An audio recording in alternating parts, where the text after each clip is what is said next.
Yo, what's up guys? How's it going? Welcome to the stream. How are you doing and how is your plumbing? That's what I want to know. Stacks247, Elandrian, True King, Max, Yummy Schnitzel, Ruigengeist, it's already up. Iwe Gogo, will you be discussing the BlizzCon tournament news? That is tomorrow, right? I think that is tomorrow. The news. Is plumbing a metaphor for intestines? No, it isn't. Okay, so we remember that toilet clog that I talked about during World of Warcraft? Or was it during Age of Empires? How long has it been? Was it during WoW? It was during both. No, it can't be, right? It's been 2 months. Has it actually? Has it been that long? So it's still there. Hear me out. It's still there. It comes up hourly. We did order a plunger, but it's not there yet. We do have another plunger, one of the cool ones that can build up barometer. It can build up pressure. And then you do like a jet, like psh, a jet right into the hole, a little puff of air, and that was cool. It did bring up some brackish water. Love your content less than 3. Could we see some rat biters or some talent today? Yes and yes. Let's do both. I'll write it down even. Rat biters and talents. Thank you for the sub. Appreciate it. But yeah, we have a little jet blasting air thing to try and deal with clogs, but it didn't make a full seal because it's kind of a small rubber, so it doesn't fit in the hole of the toilet well enough. And so the air mostly just comes back up in my face, which is why I had to take a shower during the pre-stream. It did bring up some brackish water, but it's not enough. Problem not resolved. We also rented a specialized equipment, what's it called? Rothenberg R600. And I want to thank one of my chatters who's actually a French plumber. Virgoil, thank you. He's been helping me, giving moral support and intellectual support. So I went to rent a Rothenberg R600 and we jammed about 6 meters of cable, spiral cable, down in the shower drain, which doesn't have an issue, but I figured maybe it'll reach the clog in the mains. It didn't. And in fact, the shop that rented it to us, they're supposed to give like 8 adapters that can go on top of the spiral that will like unclog things, but all the adapters were gone. So we only had 1 or 2 pieces that looked like cotton candy, and they were too fat to go into our plumbing. So that didn't work. I kind of got scammed by the rental. Yeah, so the clog is still there. Problem solving continues. Maybe I'll try to find another plumber because I didn't like the first one we hired from around here. Yeah, I think I'll ask for a discount or money back because we got like half an equipment. Like, it's hard to use. Fly in the guy from France. Captains announced for Classic Cups, details soon. Yeah, I think they said Wednesday, Evigogo. Does the Netherlands not have plumbers? Well, they do. There are. But there is actually a plumber shortage. Usually it can take like weeks or months until they have time. In fact, I had one problem. There was a leakage, a small leakage, and nobody wanted to come. Like, I would contact various different plumbers from around here, and they all think the job is too small to fix. So they just didn't get back to me. Tried like 3 to 5 different ones. Ended up fixing it myself because I met a Romanian couple on the street. And it's not like they recognized me, but they just wanted to pet Logan. And then I was like, so are you in Netherlands for vacation, tourism, you live here? And they were like, well, for work. I said, are you a plumber? And he said, nope. He's like, why, what's your problem? And I said, I've got this small little trickle leak. He's like, oh, you can do that yourself. Just take a photo of it, unscrew it, bring the nut to the store, and they'll get you a new one. You can do it yourself. Just turn off the water and don't worry about it. I was like, oh, okay, I'll do it. And I did it myself. I may become a plumber and move to the Netherlands after hearing about this shortage. Do you know how much they charge? 135 euros an hour.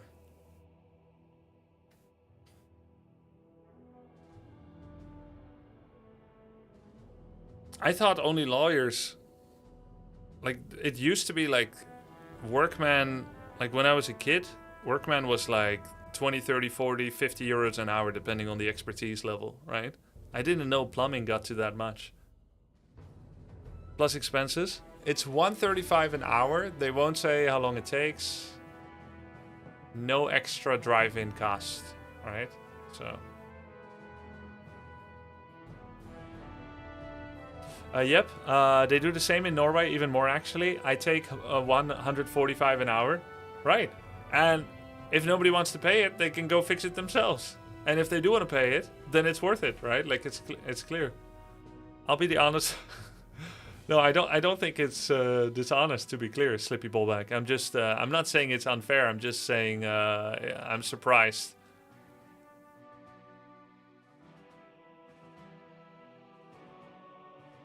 I think your leakage, when they tell you your problem is too small to fix, it's not a plumber you want to see, it's a urologist. Nice one. Well, that's touched up a lot by either AI, Ruigengeist, or by Photoshop. That does not look like tasteless.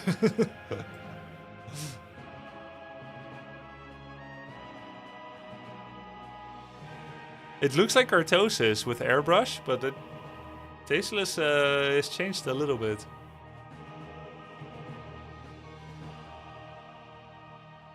So they're not saying what capacity they're there for, to play or to cast, but I'm guessing it's casting.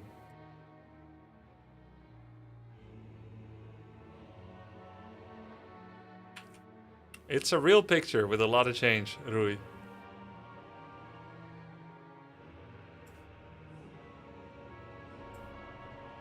What is SR, mutated muskrat?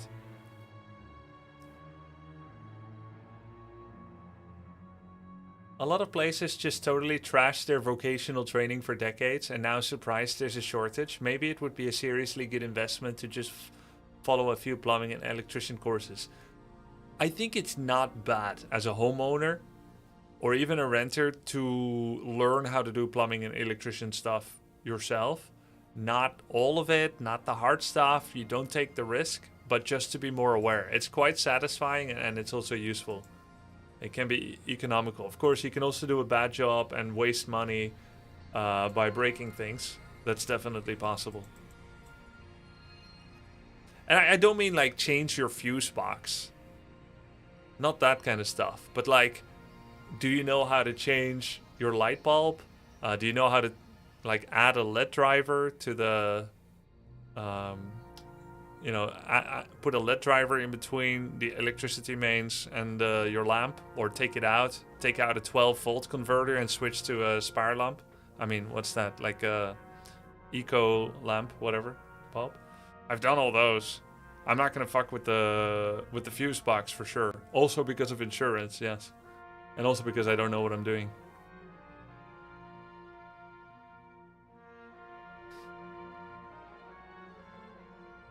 Spire lamp.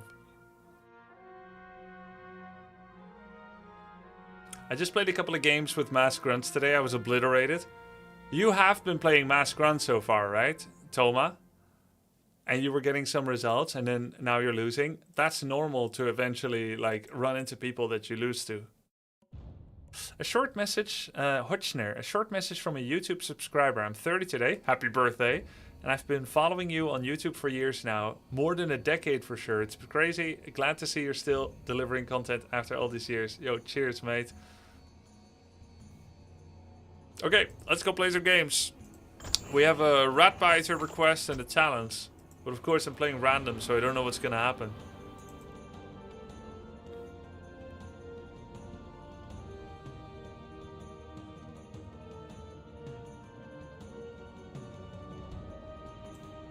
Happy 30th. I got 3.1k MMR. And I'm on 3.7. Wait, what do you mean? You got 3.1 or 3.7? Would like to bring Regent to Ascension 3 today. And also get some Age of Empires games in.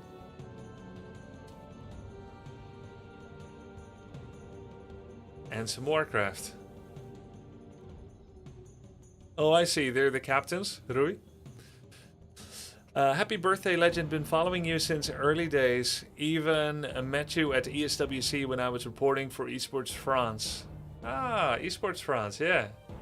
I remember trying to read it, but I don't think we had auto-translate yet, and my French wasn't that good. I think Esports France was a pretty big website. Like the equivalent, the French equivalent of readmore.de. Thank you for being a positive force in this industry and community. Hey, nice to hear from you, man. It's not my birthday though; it's someone else's. But oh, that's nice, Max. I don't want to lose out on progression though, Max. Hey, Grubby, how are you today? What's the plan for today? I want to get some cool games of Warcraft 3 if possible. Some special strats, solo hero, or some special unit, and then play the best possible within that realm.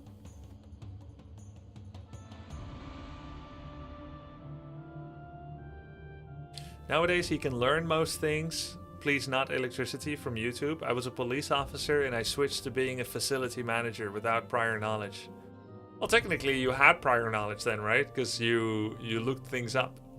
But you didn't get a paid-for official education, right? Which I haven't got that many. I just got the high school.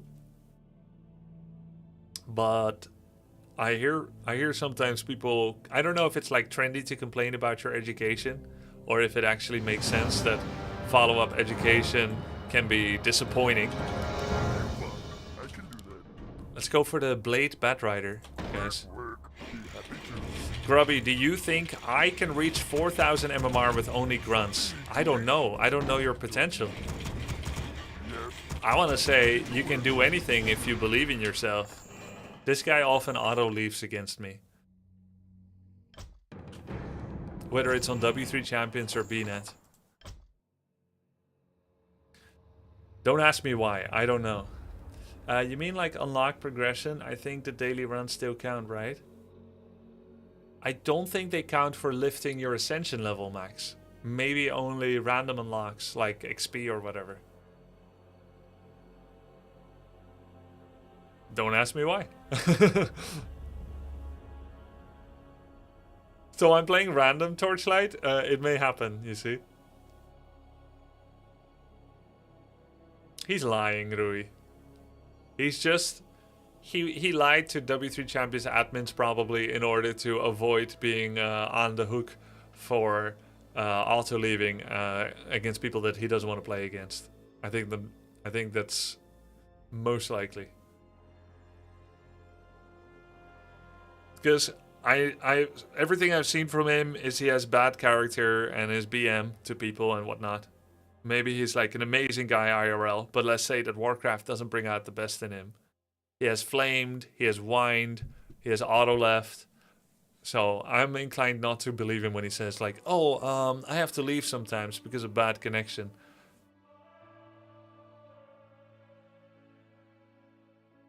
Are the Beastmaster changes enough to make him viable in pro play? So it's interesting, right? There is a threshold of strength that you can get extra on any hero to make them the best hero in the game. If you give any hero 50 extra strength, they're the best. And so you're asking, has that threshold been reached? And I think he is now not a better choice than various other altar heroes. You wouldn't go beast over demon and try and have the same game plan work. Oh, hey, wait, can I join this or did I just miss it? Because I just saw this animation change. I didn't notice it before. Now I'm thinking I maybe just missed it. Oh yeah, I just missed it. Oh. Wait, but there it is. I am playing the random tournament, is it? Yeah, it just started. Oh, then how come it says join grayed out here? But I can go to tournament here and then play.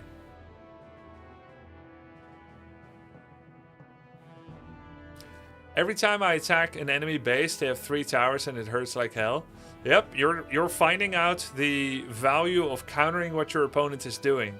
So when you go double barracks mass grunts, you're saying, I don't have a future, smiley face. I have to win right now. And then if they make towers, you have played into their hand because you now have to attack. Because if you don't and you say, hey, you know what? I'm just going to take these mass grunts and I'm going to go around the map and I'm going to creep until I'm level 5. And then I have 15 grunts with 2 upgrades. And then the opponent has 10 wyverns. And you lose.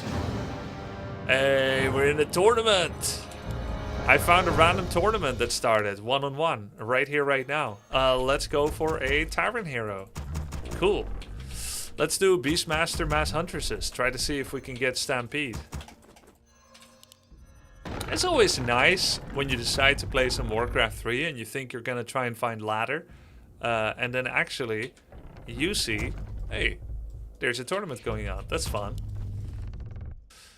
Hey Grubby, do you recommend W3 Champions or Battle.net for a casual player with RTS experience? More for fun matches and low queue times rather than high levels of play. Wow, people have such an amazing backbone for fighting today. It's just, it's inspiring, really. Do you recommend W3 Champions or BNet for a casual player with RTS experience? More for fun matches and low queue time rather than high level of play. If you are a low level player, you will have fast queue time on either Battle.net or W3 Champions. And it depends on what you find fun. Do you find it fun when someone makes a Blood Mage, Invisible Mortars, 8 towers in their base, and then blows up your base and TPs out? And then has Griffins like 12 minutes later with 12 towers on both bases? Do you find it fun when you're facing a Blade Master that's chasing you around all the game while they have 4 watchtowers in their base and they go Mass Bat Riders and blow up your base and then they write swastikas in a big X?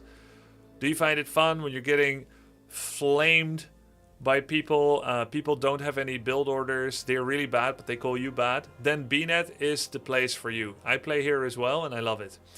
Or do you prefer to play against other people that are either good or bad, that are following pro replays, pro streams? They have heard of Grubby and of Back to Warcraft before. They know Happy and they know Moon. They don't know Angry Korea Man. They've never heard of him. Right? And they're actually trying to play the game how it's supposed to be, but they're missing all the beats because they're not that fast. But at least they're playing Archmage Footman, they're creeping, and then they go Rifles and Priest, and then they win or they lose when they fight you. Then W3 Champions will be more fun. Hey Grubby, can you suggest a strategy that doesn't really require micro? I'm pretty bad at micro, and I want to know if there's an alternative plan. You are Orc. And you don't micro, then I recommend Farseer, 16 mil, 17 racks, 2 headhunters, Shadow second. And then straight tier 3, only 2 headhunters with Farseer Shadow. And then Torrent Totem and Torrents. Third hero, Blade Master with Mirror Image. Basically your beginner guide? I don't think so. My beginner guide goes for like 5 tier 1 units and does not go 16, 17. I think my beginner guide does 10, 15 on the mill racks.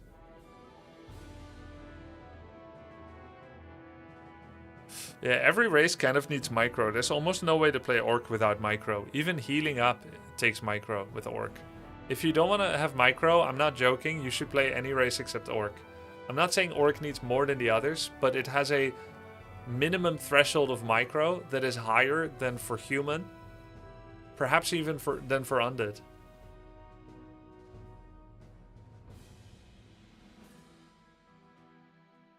Like, Orc needs micro for healing. It's, I don't know how good you are at using Heal Salve. If you are like really getting into Warcraft 3 right now. I thought Orc has the least micro. They have you fooled that way because they seem big and brawny. So you think big and brawny, therefore can't really go wrong. Just smash like Hawk.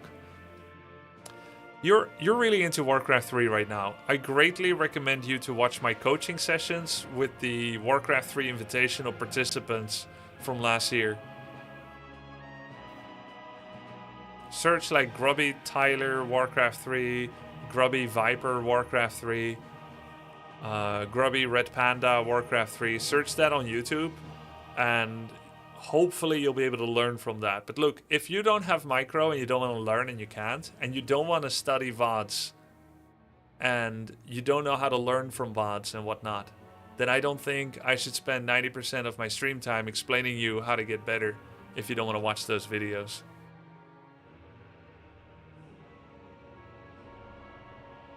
Hey Grubby, why is there a ties stat here? How can you get a tie in Warcraft 3? So specifically for tournaments, if you don't finish the game and nobody leaves in the first 20-30 minutes, there's a specific deadline moment where the game ends without a result. This is only for automated Battle.net tournaments, and it's always been this way. And it may actually be shorter nowadays than it used to be. What it does then, when the game ends, it just ends the game. Maybe there's like 5-minute warning. I've never got there in current BNet because I guess I killed people too fast. But I did experience it in the past, back in 2K3, 2K4. And it ends the game, and then it takes the score difference, and if you have at least 20% more score or something like that than your opponent, it actually awards the victory to you. And if it's less than that, 20% less, then you lose. But if it was really close together, the score, it actually gives you a tie and an in-between points count. So, because I got the fast, quote-unquote, win in the tournament, I don't think I can find a game right now. So let's first just go for a standard game. I think I'm going to watch your coaching session with Tyler, etc. Great. Let me know how that goes. Hey Grubby, I like your Warcraft skills. I've played Warcraft 3 since I was 8. I've known about you since I'm 12. Recently I've watched some videos of you. Do you think it's worth it to return to War 3? Thank you for the guides. Have you seen the latest guide series? The 10 guide series that I'm working on? There's 5 out right now. The 6th one is in post-production. Do I think it's worth to return to Warcraft 3? It really depends if you enjoy playing the game. Obviously, Warcraft 3 is one of the best games ever made. And it is fun in both single-player, campaign, and multiplayer, in my opinion. So, I think it's worth it.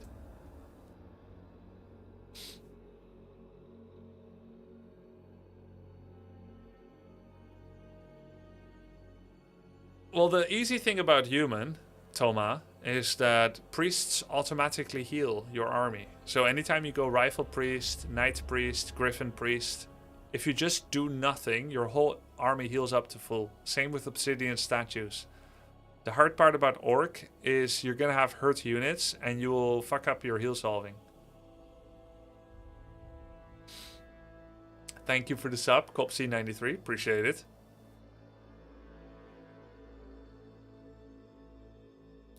My elo has gotten a little high, so it's hard to find games now.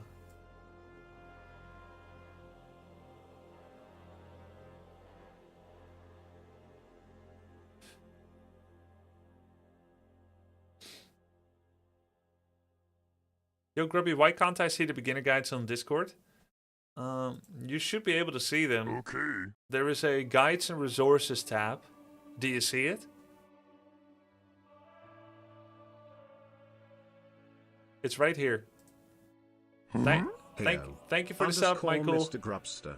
Opinion on _ direct strike. Current _ state. I think it's pretty fun. So if you go to my Discord, there's a tab, Guides and Resources, and you click on it, and then you click on the pinned messages.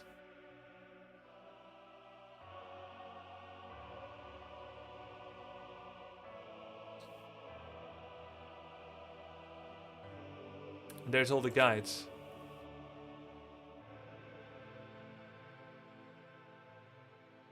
There's a forum as well. Okay, I don't know. I don't use forums. Okay, there's a forum too. You can click on the forum. It's better. Yeah, that's true. I see it now.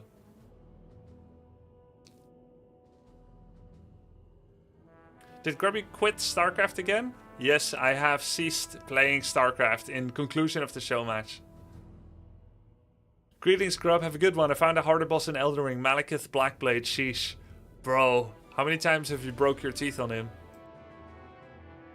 I found him very difficult as well. Who's in Blue says he subbed. Thank you. Back in 2004, I started playing recently. Back in 2004 when I was a kid. But Bronze League Heroes brought me back. I can sometimes beat insane AI. Oh, nice. Grubby, is your wiki updated and factual? Bro, I don't know. Tell your story. Back in... Grubby, love your O2 and STS2 streams. Keep up the good work, my friend. Thank you very much, King. Okay, I'm not finding a game in this either. Then let's try to find a tournament game again. So, funny story. Back in 2011, when I left esports team and I went independent, it was my job to promote myself instead of my team, which I think I did a better job of than all my teams ever did. I mean, the only promotion I ever did for myself was pro gaming and becoming good. And then people like that, and that's it. That's the promo. I have skill, you saw it, and that's the promo. But in 2011, when I made my own team, I was curious. Oh, we have our first actual game in the one-on-one tournament today that we're playing. Because the first one was a free loss. Well, a free win, actually. He left automatically. Orc against human. Let's go. Bat Riders, guys. So, anyways, I was starting to look at how to present myself a little bit, like just, you know, marketing decision. And I was curious what the Wikipedia about me said. And so I looked at it, and I saw it was full of errors. Imagine my surprise. And I saw that, I basically saw what they had written there. Like what tournaments I played. And it was like this really weird, hyper-focused selection on like a small part of my career. They said like, he was the esports player of the year 2005 as elected by ESL. He was the esports player of the year in 2006. Then they wrote like 13 ESL tournaments that I won, but they were like little online tournaments for 100 euros, whatever. But then they were missing like, there were large omissions for tournaments that I had played and won, which were way more relevant than like the little 100 euro cups. And I thought, and like, yes, it is a little self-promoting, but it is also completely true. I thought, this is things that happen. They are facts. I might as well update them. So I updated it, and because I had a full list of my achievements back then. I had this Gmail inbox draft where I kept track of my travels. Otherwise, well, I never knew where I need to go next, right? Because I was traveling so much, sometimes 3-4 times a month for tournaments. And so I had this working document draft where I wrote down how much prize money there is, where the tournament is, like which city, and the date, right? And the name of the tournament. And I used that to keep track of where I've been, and then I remembered the results. I didn't need to keep track of that. So I just went through that and saw, hey, this Wikipedia page only has like 20% of what has happened, you know? So I figured I'll update it. Footman Scout. I'll update it.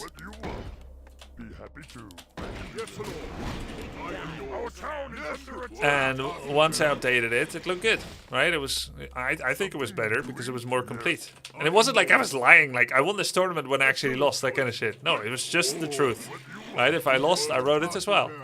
Then, a few days later, I check, and, oh, it's Jaina.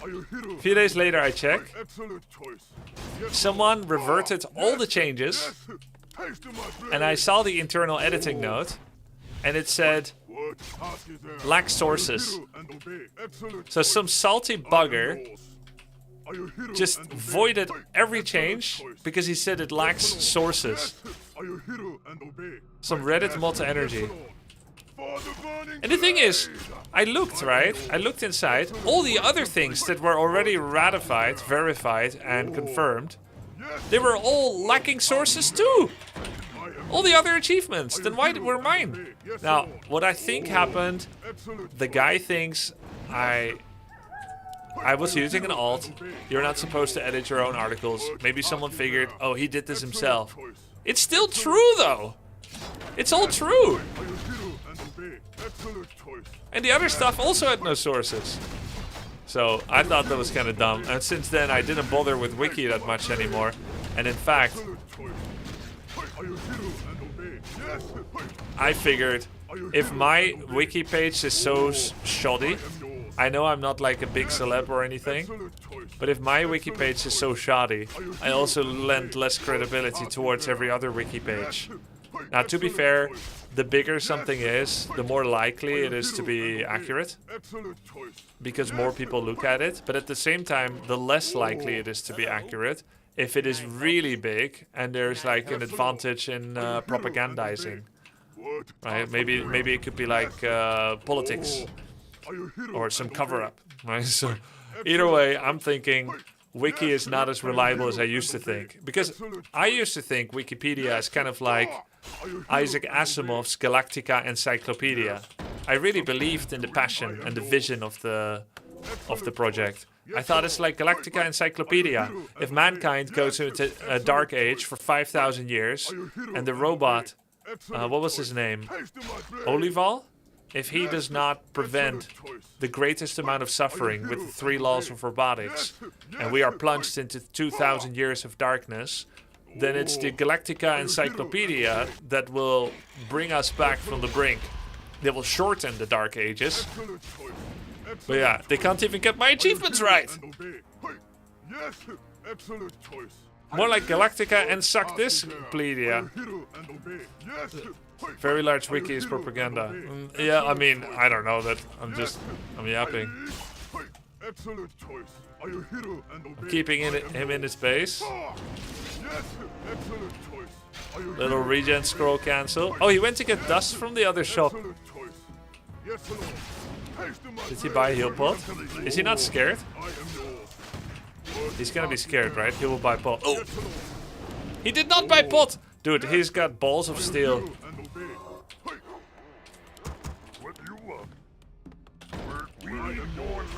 We need more lumber.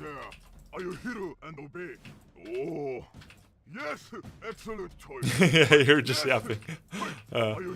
So, yeah, in all, I feel like Wiki lost a lot of aura in this debacle. He did buy a pot. He actually guzzled a pot. Never guzzle pots, guys. Regen scroll or wait for priests.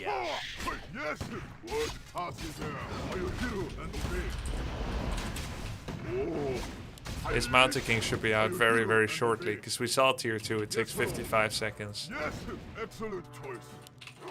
Cool thing about rat biters on this map, you can also use them to blow up the dragon. Now, 2 bat riders is 320 gold. That's like losing 2 units.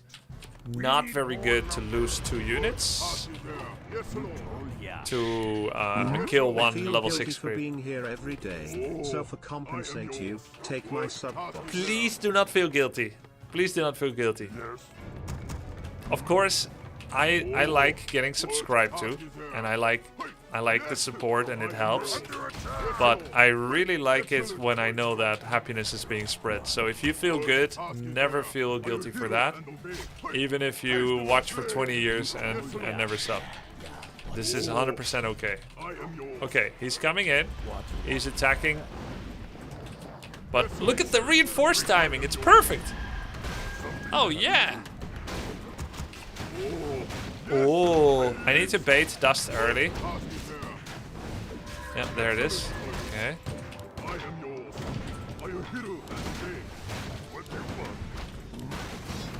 I'm gonna try to dodge the Stormbolt.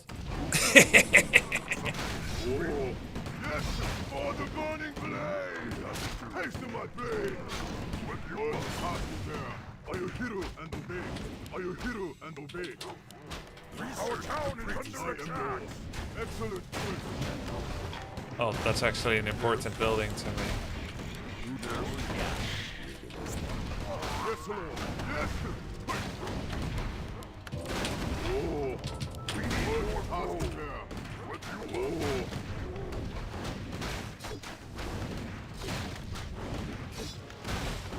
I'm not doing anything else.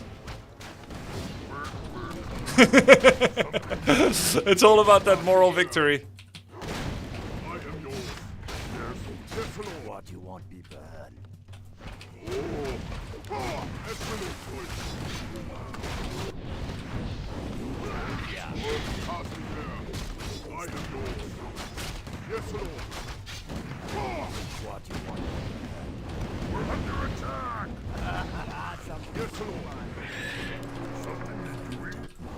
complete.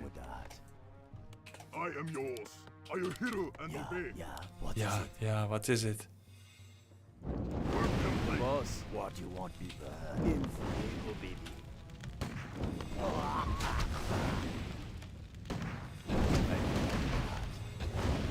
Ow! Oh, what task is there? Sounds good to me, man. I am yours. Yes. Hey, are you hero and obey?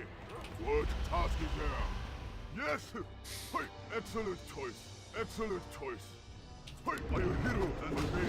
Taste my blade. Yes. Yes. Are you hero? See, I and dodged the obey? bolt. Oh. Hey, excellent And now choice. I'm disabling ensnare. Yes, Lord. And then I can hire Excellent Shredder choice. without Are it you getting hero and ensnared. obey? But I have to stop him before he gets home. Yes, Lord. Hey. Oh, excellent choice. Otherwise he always gets ensnared instantly upon being hired. Yeah, what is it? If you want to learn creeping tricks like that, watch my 6th guide of the Warcraft 3 Complete Beginner's Guide 2026. Yes. Hey. Yes. Coming out in stores near you soon. Yes, Lord. Excellent choice. Are you hero and obey? Got the Hey, circuit? excellent choice. Fire it up, What man. task is there? Visit followgrubby.com for all the guides in a row. I am yours. Boss.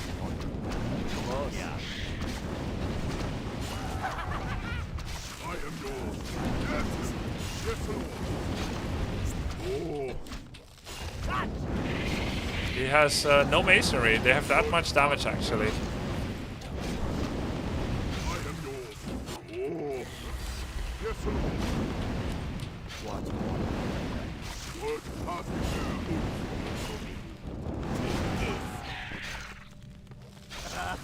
Sounds good to me, man. Oops. there? Yes, Lord.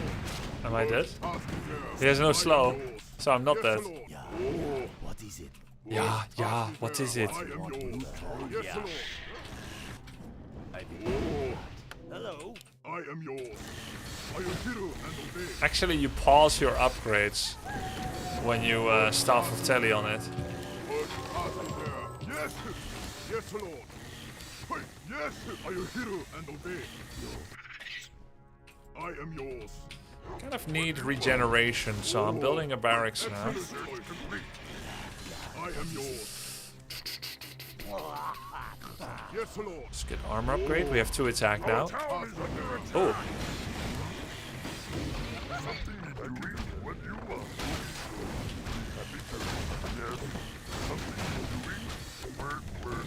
Word.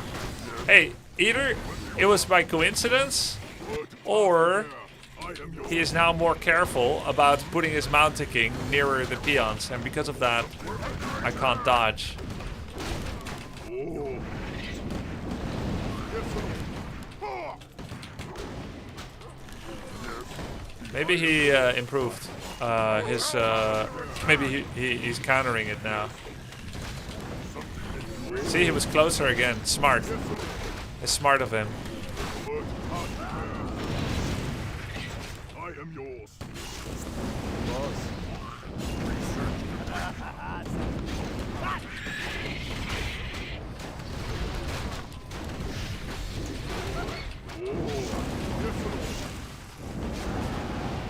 If it's a base raid, we need to attack every building at the same time, so everything is on fire.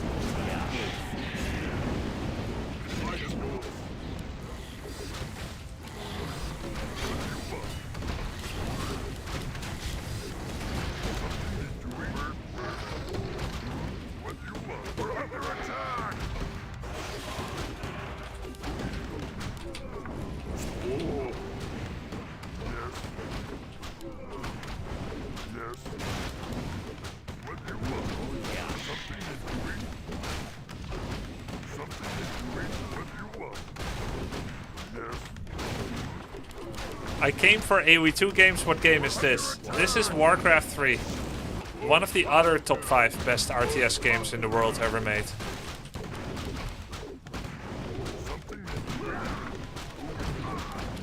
He is learning from it. You see, he's really trying to get real close to the peon. Yes, Lord. Yeah. What is it? Oh. Yes. Happy what to. You want? I am GG. Because there are only 5? Okay, no cap. There are actually thousands of RTS, yeah? But there's only a couple of classically well-balanced RTS games for multiplayer. There's lots of good RTS games out there. But there's only a few that are good for multiplayer and are balanced and have an online vibrant community right now. Don't say like Supreme Commander. I bet there is some people playing it right now. Alright? But actually there's someone extolling the virtues of Supreme Commander right now. I didn't even see it. I'm sure some people are playing it right now, but it can't be more than 100. Same with Warcraft 2.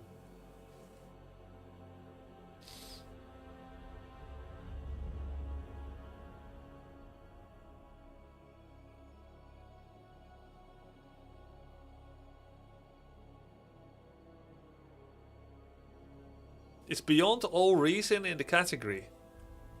I played some Beyond All Reason. I feel like it's good. But it definitely doesn't have the same image. What I'm missing in Beyond All Reason is vibe. It's a good RTS.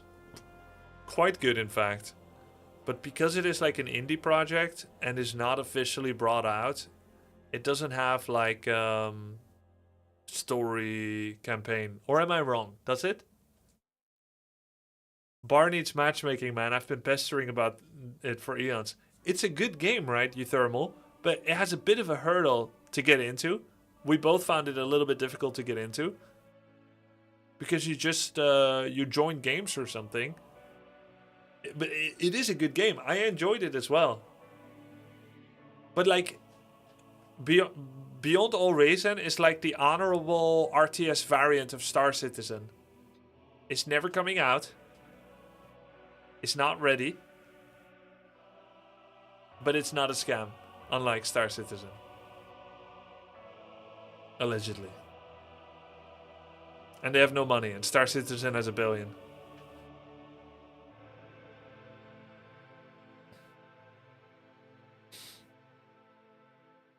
Still waiting on Godsworn full release. It's super fun, bit dormant at the moment.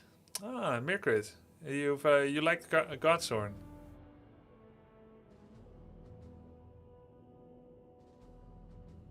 BS, I paid 150k for a ship and I can fly it. It's not a scam. Okay. Excellent. Great. Prestamp, hello. How's it going today for some Warcraft 3? Yep. I've been playing Blade Master. I had an awesome 1 hour one-on-one orc game on the map where there's a 3 level 7 ogres.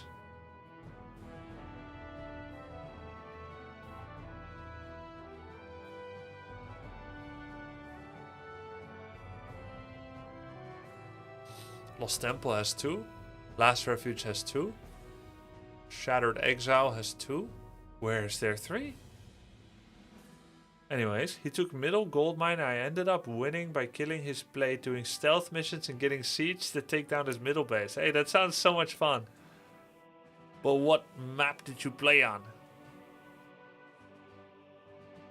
Did this really happen?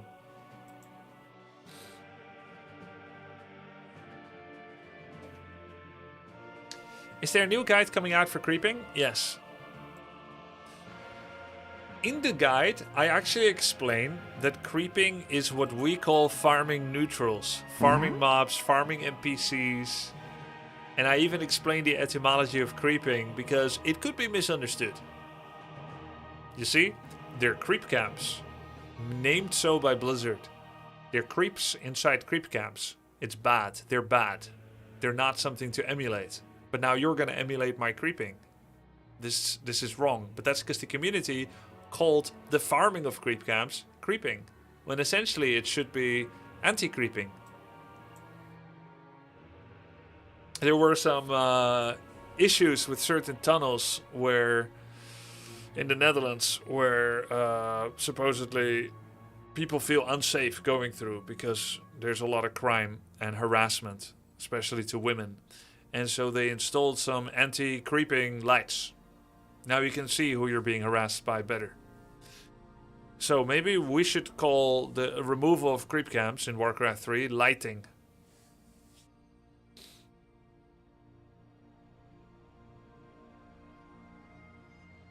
Something tells me you've spent a pretty good amount of time looking at yourself and perfecting your facial expressions. It could be better still. Bubble Dragon. But I was a big fan of Ace Ventura. Of Jim Carrey. He was like my idol when I was a kid. And so I wanted to see if I could do his faces. It's true. And for that you need to practice. I was like an early thumbnail practicer before YouTube even existed. Like, can I do all his faces? Smoking! Somebody stop me! And so on. Yeah. Pet Detective made you the man you are today. Yeah. Pet Detective. This explains everything.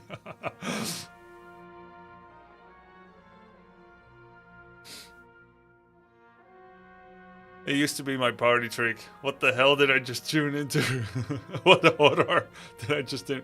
Hey, mods, can we remove horror as an emote? You know, I don't particularly think it's a good thing for the channel when it says small caps letters into emotes. Thank you. Thank you. Appreciate it. I went to Liar Liar in the cinema on my birthday. I was like 10. Yeah, I like Liar. I like Liar Liar. I can't lie! Or something. I was the last person to use horror. GG. Yep. It's gone. It's been removed from chat. What if I want to talk about something that has 67 of something?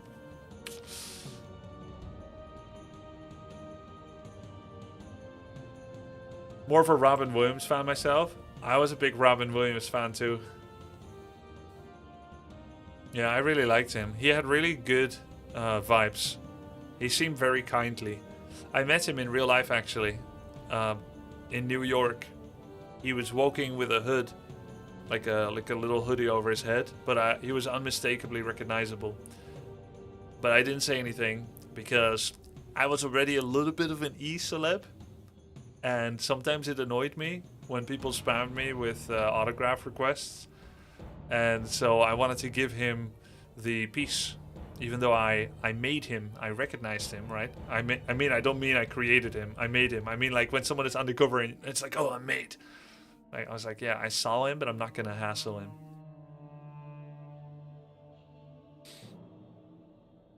Come with me if you want to live. Get to the chopper! You son of a bitch. Shit, I haven't been working out as much. I made this. I did meet him, yes. Robin Williams would have been nothing without Grubby.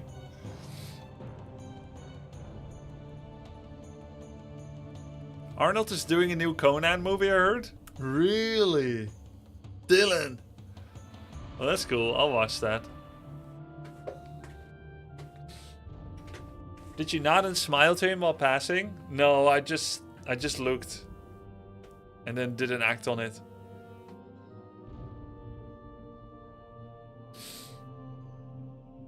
Conan 3 greenlit. I always wonder why like 80-year-old actors do that. Where they do that like this reprise. Because, well, from the outside, I don't know, right? Everybody is motivated in some way by status, money, passion, satisfaction, purpose, meaning, etc., right? But you would imagine that like a very famous actor at age 80 probably has enough money, unless they have a gambling problem. But they may still want to leave a legacy of finances to their offspring. So maybe that's why... Oh, I thought I was in queue, by the way. Wow. What a long queue. What a long queue. So maybe it's about like leaving more... or leaving a bigger legacy for their offspring or their partner, right? It could also be because they get satisfaction from it. Or maybe they think it's fun to return to the franchise. Do you remember coming to Bucharest 10 or so years ago for a StarCraft 2 DreamHack event? I do remember that, and I remember that it was not 10 years ago, but 12 to 14 years ago. And I remember there were a lot of stray dogs. Like, I saw a pack of like 20 plus stray dogs together. But I don't know if they were like slipped through the cracks or if they're like community cats, community dogs. Because in Singapore, it deliberately has community cats. They're all spayed and neutered and they take care of rats. And they're beloved by people. But they're free to go on the streets.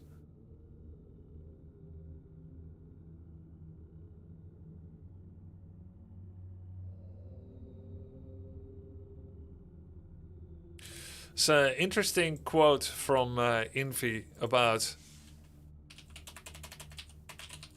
Happy.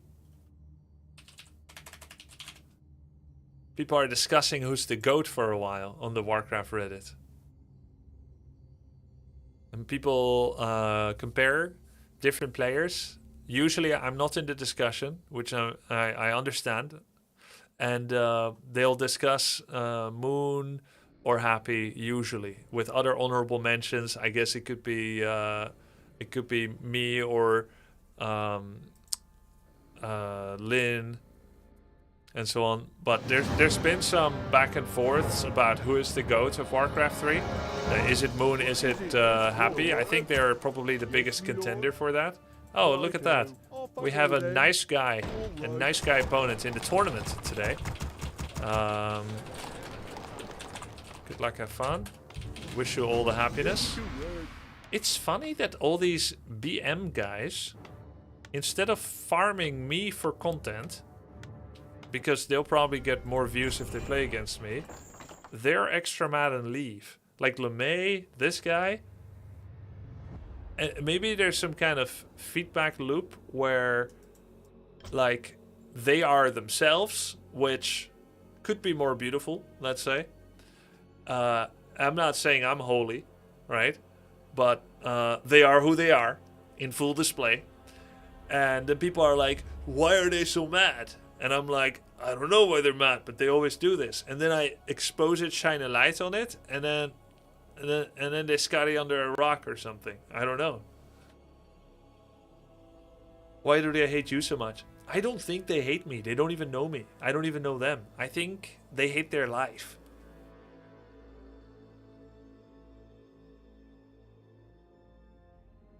Yes, he's not content with himself, I would imagine.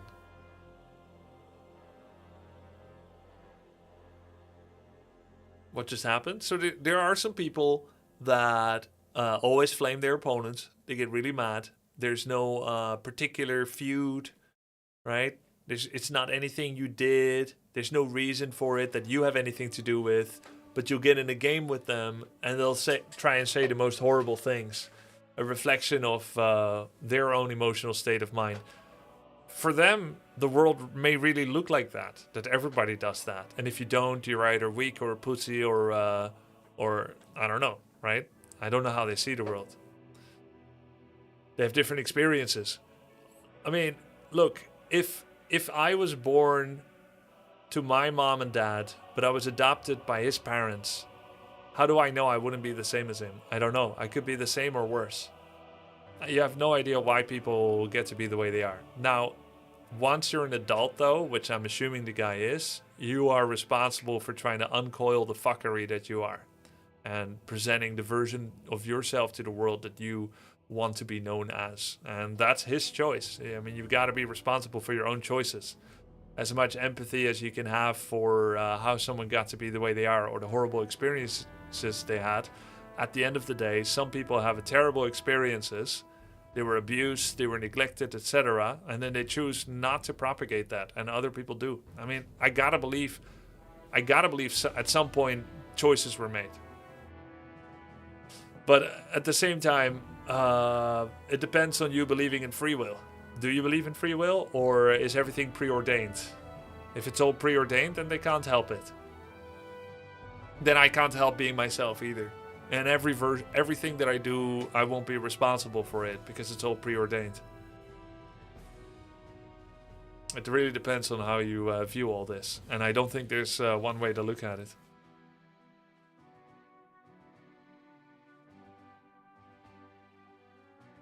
People have tried to use that as a defense in court. It didn't work. Right, but courts are not the arbiter of truth. They are the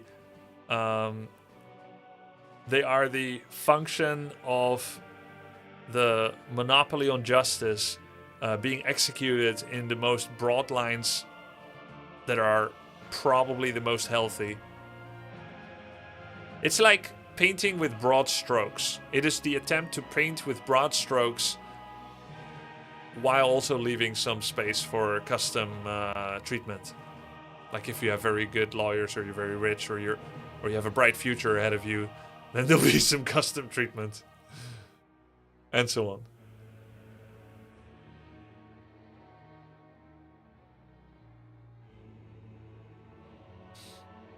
Law you hear, courts are garbage. It's better to have some than none, right? Why was I preordained to watch Grubby stream? I'm sure there's a really long and interesting red thread to lead you here of your life. There was a point in time when science was sure free will did not exist, but they walked it back because our society does only make sense with free will. Yeah. If you can't hold people responsible for addictions, even if those addictions lead to crimes. Right? Oh, I'm addicted to murder. I can't help it, I'm sick. Gotta let me get away with it.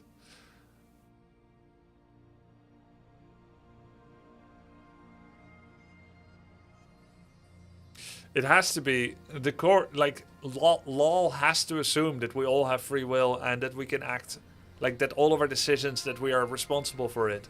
But addiction therapy and addiction psychology actually attempts to get all of us to understand that it is not free will when you accidentally fall back into an addiction cycle.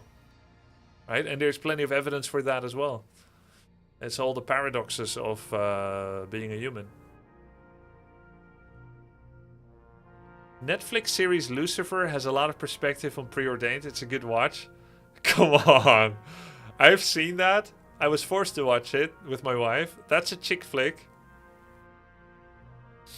It's all about showing beautiful people, both men and women, with a very light touch of fantasy. Doing some soap opera stuff with light thriller stuff. It's a good watch. If you like the philosophy of Lucifer, I actually have another very good philosophical pièce de résistance, Suits. I like this show. Yeah, sure, it's fun. It's a good watch.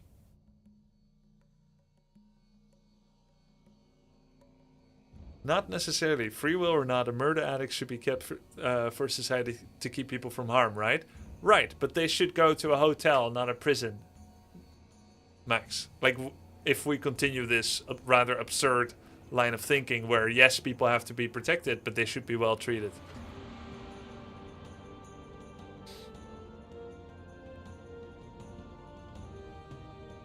Lawyer here, Suits is not garbage. Good watch. Yes, it is a good watch. Again, beautiful people, fast pace, entertaining. But philosophy? Guess I'm back to ladder games. Guys, once upon a time, I will queue for Warcraft on BNet and DubChamps and find nothing. Maybe I'll still be alive, and I'll find nothing. It is at that moment that, in particular, my Warcraft YouTube channel will either cease to be or go in a new direction.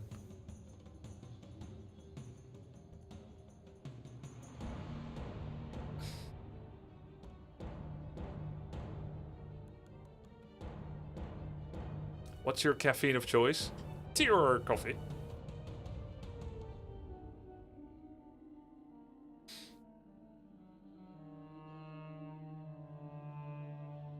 Grubby, is there gonna be more slaying with the girls? I'd be down for another multiplayer sesh. Any excuse to play Slay the Spire 2. Maybe do an unbanned segment stall for time. we can. Just re-upload videos from 5 years ago again, nobody will notice. I think they will. I find that once you accept the ego is illusory... What is illusory?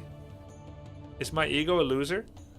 Free will goes too, but it allows you to be a better person by not hating anyone based on their actions, as they really can't help it. Yes, I've been there where you are, but I find that even if you understand people that mistreat you and you forgive them and you don't hate them because of it, I still think you should put space between you and them. I have struggled so much with people that mistreat you, or me, right? I mean you as in a general concept, me. I've struggled so much with the question of, do they mean to hurt me or can they not help but? And at the end of the day, I never found an answer for some people. And at the end of the day, I decided it doesn't matter. The end result is the same. But it took me so many years to accept that. So many years.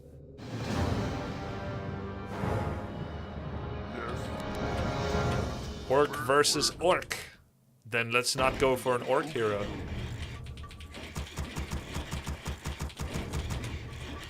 Grubby, as a huge hate watcher, this is hard to hear.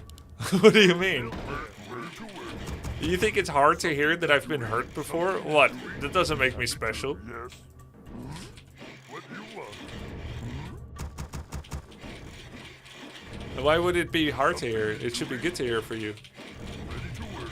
JK trolling like always. Ah, you got me again. You actually remind me of that character from Succession. What's his name? I just started watching Succession. It's so good. Oh my god. Never watched it before. Somehow I knew the opening theme. Maybe from Spotify recommended? I don't know. But it's such a good show. There's this one guy that's trying to woo... What's her name? Shiv? He's trying to woo Shiv. Funny, by the way, that one of the daughters is named after a little knife. You got a license for that. Knife. Anyway, what's her boyfriend's name? Tom? Is it Tom? Yeah, I think it's Tom. Okay, such a banger show. Anyway, Tom, that guy, when he first met Greg, who is the cousin, like, Logan is his great uncle, or great grandfather, right? Okay, when he first met Tom, he was like constantly trolling him, constantly rage baiting him. But he'll say like horrible things and then be like, I'm joking again. I'm joking again. No, I don't remember the jokes, but I'll try to do a rendition of it. It's like, I'm gonna chop up your liver in little pieces. I'm just joking. Yo, anytime you got any problems, come to me. And I'll tell you to get lost.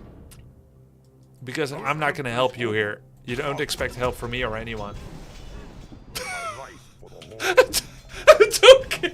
Like, it's not funny at all. He's so low in the pecking order of everyone that he wanted someone else to bully. There's actually so much like psychological bullshit in that show. It's so funny. I'm loving it. Like, is it really joking? Is it really funny? If you're constantly hurting someone with the jokes? Like, but he still wanted to ingratiate himself to the family, Greg. So he didn't start pushing back yet. Total pushover, right? Then eventually he's like, oh yeah, okay, I got it, joking. But if you accept that kind of joking, that's just like hurtful and insulting and embarrassing the whole time. If you keep accepting that, eventually you will lose all self-respect by putting up with it. I'll shake that right up.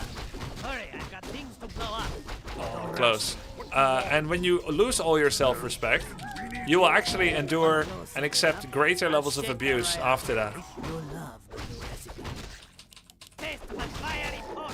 And that's the threat of letting someone mistreat you for so long. Because the longer you let someone disrespect you, the more you'll put up with. That's actually how a cycle of abuse is perpetuated for so long. So that's why I think it's important that if you get disrespected a lot, you see someone is like literally like yanking your chain the whole time, that you stand up for yourself and you don't accept it, because all of us deserve better than that. I'll get that mixed up. And I see it sometimes in other people too, like not just myself. It's like, wow, this person doesn't stand up for themselves at all. And then you see later, and yeah, they probably don't have enough self-esteem to think they deserve standing up for themselves. It's sad. You see them later and they're still hanging out with the same toxic person, with all the problems that that entails. I have no freaking idea where he is. Yeah, I remember as early as like in high school, I had this friend, his name was Maarten. He was pretty strong, but everyone liked to punch him on the shoulder because he was fat. And they think it doesn't hurt or whatever. And he never did he never did anything back. And so I told him, you need to like hit them back or don't accept it. This is a problem, like this isn't gonna stop. And he never did. Sad. I always try to help people stand up for themselves. I'm getting towered. This is bad.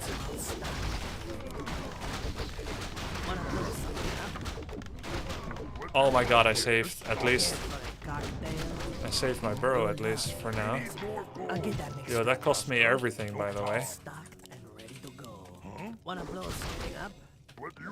Now I need to stand up for myself.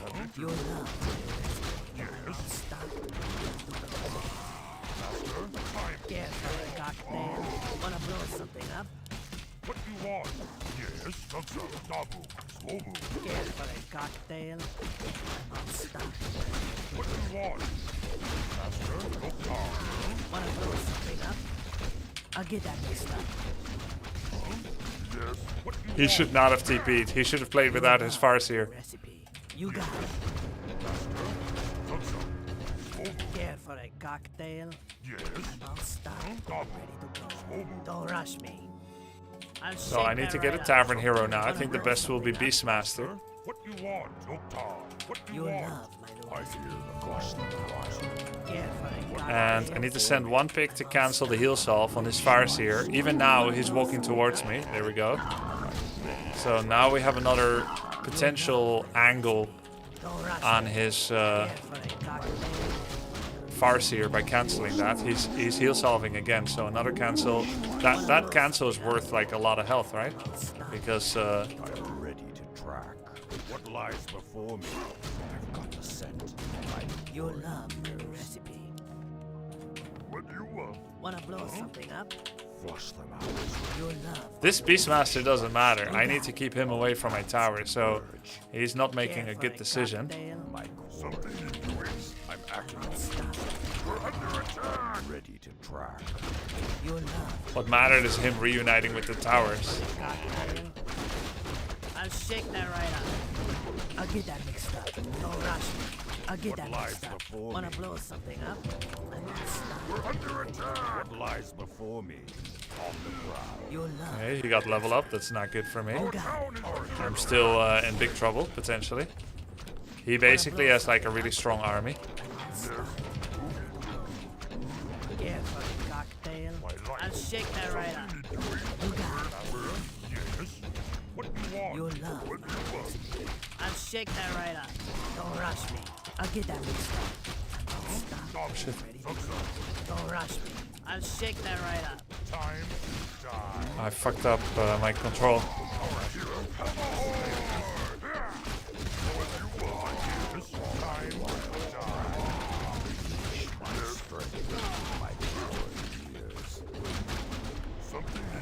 No Farseer again, but I have nothing left.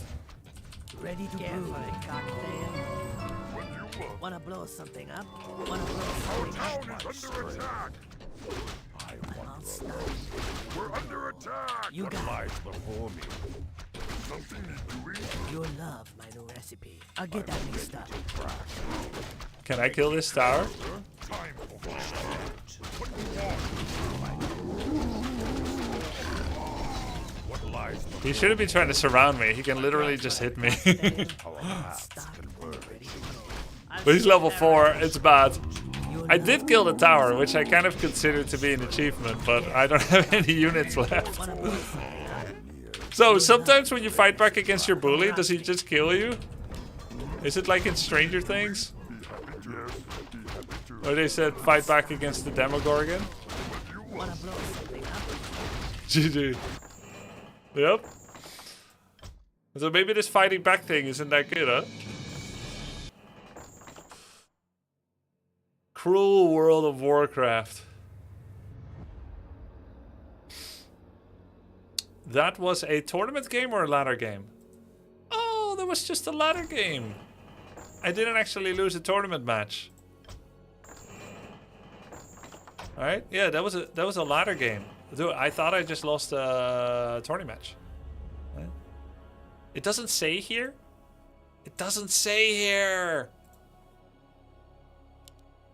It doesn't say in the match history whether it was a tournament or a ladder game. But sure enough, I don't have a loss, so it works.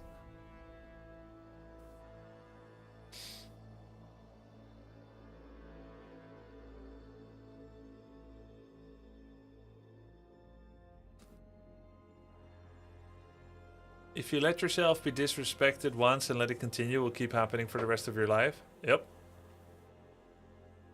Age of Empires follower here. Does Warcraft 3 have any commonality with World of Warcraft? Yes. Warcraft 3 was meant to be an RTS RPG that leaned very heavily into the RPG aspect. Small armies, a very low perspective, low by the ground, over-the-shoulder look that centered around heroes and leveling up and whatnot. However, they split off the project into two, having one become an RTS that was meant to be in the Warhammer universe, but they didn't get the license to do it, and therefore they had to actually rewrite a story for it. Actually, this is not Warcraft 3, this happened earlier in Warcraft 1. But point is, it is a continuation of that series with that idea, and Warcraft 3 became an RTS RPG where they scaled down the RPG aspect a little bit. It's still there, there's still heroes, armies are still small, they're still leveling and abilities. It's the precursor for all the MOBA genre, the tower defense genre, and more. And then they took the project of heavier roleplay and they took it into World of Warcraft, which started in the same engine as Warcraft 3, but was of course built out, expanded upon, and so on and so forth.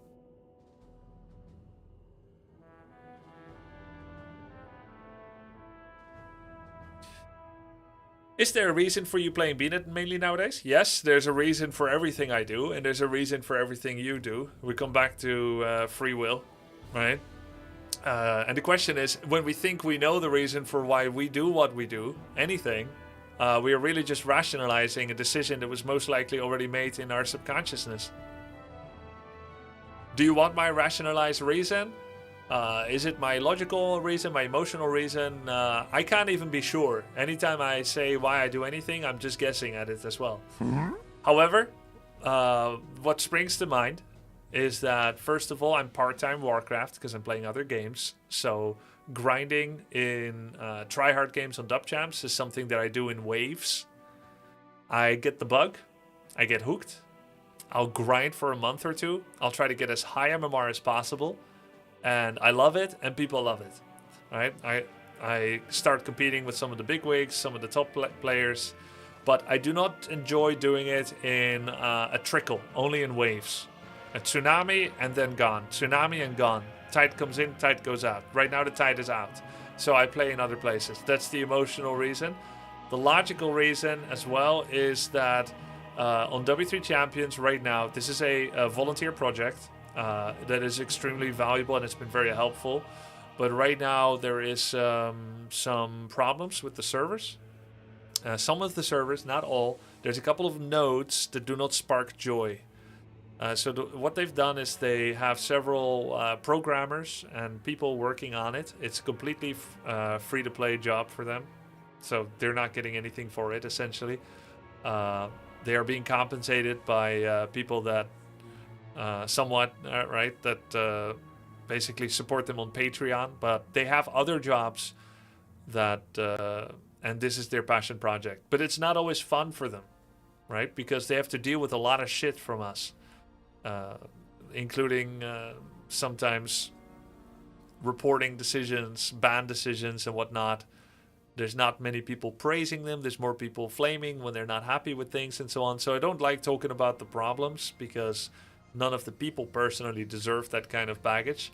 But there are some problems where some of the server nodes that I get when I play against someone from Chile, or when I play against someone from South Korea or China or Russia, I get Brazil North or Moscow. And both of those have progressively worsening lag spikes for me when I play on it. And this happens so many times that it has become extremely triggering.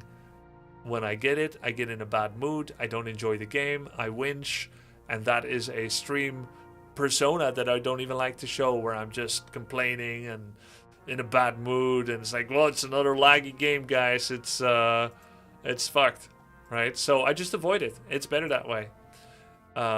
I like playing against Jens and against Infi, but not when I have worsening spike situation and problems. So that's a good question, Mikishiki.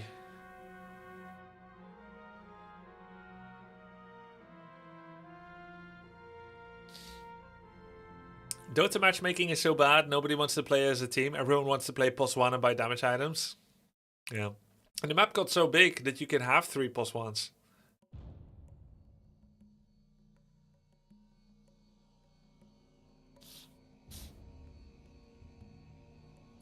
Tournament game is not being found. You can go for another ladder.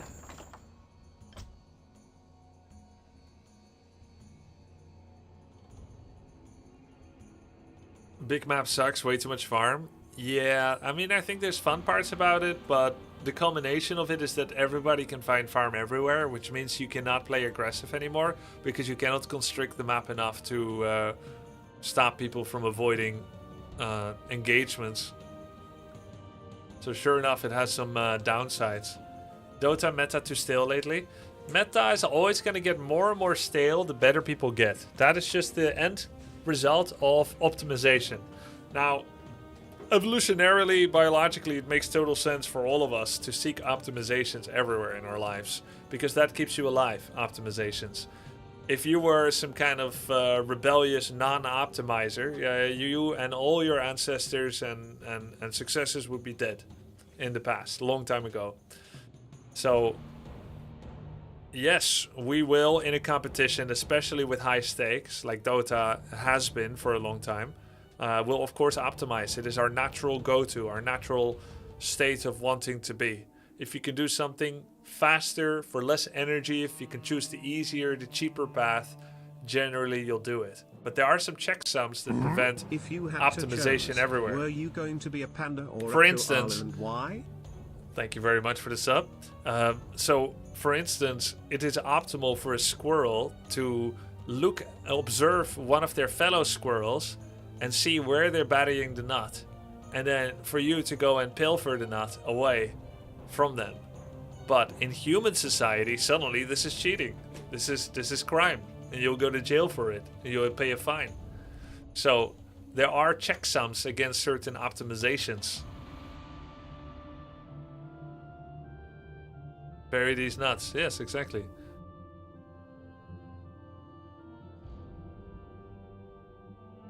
And actually, squirrels actually have behavior where they fake hide a nut when they feel they're being watched by another, which is really cool. And they give a real show too. And then the other one comes in and there's no nut to pilfer. He still has his nut in his mouth. I seen a squirrel fight one time, crazy shit. Yeah, they're fast. They're really fast. It's called hoodwinking, is it? Yeah, I guess so.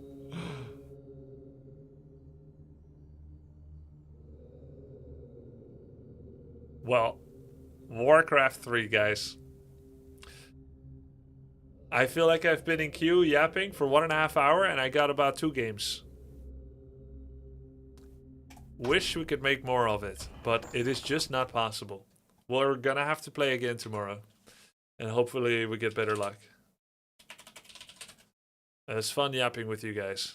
Slay the Spire has an update. Ooh. let's do a run of Regent in Slay the Spire 2, and then we'll play some Age of Empires, where luckily I can find lots of games, because I am not good in that game. We're too good in Warcraft 3 to find game on BNet.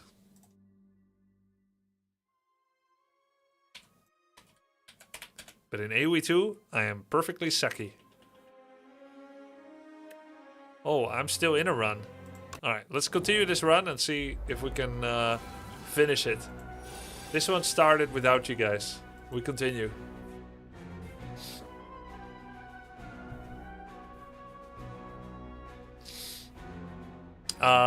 Just to show you where we are at, I have 3 defense still, 2 strikes plus. I have a bunch of... Oh yeah, for this run, I completely tried to avoid the forge mechanic. It started early on with Gather Light, Radiate, and Tyranny. Tyranny and Radiate were transformations. Gather Light was my first card reward pickup. And so once we got to that point... Hey, please slay my spire. I don't think I will. That sounds like an innuendo, actually. That sounds strangely suggestive. Or is that just my mind playing tricks on me? Yeah, so I went for the stars mechanic. Particle wall, 7 stars. So I have 7 stars and peck. Lots of multi-attacks. I think I have strength generation. Oh yeah, this was my boss reward. Upon pickup, obtain 2 random relics. This is my meow opening reward. 2 random relics, add an additional strike and defend to your deck. I got rid of the unnecessary ballast of the let's say the collateral weight. I got rid of it, but it gave me mini regent. First time you spend stars each turn, gain 1 strength. That's why I went for a full star strategy as well. And then it gave me whetstone, can you believe it? And upgraded 2 of my strikes. What does this character do? So this character has stars as a bonus mechanic. A bonus resource. It is another way to spend resources outside of energy. So basically we have 2 types of energy. Stars and energy. I upgraded my Divine Destiny on the first boss we beat. It's called Torch of Orobas. And it was actually the best choice in my estimation.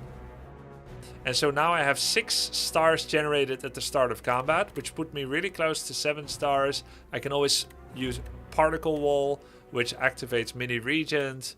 The hidden cache over here, we've got Dying Star, Peck, lots of multi-attacks. We have this Strength generation.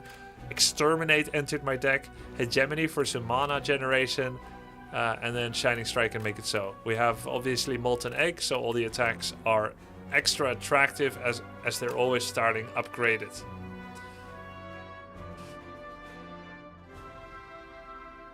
Yeah, he's charging up. This is definitely like a scaling and a charging up character. It is most of the community thinks he's the most difficult, which attracts me to him, because if I can make it work, then it'll be even cooler. So, started the fight. We're in an elite combat. We made it to the first elite in Act 2.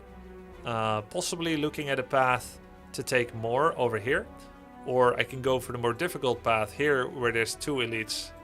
And here I have a campfire. So those are the options, but first we have to get past this Desi Millipede. We're in Ascension 2, Swarming Elites and Weary Traveler. We started hurt. This is quite a hard fight. I only have 3 energy. I do have some bonus potions. I've actually purchased this fairy in a bottle. All 3 of these need to be killed quasi-simultaneously. I think I can lower his damage by 4 on the middle one. Then I have Particle Wall, which I could consume some stars for. I can actually cast this as many times as I like. He's attacking for 20 damage in all, so I could go double Particle Wall. I don't have any other forms of block, so I will indeed make that decision. And then put this card on top of your draw pile when you play it. That's interesting. And why am I attacking for so much? Oh, because it has Strike in the name. And I have Strike Dummy. Cards containing Strike deal 3 additional damage. The first hand you draw each combat is upgraded. Cool stuff, cool stuff. Okay, so I can do 28 damage here and take him down. I don't need to do that, and in fact I think it's better not to. Let's hit everyone a little bit and get them all down at the same time.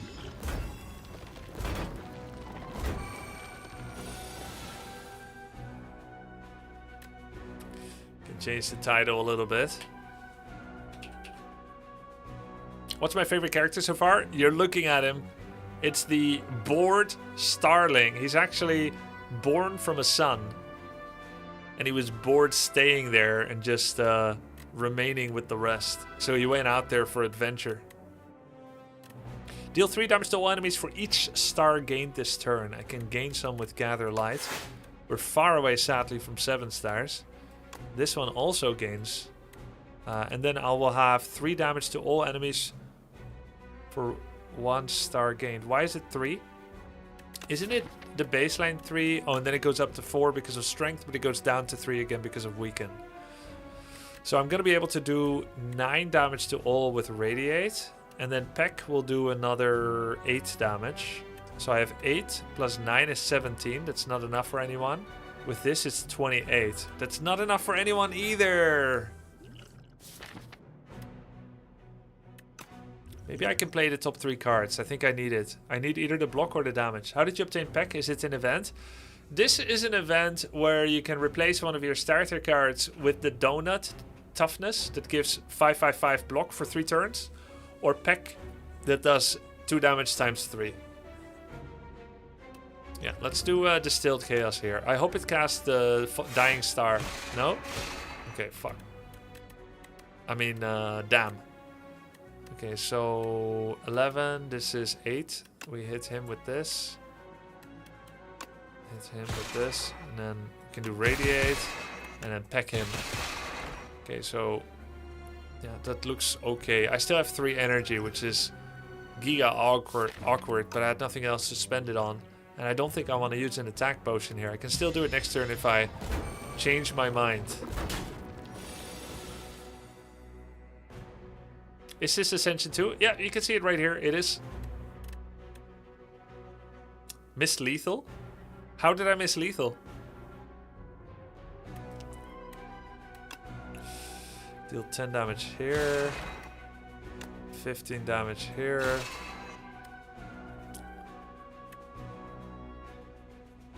And then I guess I have to use attack potion or this guy is going to come back. Unfortunate. Well, that'll do it. Alright, that's double potion, but luckily I get 1 potion back. Stable Serum, which is actually a rare potion that retains your hand for 2 turns, doesn't discard. And I get the very mediocre Book of 5 Rings. I hate this relic with a passion. Who's gonna add that many cards? I was playing Final Boss with Silent, had the card that gives 3 times any card. Yeah, Nightmare. I had triple poison already in the deck. I added 3 more, got 1200 plus poison on him, but I took damage to set it up. Then I learned this boss has not yet awakened means something. I almost died after that when boss respawned. Wait, what do you mean?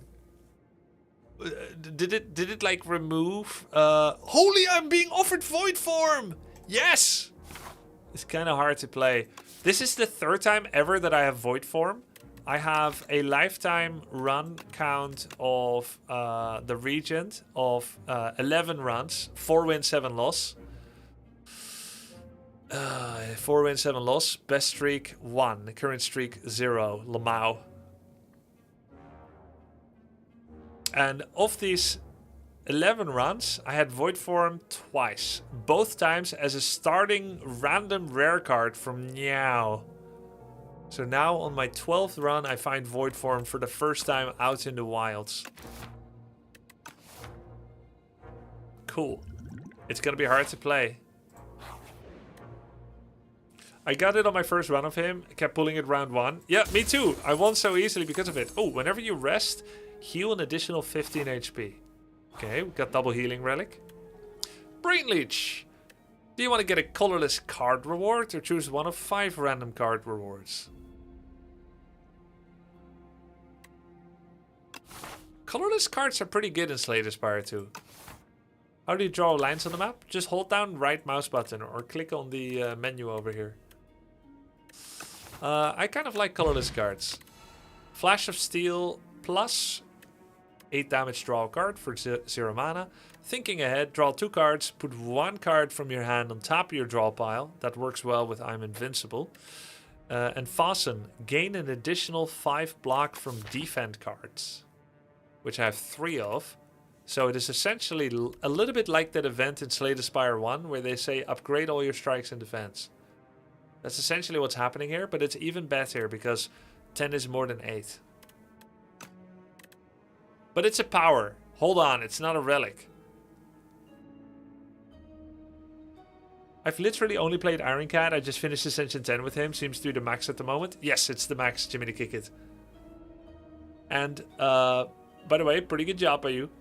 Ascension 10 covers the Ascension 12, 17, and 20 deficits that Slay the Spire 1 has. So whether it's going to remain at 10 or whether they wanted to leave some headway to expand further difficulty levels later, or whether they're going to spread out the 10 into the 20, I don't know. How do you play this hero? I'm 0-15 for this character, while 8-2 for every other hero.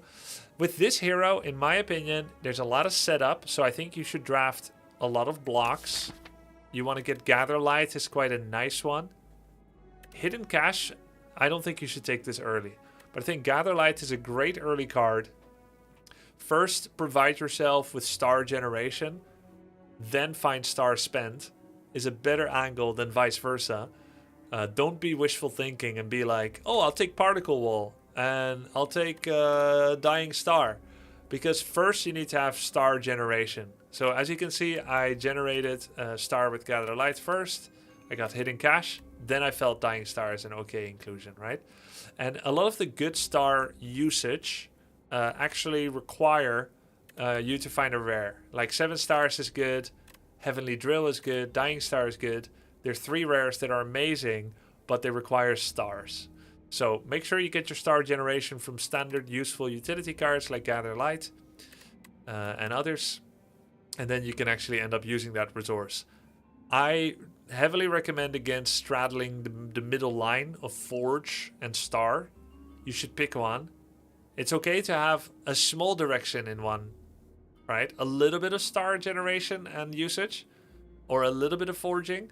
But I would hesitate to like go pure 50-50. I think that's weak. Gain an additional 5 block from defend cards. Actually not that good. Flash of Steel, pretty good. I'll take that.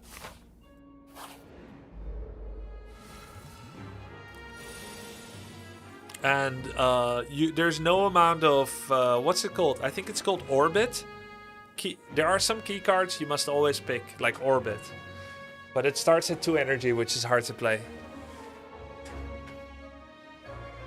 I have found both success with Forge and Star play. But this is actually the first time that I'm going 100% Star. And right now, my deck is not good enough to win. Because I lack energy. I lack good relics that matter. I have a lot of relics that don't really matter. So I have an energy problem. Being attacked for 16. Let's see what Flash of Steel procures. We're gonna attack the one that's in the back. Okay, that doesn't procure anything. Tyranny, Gather Light, and now I have to make a decision. Do I take 6 damage and create 3 stars? Or do I take no damage? Let's go with the no damage. Any tips for Necrobinder? Having a hard time with her.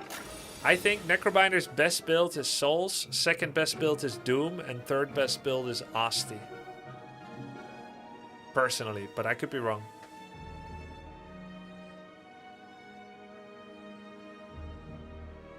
Well, you know how it is in Slay the Spire. You don't get to choose your direction. You have to play with the highest value cards for a direction that get offered to you.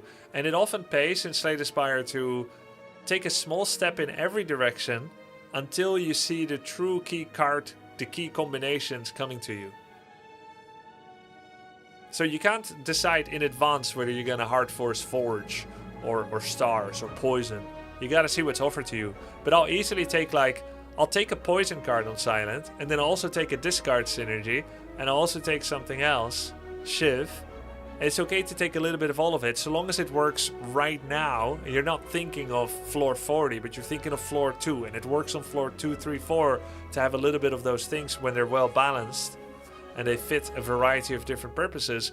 And then as you get more relevant cards that end up expanding upon one of the combos, you can start becoming more picky. I have 7 stars. I can choose to exhaust something. We cannot remove his strength. We can, actually. We can Falling Star the artifacts away from the back bug, and then Dying Star will remove the rest of his attack, which means we don't need block. Every 3 skills you play... I don't have any skills. But let's go ahead and open with a Falling Star, which does mean I can't play 7 stars. But that's only 56. Which I don't think that would have been enough, is it? 56, 7? Oh my god, that was actually enough. Oh god, what a fucking misplay. Too much yapping. It was enough. Yeah, all good. All good though. All good, right? Isn't it all good? It's terrible. It's actually terrible. It's very close to being enough as well. This is great. No, this is a good thing. Now we still have some stars left. It was terrible. Let's see. We have Shining Strike and a Hegemony. Those are enough. Looks like we're going to be unpunished. In another unjust example of buffoonery. And a surviving streamer. Never punished. We have Parry. Whenever you play Sovereign Blade, gain 9 block. That's a great card for... Well, actually, I don't think this is ever great, by the way. Even for a Forge deck. Never a great card. Know thy place. That's always solid. Love that. What's the Ghostly Horn Relic? This is a bonus that I got from Orobos. I skipped Sandcastle and Radiant Pearl. I actually don't remember what those do, but I felt that Torch of Orobos was the best.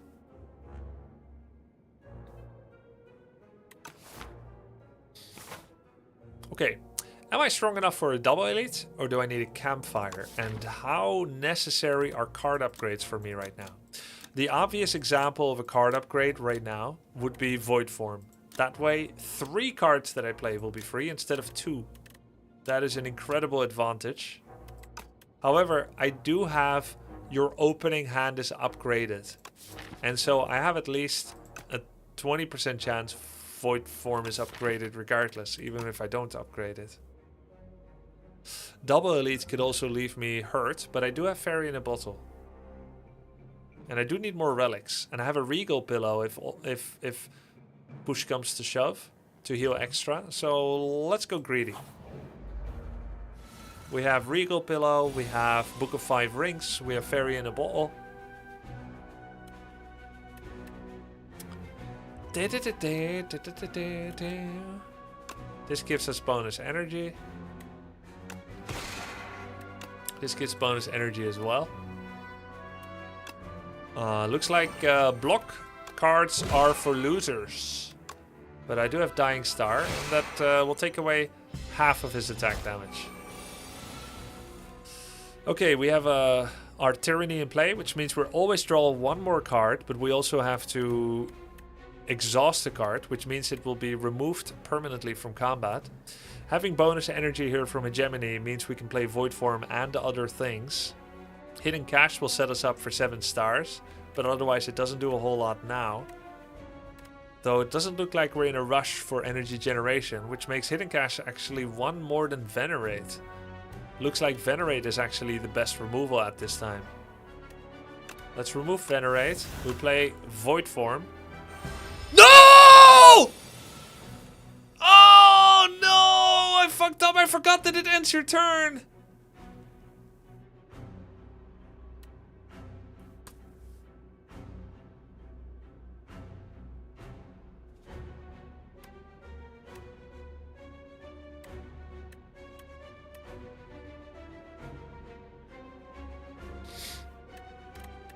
Okay, I continue. We continue as if nothing happened. Let's remove a strike. Open up with a Flash of Steel. Do a little bit of pecking. Is there a way for me to spend stars this turn. No, there isn't. Wait a minute. Void Form cancels mini regions benefits. So if I want to spend stars now to generate strength, I have to make sure to play Particle Wall later, but then it'll cost me 2 stars. In which case I can't use Falling Star.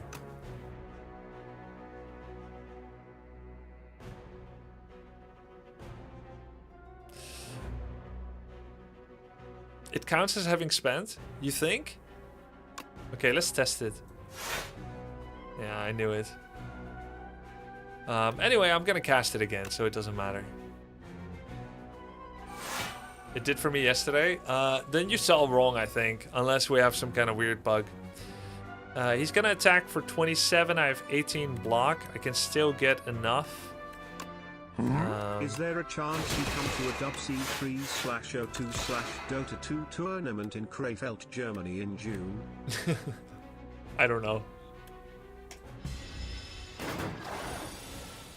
They're actually holding those 3 games together at a tournament.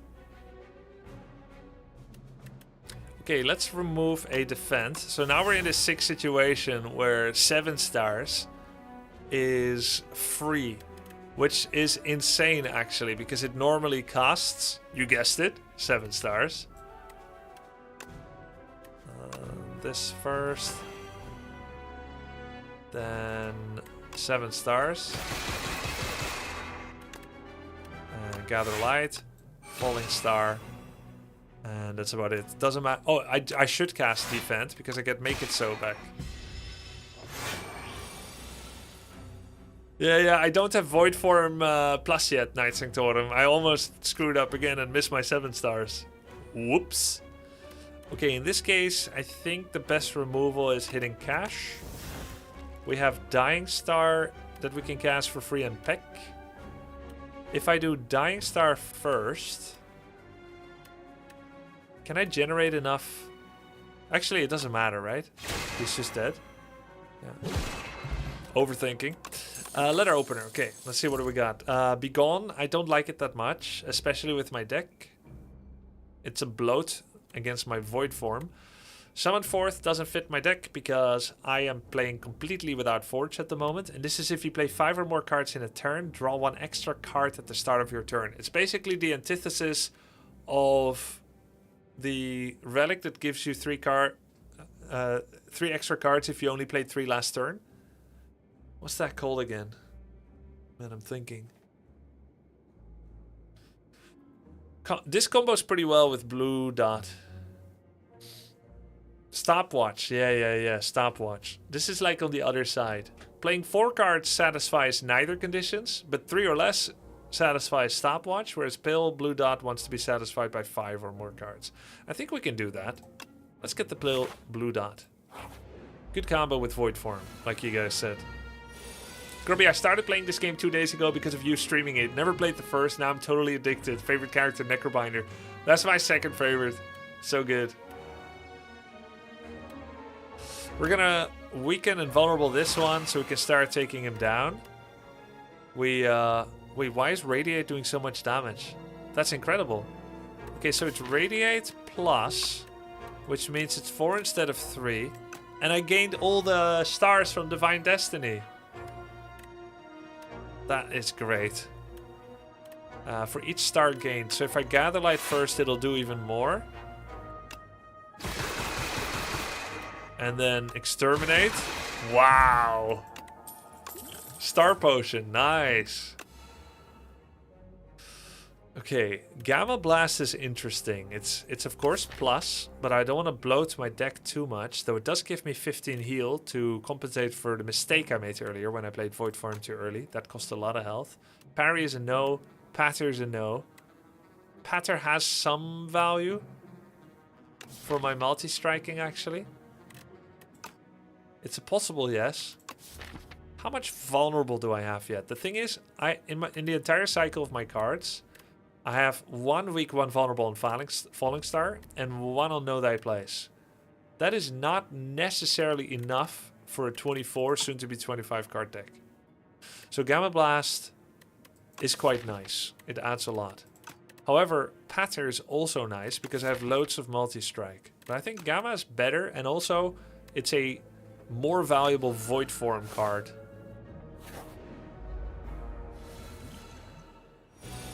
Okay, gonna get attack for 21 damage. I don't have a lot of block. So it looks like we're just gonna do Tyranny. And then either I just take the hit and I do a Hegemony and I get like a greedy turn 2. Or I defend and hit in cash and get some stars. Now let's go ahead and go for the defend, hit in cash. Save ourselves 8 life. Choose a card to exhaust. Okay. He's going to attack for 18. He's going to attack for probably 13 after Know Thy Place. I can block 5 of it and that's about it. Probably just remove a strike. Open up with a... This is actually a toss-up. I get it back every 3 skills. So if I cast it after Know Thy Place, I do 4 extra damage. Every 3 skills I get this back, which means it is essentially worth 3 damage to cast Know Thy Place after Make It So, which is less than 4. However, that 3 damage can be vulnerable. It can be on a vulnerable target, in which case it's 4 again. So I feel like it doesn't matter. So I'll just do it like this.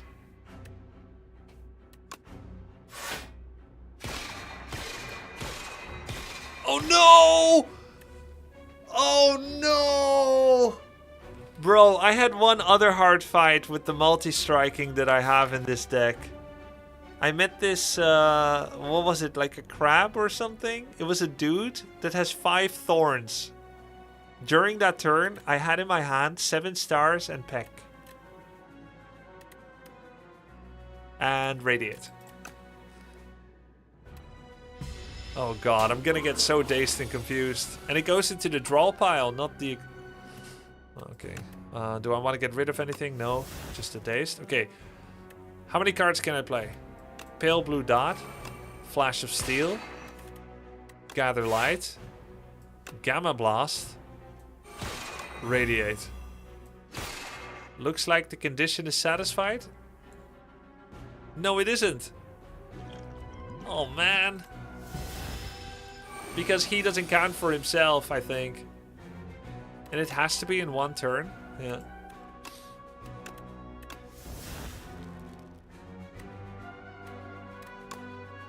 Wow, I have no blocks. I have lots of stars, but no blocks. Oh my god. Well, it looks like he's gonna lay down and die, finally. Oh man, okay.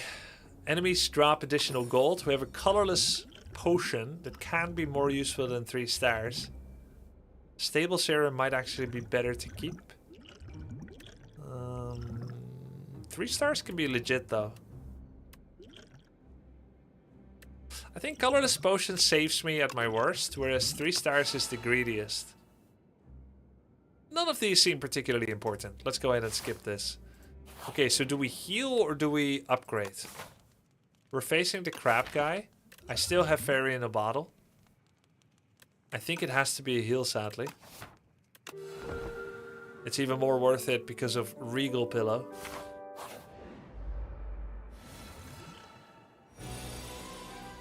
Gotta turn around and attack him. Lots of Radiate damage during this turn, potentially.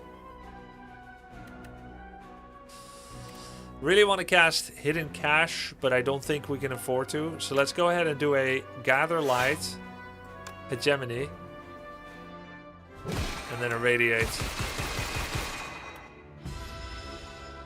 It's gonna be hit for 6 damage in all. It's the rocket that we need to be extra careful of. There's Void Form, that's a must play. But not the first! Not as the first card this time.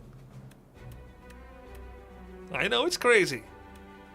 So I can either do a bunch of damage or I can drop theirs. He's gonna hit for 6, he will hit for 18. And I have no blocks. Yeah, I think we do Dying Stars over 7 stars. Tyranny, Defend, Dying Star, Void Form. I could do a colorless potion. Wow, I'm getting hit for so little. That's great. This time, takes notes. So I think next turn he's gonna hit for 45 if I don't face him. Choose a card to exhaust. Probably Strike. So he's the one hitting now. If I don't look at him, can I focus Rocket and kill Rocket on time? That's the question. So I've got Know Thy Place, Gamma Blast. Make it so, Exterminate. Definitely want to vulnerable them both. I think I want to max damage Rocket.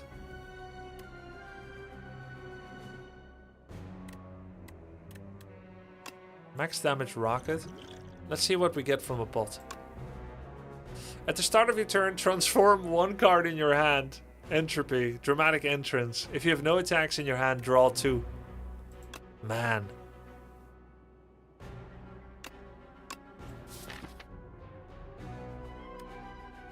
I don't think that's all that good right now. After this run, FS.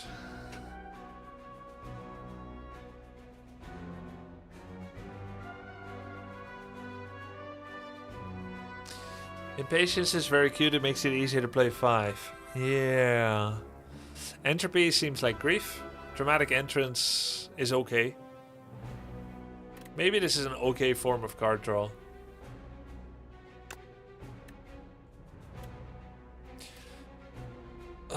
I could do double Particle Wall and don't look at him at all. Particle Wall, Gamma Blast. The second Particle Wall will cost me. I could just do that. Just don't look at him. Make him know his place. Turn around. Actually, I think it's single Particle Wall. Yeah. But this is a skill. I want to open with... Maybe I don't... Maybe I make it so on him. But my first... Man. I'm juggling the Void Form, yeah? So I got 2 free spells. They have to be Particle Wall, Gamma Blast. I have to open with those. But one of them is a skill, which means make it so cannot be triggered on it. That's fine. I'm gonna ignore make it so. So Particle Wall first. Gamma Blast on the one that I want to focus more often. Then know his place.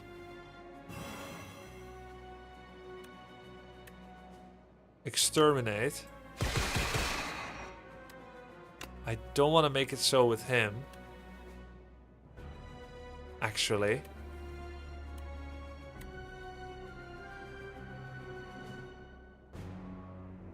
I could make it so with him, but I think it's better to go for Rocket. Though he's not dying next turn regardless, so it kind of doesn't matter. I might as well hit him. Then I don't have to do another Particle Wall and I save 2 stars. Because if I turn around after Particle Warp, costs me 2 stars. Thing is, I'm not really lacking stars at the moment either. I could retain my hand and then I can cast as many Particle Walls as I want next turn to block the big attack. That is a possibility. Is the anniversary things still a thing? I can draw cards too, yeah, but... Okay, I'm just gonna hit the Rocket, who I want to attack more. Then I can cast Impatience. Make it so is back. Hit him again. Falling Star him. No, they stopped anniversary stuff on Twitch. No, it's still a thing. No, I don't mean that. I mean, yo, thanks for the sub, friend. So I'll just do a defend. And that's actually enough for the block. Okay, good. So now the rocket attack is coming. 24. There's something to exhaust. Can we kill him?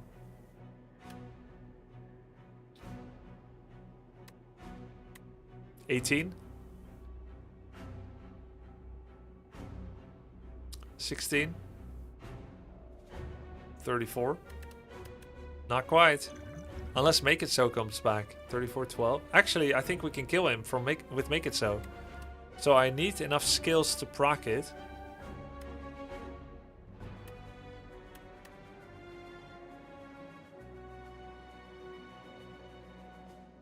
I think I have to get rid of Blue Pale Dot. Kind of a rash decision seemingly, but I think it's the best call.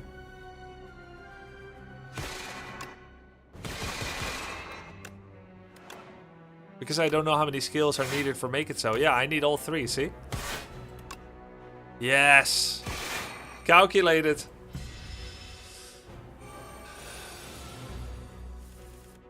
Choose a card to exhaust. Strike.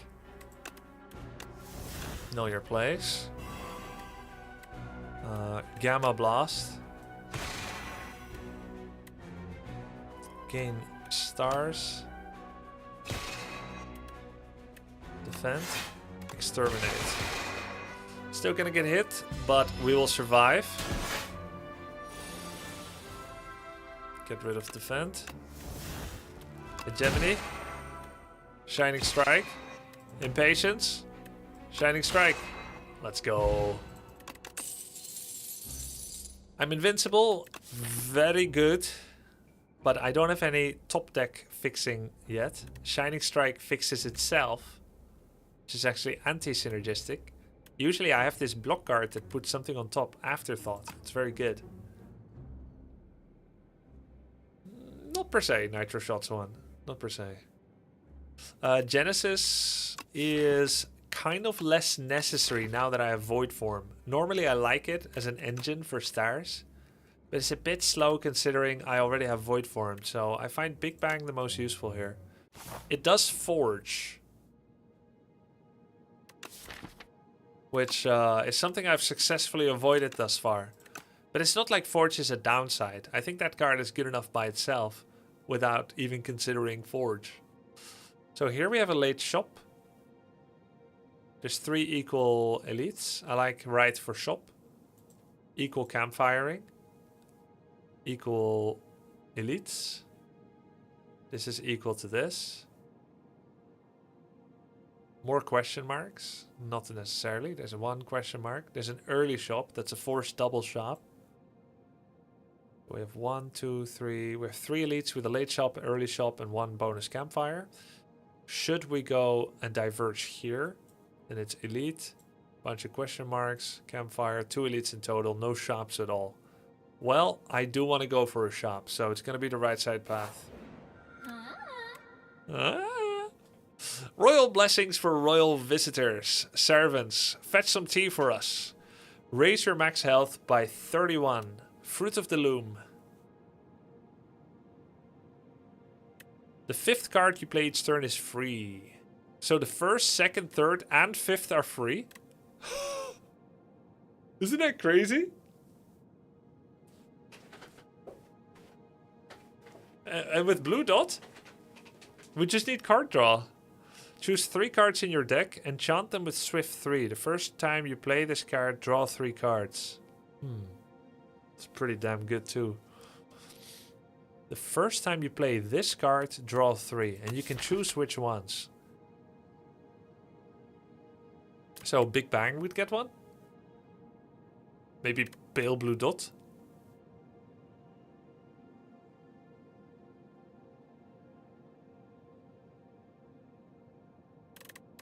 I think Scarf for the memes is a decent a reason of anything.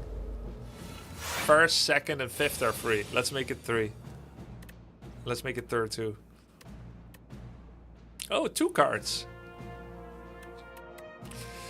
So what I need still is I would love to get the power that gives energy. I forgot what it's called. And a little bit of card draw and some blocks. I have way too many attacks. I baited myself with Molten Egg. So we're gonna take damage everywhere.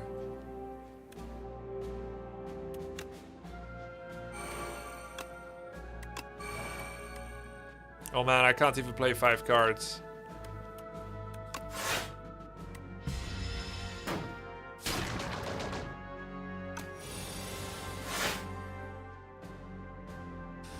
We need some mechanic to spend the stars. I'm looking for a heavenly drill. If you see one, let me know.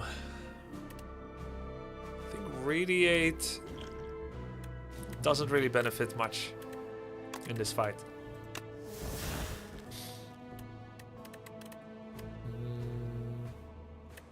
Big bang. The reason I'm alive.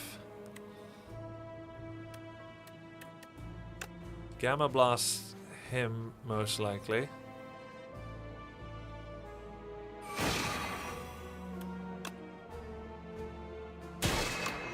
Is that, oh my god, it's one off lethal.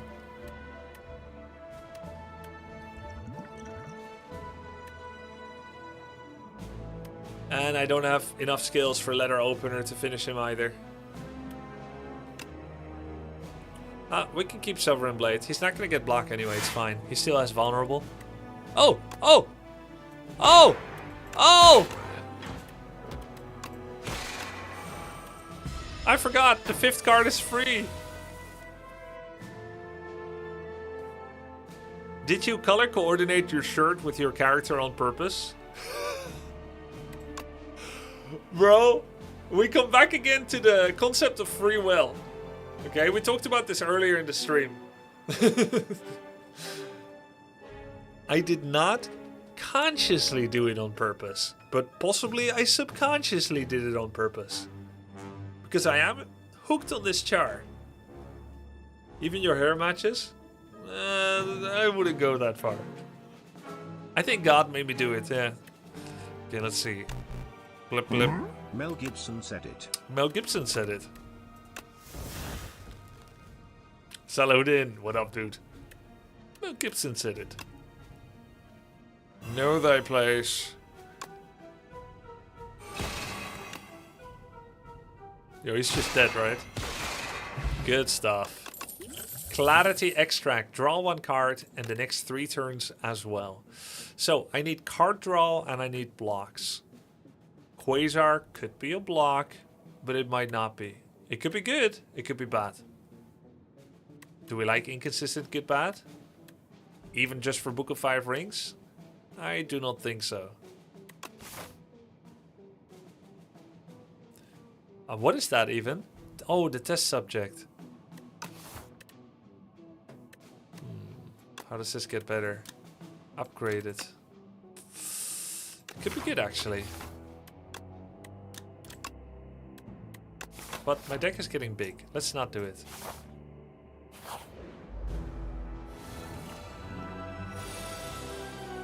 Opening hand, void form. You gotta do it, right? Or I could retain. Maybe this is a retain angle. But how much can I block anyway? Not that much. Man.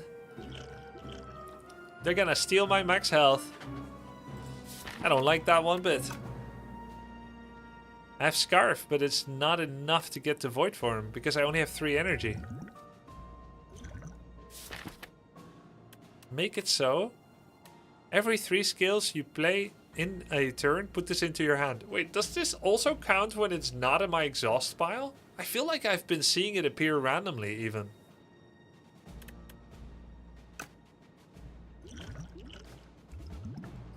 Draw 1 card. If it's a 0 cost, I can play it and I can play Void Form for free. Is this the time to just bust all my potions open? Maybe. Oh god. Oh wow, that's actually fantastic.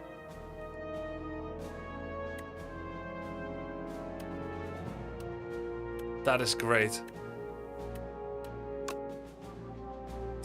Any reason not to play this now? No. So then we have to do a block as well. How many rare cards do you have? Yeah, I think I have all of them, I'm not gonna lie. I think we need to hit.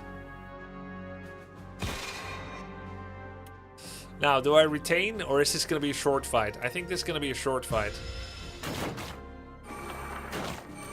How many rares? Can I see it? Looks like you cannot sort by rares. But anyway, 1, 2, 3, 4, 5, 6. 6 out of 26. He dies from this. He's close from this. Oh, we have AoE damage. Well, that settles it then, doesn't it? Excellent. Didn't waste stable Shadow. Got really bailed out by Dying Star there. Okay. Cloak of Stars is a solid block card. It also makes it easier on 3 energy to play Brilliant Scarf. I think that's just fantastic. It looks like a very unassuming card, but I think it'll help the deck flow better. Question mark. Lose 6 health and gain gold, or add Clumsy and obtain a random relic. We are facing many shops, which is nice. Adding Clumsy to the deck actually benefits Book of 5 Rings. And we get a relic. I like this. Vambrace. First time you gain block from a card each combat, double the amount gained. Not fantastic, but it'll help a little bit. We're against the Owl Magistrate. The first time you gain block. That's nice. 16. Hey, not bad. Let's play the highest value cards. I don't know what this guy's gimmick is, his mechanic.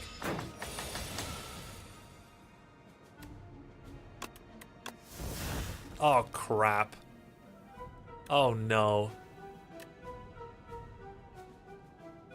24 damage? It won't be 24. I mean, I have to play this, but maybe not first. I could block for quite a bit. Do I have to play this? Block for 10, take 8. That sounds so much better. Can I make it? How many cards did I cast? Flash, Gamma, Gather Light, Shining Star. Oh my god! Oh my god! That's why we go for the 0 energies. The Scarf was actually really good for build, and it got even better thanks to Make It So, and even Cloak of Stars will help, and Flash of Steel was key as well. It's all coming together. Choose a card to exhaust. Strike. Dying Star for free. We get 2 cards for free. That's 2 stars cost. This is 3 stars cost.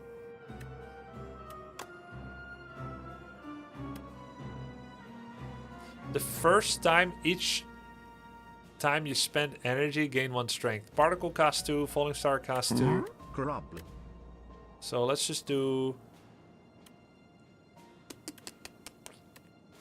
Let's just do this.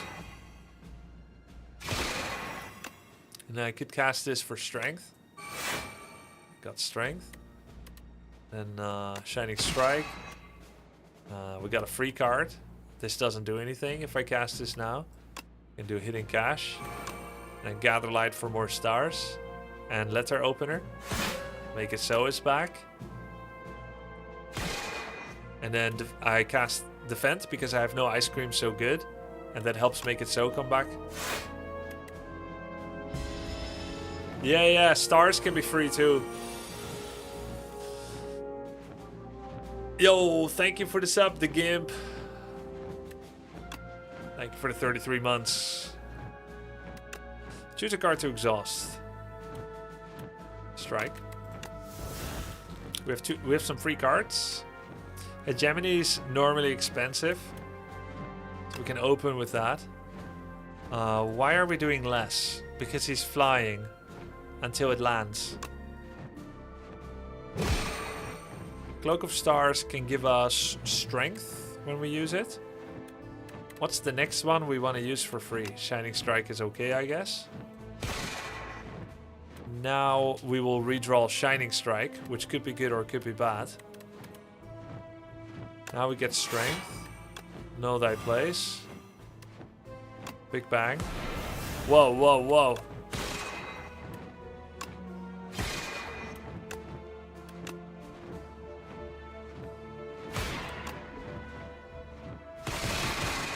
Maybe block would have been better.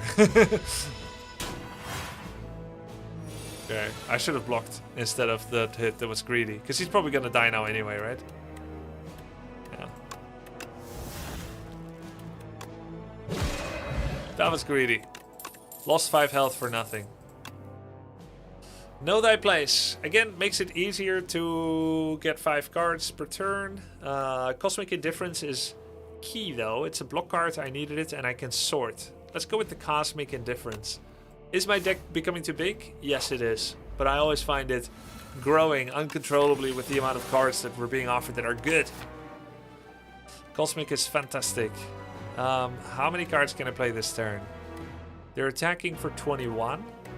1, 2, 3, 4, 5.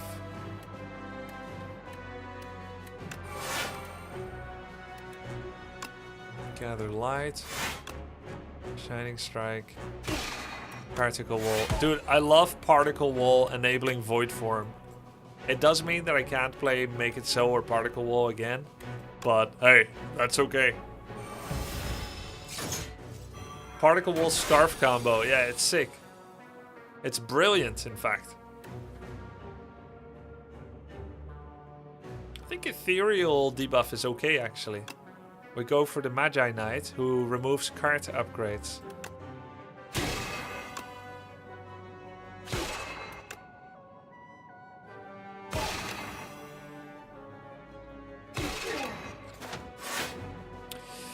Okay, I don't like how hard I'm being hit, but it is what it is.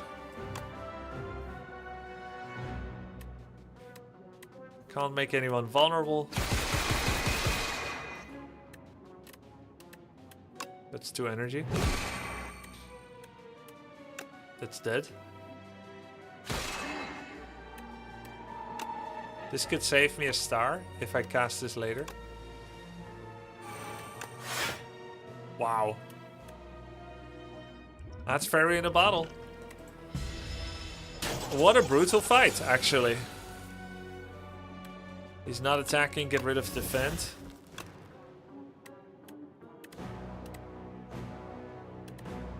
I think I might want to cast this, even though it's free. Because now I can do Silver and Blade. Okay, Cloak Clasp. At the end of your turn, gain 1 block for each card still in your hand. Astral Pulse. Terraforming. 8 Vigor. That is amazing for my deck.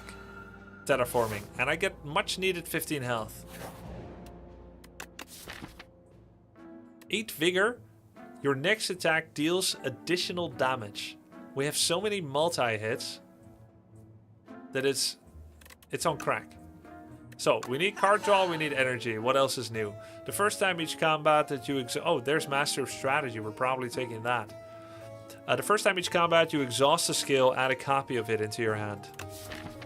Okay, how many skills are we actually exhausting? Well, first of all, we can exhaust cards with the power, Tyranny, but then we just get it back, which is silly. We're not even using it. But which skills are we exhausting and using? Only Big Bang. Not that impressive. Each combat. So we're basically just getting Big Bang. No, you have to exhaust a skill. Upon pickup, raise your max HP. The first time you play a power each combat, gain 6 block. Pretty lackluster. Master of Strategy and removal of Clumsy. Looks good. I think Strike is still better than Clumsy. Strike plus, mind you. That's a 12 damage strike for 1. So, Clumsy goes away. Master of Strategy. Could also buy potions. Gain star power. Draw cards. Shuffle all your cards into your draw pile and draw 5. There is another shop coming and it's not that far away. We're gonna get like 44 from this or whatever. 40 from this, maybe 50 here. So we'll have another 190, maybe something here. We have 200. We buy a potion here for 70. We go in with 370.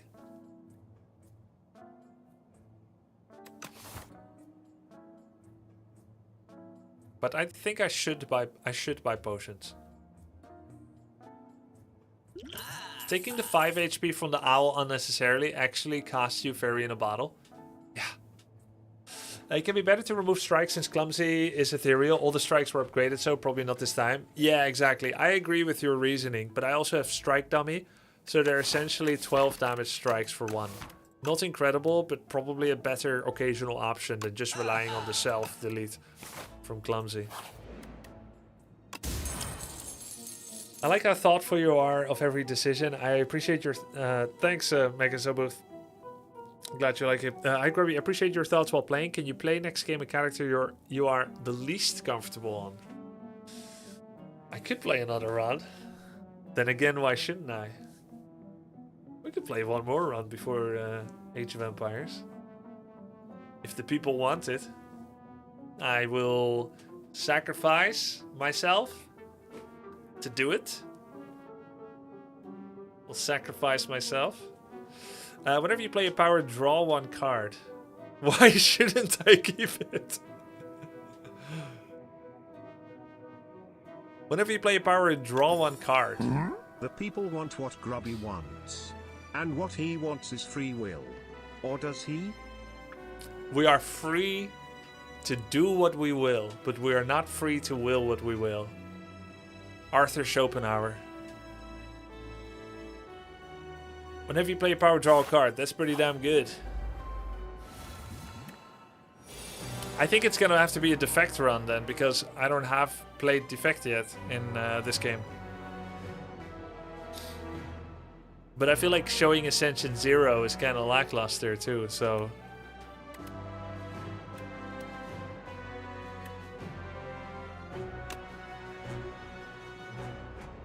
I think I open by making him weak and vulnerable. Then I can terraform the exterminate. And I'll hit him pretty hard. The only problem is he's gonna hit me back. But it is what it is. This will hit hard though. Oh! Oh! Wait, why did I draw a card? Oh! Game piece! And now I can actually block. And it is even bigger from Vampraise. And we'll get another block from Venerate in hand. Man, I should have seen this coming, guys. You heard my thoughts. You knew they were absent. You said Vambrace is mid, it's great. Yeah, it's pretty good. And it scales with your deck, which is cool. Choose a card to exhaust. I think Peck is the least special thing that I have in hand. Let's get rid of a Peck. Who needs a Pecker? Now he's still vulnerable, so I can open with a Flash of Steel. I also don't have any way to gain strength from Mini Regent, because there's no way to spend star. Actually, I could open with Big Bang. This might be better. Okay, I still don't have a way to spend stars, so we'll do Flash of Steel next. We have now cast 2 cards.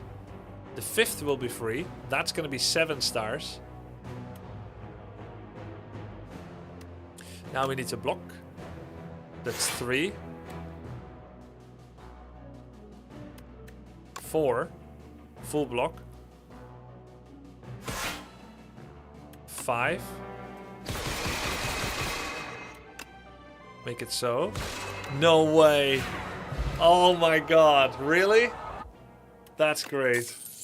Orange Doe. At the start of each combat, add 2 random colorless cards into your hand. I could deny this. This makes my deck extra big. I already have 30 cards, which is way too many. I've always struggled to keep it small. But they are extra cards. It's like Bag of Preparation, but doesn't fit your deck. But Bag of Prep is really, really good. So having more options in your opening hand is not that bad. And I do have Tyranny to trim it. Let's do it. There's also Gambler's Brew, which can be used in conjunction with it. And we're getting to the end game. No, none of these are particularly important. Putting a card from your hand on top of your draw pile can be good. This is like prepared, silence prepared together with damage, but no, none of this is necessary. Let's go on. Now, do we rest or do we smith? Let's do a little fun and see what would be the best smith. I would say master. Well, I would say void form naturally. Void form is the best smith. Then master of strategy. Then maybe pale blue dot. And there are no campfires left later. I think it's a void form upgrade. I'm confident we can survive. And it will help me in the next fight. Then I'll rest over here. But it's better than the other order where you rest last, but you had a weaker void form for this challenge. Oh, what is this? Battle-worn dummy. As you approach, it begins to rumble and fizzle and lights up brilliantly. Time to train. You have 3 turns to defeat me. Choose a setting or face lethal humiliation. Here are the options. After the terrifying message, the dummy carefully reads out detailed instructions. What do you choose? Fight a 75 HP dummy. Okay, it sounds like he's not gonna fight back, but I have 3 turns to kill him. I don't know what lethal humiliation is. My guess is he will give me the shame curse, which actually lowers my strength. Well, it weakens me for a turn every time I draw it. It's quite a bad downside, though I can remove it later. It also says lethal humiliation. There are few things more humiliating than dying to a dummy. I am very unconfident I could beat a 300 HP dummy, by the way, and I'm not about to throw my run on a little bit of fun. Upgrading to random cards sounds good. I think I can handle 150, but it's not actually that obvious either. Let's go with this, setting 2. I think this could be a great boon to our run.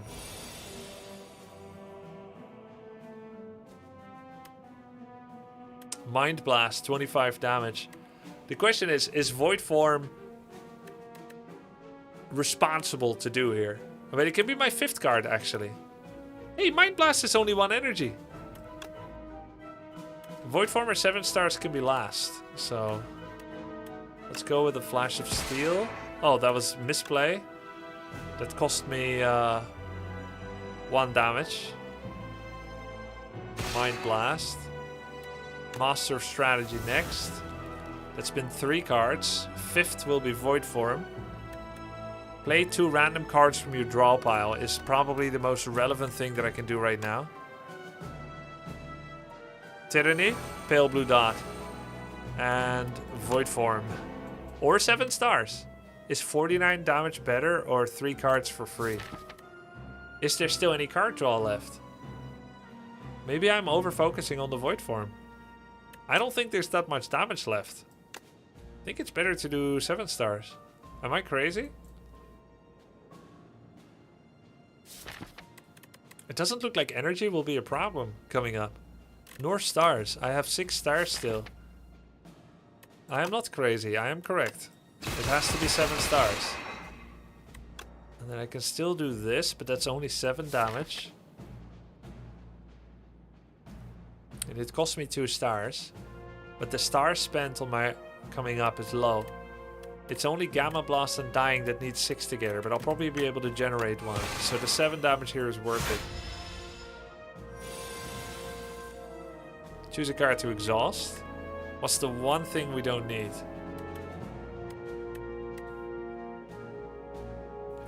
Particle Wall.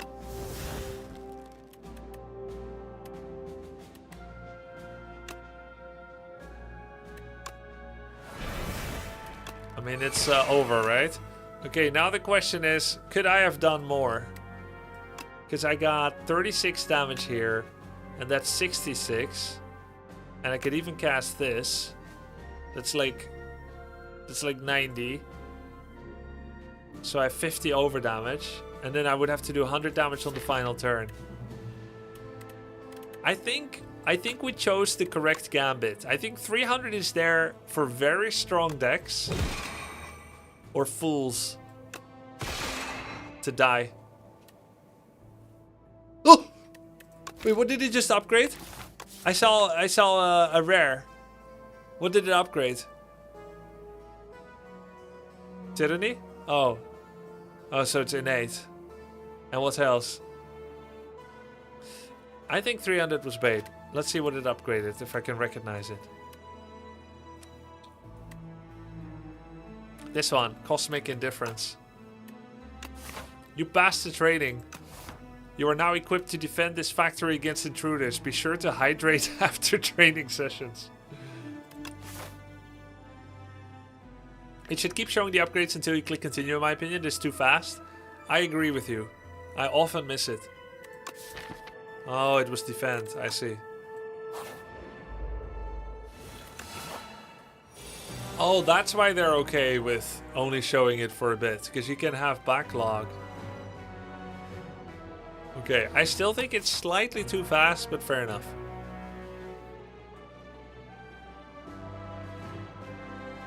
This is where we find out if it was a mistake not to rest.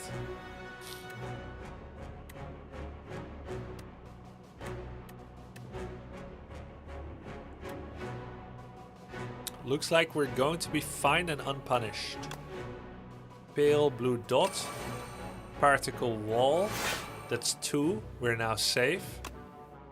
Big bang. Now we gotta decide. Because it's either Tyranny Void Form. Or it's a whole bunch of other things. Because it's only the 5th card that's for free. Tyranny. Entropy. Fasten. Or Sovereign Blade. But I think it's Tyranny Void Form. It makes sense. It just makes sense. Choose a card to exhaust. Let's go with a strike. First 3 cards are going to be for free. 7 stars is attractive. There's Falling Star that costs 2 stars and takes care of some artifact. Gamma Blast. Takes care of the rest. Vulnerable applied. Now we can 7 stars. Now we can still spend normally. We have the 5th card that's going to be free as well. It's only the 4th one that isn't, so let's cast a free spell. Now the 5th one is for free. It means we can Dying Star. Dude, this is insane. Hidden cash. Hidden cash for star generation could be nice, but we're not spending a whole lot. In fact, we're not spending almost anything anymore ever. Then let's just focus on what really matters in life. Damage.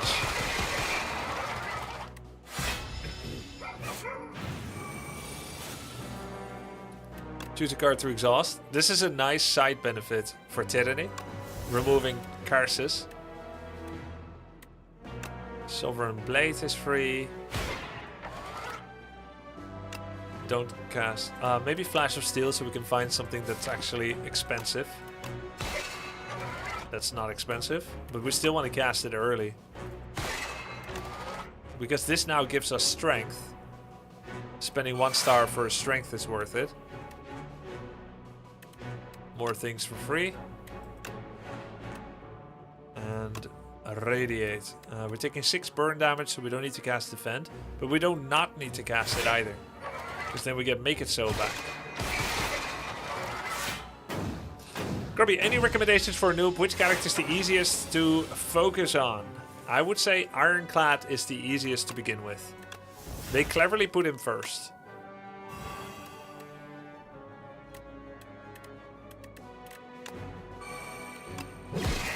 What an incredible fight. It looks like upgrading was unpunished and correct. Stable Serum, Clarity Extract, Gambler's Brew, Skill Potion. I think these are better. We'll add a Vira for 1 extra strength. Okay. I think Neutral Aegis is nice.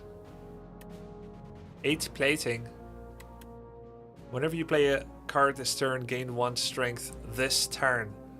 But it's a skill, not a power.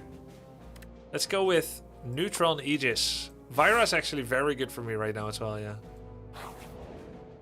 We got every rare card in the game somehow. Secret technique. Pull a skill from your draw pile into your hand. How many skills do we have that qualify for that? Master, Strategy, Big Bang are some big candidates. But overall, I would say I don't need this. At the start of each combat, Forge, unimportant. 1 extra energy is huge for setup. Enchanted attacks deal additional, not so good. And then there's removal. You can remove a strike. But honestly, in a deck of 31, the added value of removing 1 card isn't that big. 1 starting energy is bigger.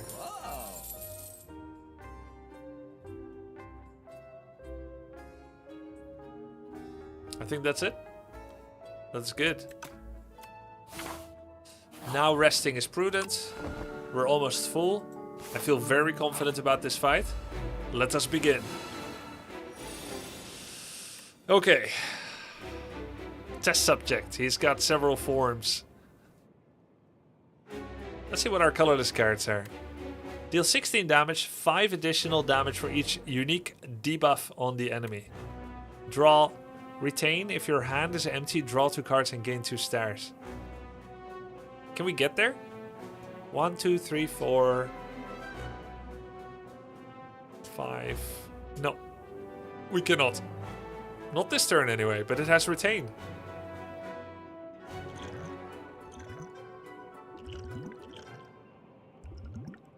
Do I just gamble brew for void form? Put a card from your discard on top. Is there anything I want to bring back? Actually, we get energy next turn. Next turn can be a great setup turn as well. Let's go with... Well, I gotta decide what I want to bring back. Hegemony is gonna be my cast to bring back. I guess... Man. This is an okay cast regardless. Oh, there's... Okay. Okay. Well, that's my 5th card then.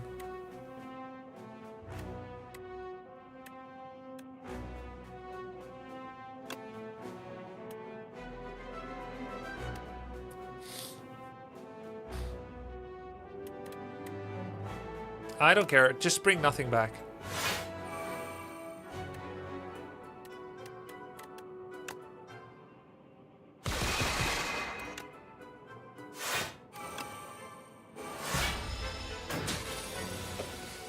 Choose a card to exhaust. He's gonna attack for 18. I don't want to exhaust almost anything. All of these are nice. So let's exhaust Cloak of Stars. We have 3 free cards. Gamma Blast costs 3 stars. So it's a good one to open with. Then we have 3 more cards that are free. Most of these cards are... Actually, all 5 of these cards are free. So it has to be Master of Strategy. Neutral Aegis. Perfect. For free. We now have Plating. 7 stars will be the 5th.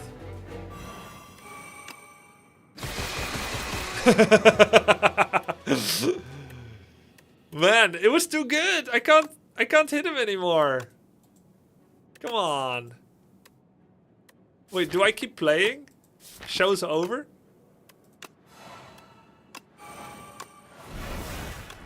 Come on.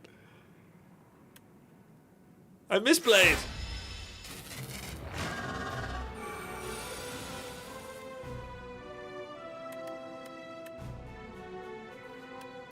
Choose a card to exhaust.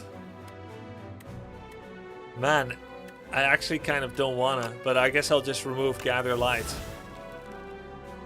Okay. Pale Blue Dot. Dying Star, don't mind if I do. Okay, we're now not taking any damage. And Falling Star. The order was, of course, hilariously wrong. We missed 5 damage. Ooh, terraforming.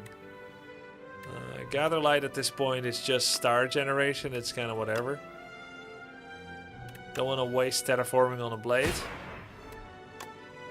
Gather Light. Oh. Oh my god. I cannot combine Restlessness with Particle Wall. All good.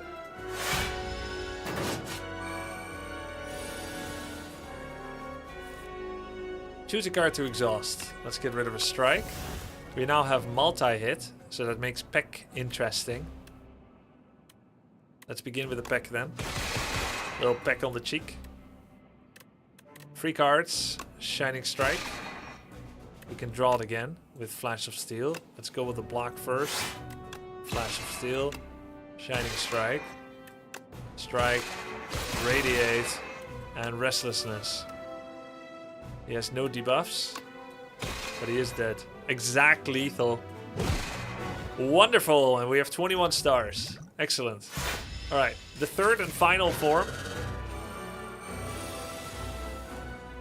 I wasn't punished for missing a bit of damage earlier, yeah.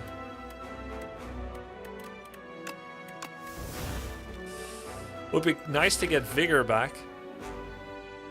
But it is in my discard pile? Oh, Terraforming Plus, there. Let's see. We have 3 cards. Gamma Blast. Or I could open with Know Thy Place, then Gamma Blast. Oh wait, he has Intangible. Lasts for the entire turn. Alright, we'll still do this.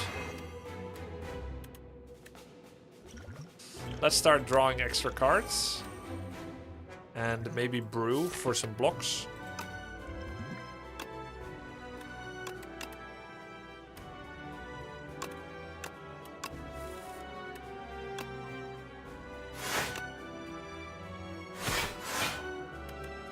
What do I put on top?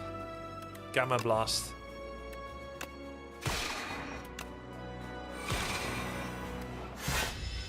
Okay. 33 damage. Oh, I'm gonna like this turn a lot. I think he's probably dead, is my assessment, but I could be wrong. So, am I gonna gain stars this turn? 1? Just 1. Okay, let's get rid of Radiate. He still has Vulnerable. We have Terraforming. The biggest multi-hit is 7 stars.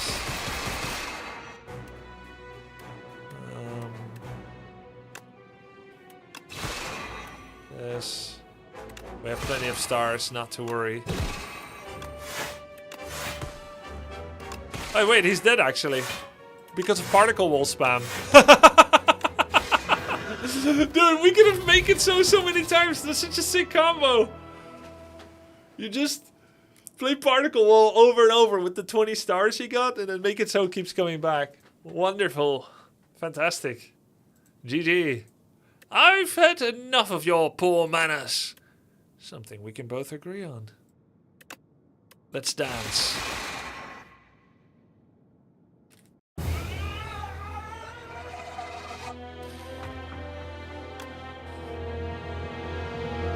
Cool. We unlocked Ascension 3 on Regent. Now, do we do another run or do we play Age of Empires 2? I like both. What does people prefer? Go again? Go again. Go again and then Age of Empires 2. We'll do a quick run. A short one. I'll go with my weakest character, Necrobinder. How much does one run last? 40 minutes to 2 hours, but it'll be on the shorter end of that. Necrobinder. The Act 1 boss will drop 2 relics instead of 1, or just upgrade 1 card, or the first 3 cards are upgraded, but your treasure chest will be empty. Now, Necrobinder kind of has a tough run in Act 1, so these 2 are the more sensible choices. But Lava Rock, though.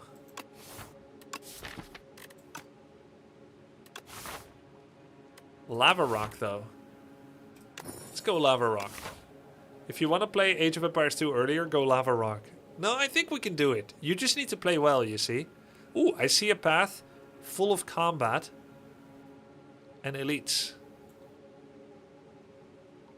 There's 4 elites and 1 late campfire, no shops and full normal fights. There's the much more sensible late shop.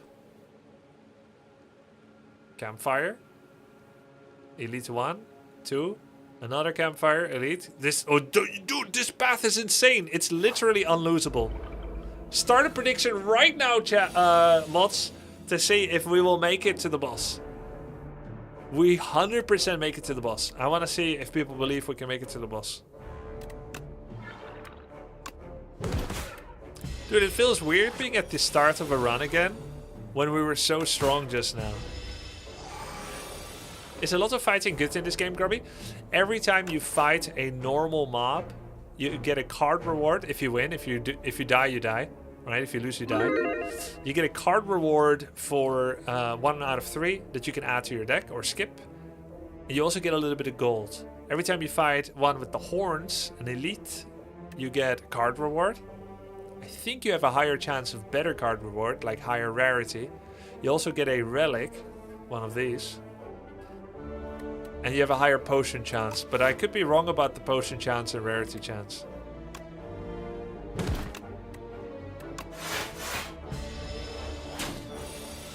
The Act 1 boss is Vanton. Will Grubby make it to the boss? Yeah. Act 1 boss. I mean, that's the premise of what was just discussed, for sure. Dude, Necrobinder is so much fun, but I'm not very good with them yet. Yes, more fighting is higher risk of dying, but you also end up doing... Well, the thing is how it is. Yes, fighting has a chance of dying. You have a higher chance to get injured. But also there's a chance to get injured from question mark events. Because you always go to the same amount of events, let's say. There's no path that's like shorter. It's always on the same line.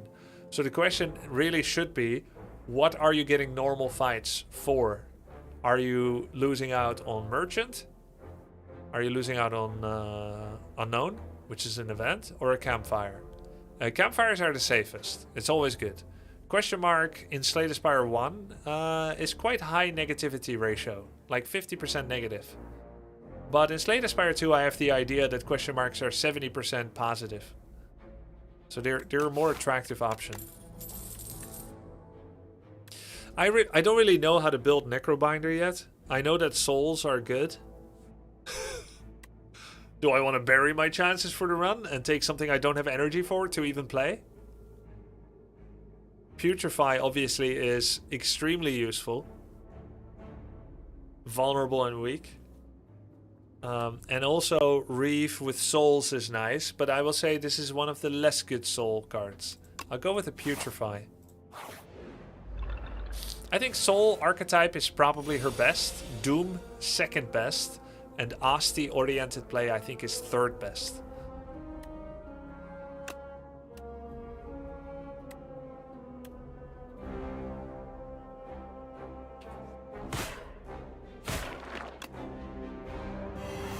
Playing a little away from the expected here. I'm gonna take 3 hits for no reason, quote unquote.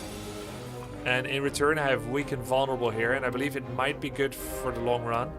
And hopefully this is true. So let's say if I did it differently. Let's say if I had just blocked, then he would now be hitting for 10 instead of 8. But I didn't make use of the vulnerable, so in retrospect, this cost me 1 HP, this order.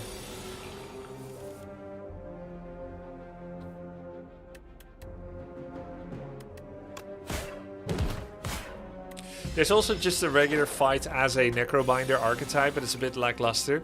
Yeah, you just mean like hit them with damage cards and block with block cards? That is definitely a little lackluster.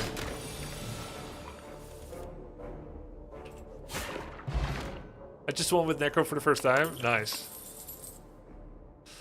Let's see, what do we got? Wisp obviously is extremely good.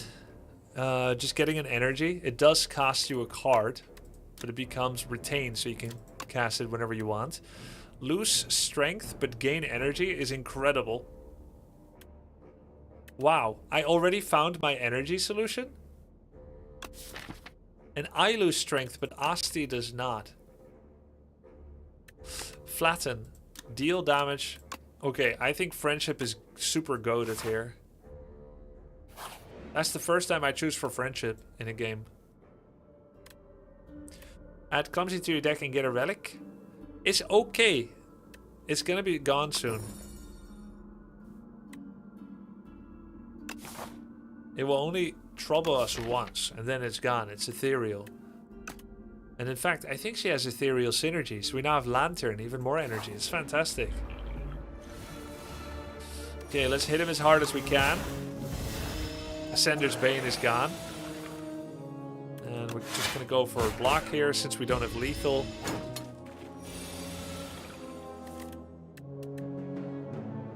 We have 13 damage on the field. That's not enough. Hold on a second. I am small. He's 3. Unleash deals 6 plus 3, which is 9. Oh, and it's not lowered because he is not shrank. So 5 plus 9 really is 14. Plus 4 is 18. It's good to remember here that Asti is not shrank and will hit for full. So we had lethal. Another friendship. I feel like the disbeliever prediction is feeling a little fooled here by the insane luck that I'm getting. I will go for another friendship, yes. Now, how does that upgrade? You only lose 1 strength.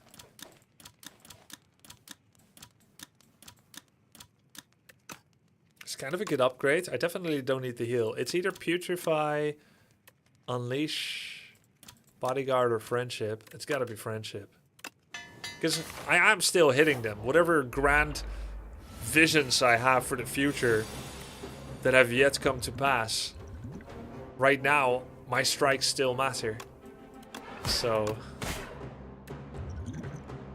yeah. Not worth upgrading. I think it matters now. I would not upgrade it later. But yeah, Putrefy would be a solid option as well.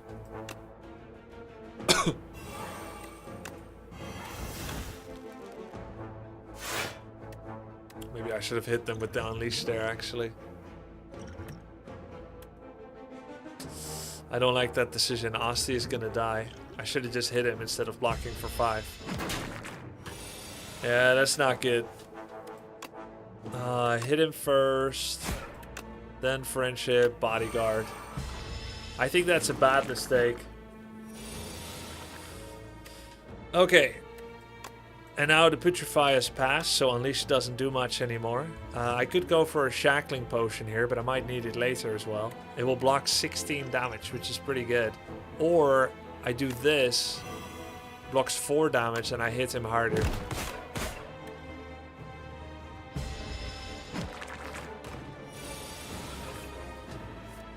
Okay. Infection goes directly to me. I have lots of energy. Actually, I don't think I should have played the second Friendship this fight. I don't think it really does anything here. So I can kill him, and then I can get 2 hits on the others. Yeah, the second Friendship should not have been played. I think we're having a good one, Squandry. Especially with the infections, we'll never need the energy. This was so bad, actually. I could just die here, actually.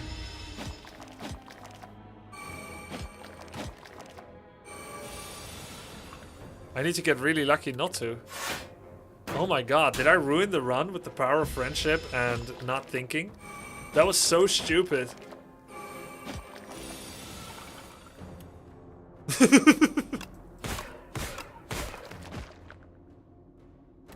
Hey! It's so good! It's so good! Friendship! Save and quit? No, never.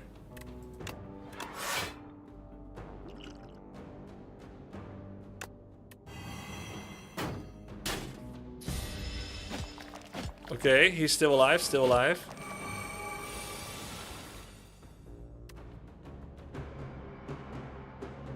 Oh my god. No, I had Lava Rock! I had 2 friendships! I had Lava Rock and Happy Lantern! I did say I'm better at Regent than Necrobinder.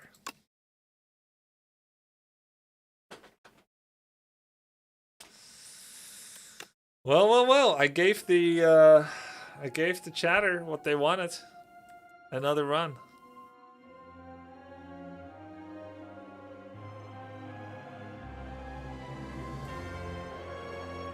Do another run tomorrow.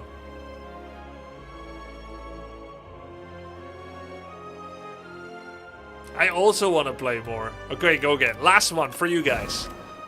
You're twisting my arm here, but last one for you guys.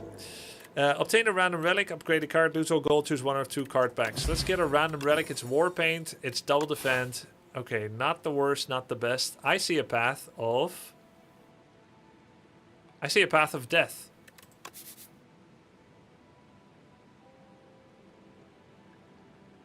There's wait. Here? 3? Ah. So it's 4. Okay. So we have 4 here. 4 elites. With full normal fights. Full normal fights, 4 elites. Feels good, man. 0 elites on the right, full of campfires if you enjoy picnicking, or the more sensible path. A late shop, a forced second shop, which is kind of disgusting. Okay, I see the way now. Late shop, in between elites campfire, 2 elites, question mark, another campfire, elite here, and then we come from here. Question mark, question mark, question mark, done. That's the way. Prediction right now, we're making it to the boss. I'm feeling it. This time, you can really believe me and trust me. We got Warpaint, it's awesome. 8, 14.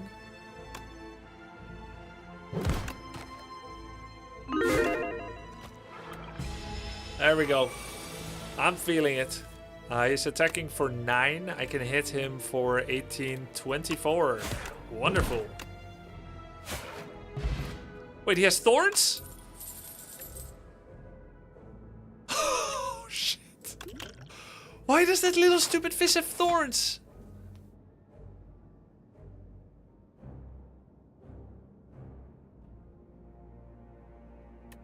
Okay, where do we go from here? It's funny the thorns actually went to Asti. Must be a pufferfish.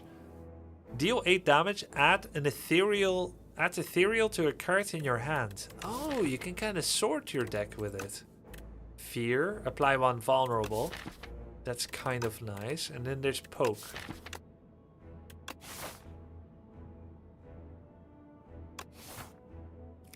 Not all damage goes to Asti. For thorns, it goes to the attacker. I think all of these are okay. Energy is, of course, always a premium in the start. Deck sorting is kind of cool. Let's go with deck sorting. I've never played Sculpting Strike.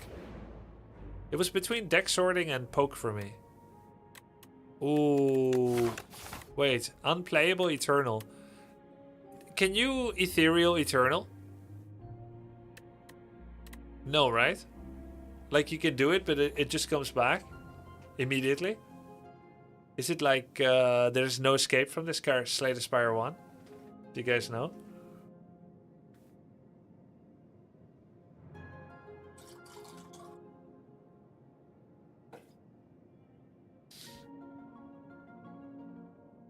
Because I know that there's no escape from this curse in Slay the Spire 1, which was the old version of Eternal, was every time you exhaust it, it immediately re-enters combat. Like it re-enters your hand. I have no early shop though, so this feels slightly griefy to take this early. But I have the exhaust thing, it's worth trying. Let's get the gold. Upgrade 2 random cards or remove 1 card from your deck. Bro, I don't have a lot of stuff worth upgrading. It sounds nice, though, 2 upgrades. It's just gonna be 2 strikes, though. I don't think... cannot be removed or transformed. Okay. So removing 1 would be a strike.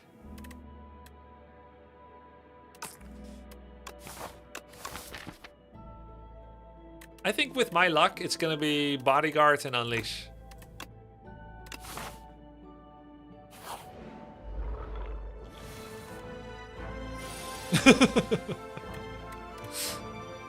This is so sad.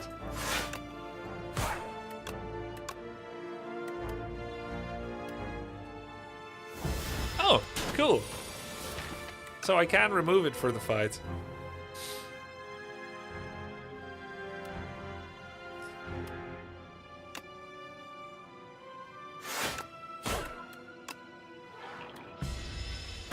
Actually good for early game though. Yeah. It's kind of like the juxtaposition between Empty Cage in Slay the Spire 1, which is a boss relic where if you beat the boss you get it and then you can remove 2 cards. Or the one that says upgrade all your strikes and defense. And so let's say you have 2 strikes and 4 defense. Do you remove the 2 strikes? Or do you upgrade all 4 defense but you have to keep the strikes but they get upgraded as well? It's not always an easy decision.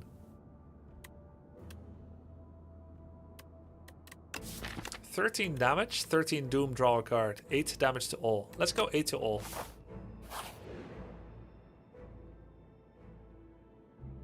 Wait, the doubter percentage is higher after the first run. Why?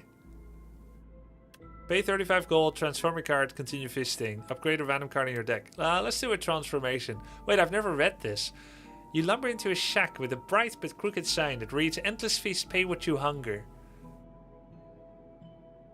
Pay what you hunger? Okay, all you can eat.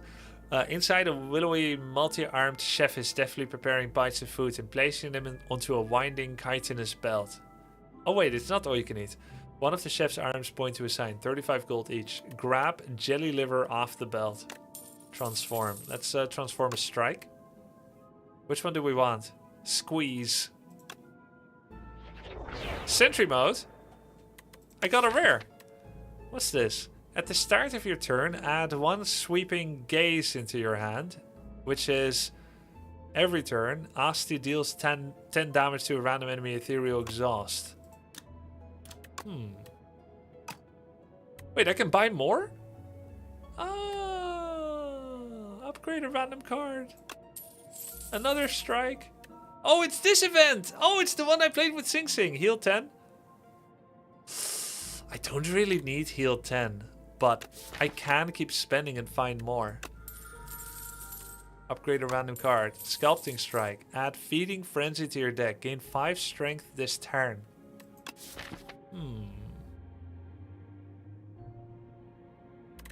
Not that good. It's not that bad actually. It's better than Flex. Upgrade a random. Defend. 4 max HP. Sure. A potion. Yeah, sure. Transform. On a defend, I guess. Or do I do a strike even though it's upgraded? I don't have that many defense.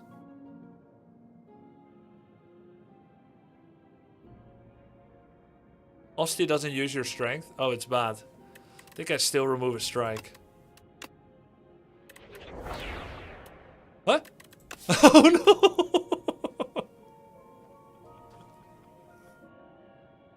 Maybe I can transform this one too. I don't want any more Feeding Frenzy. Wait, I have no gold left. What happened? I blacked out for a bit.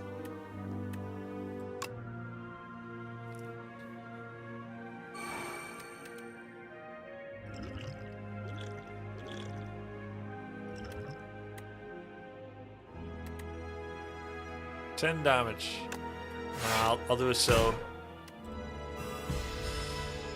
Man, a bit of a Feeding Frenzy in it.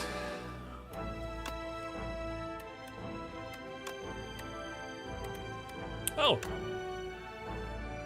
Unleash. 7. 12. 11. Wow. So troll.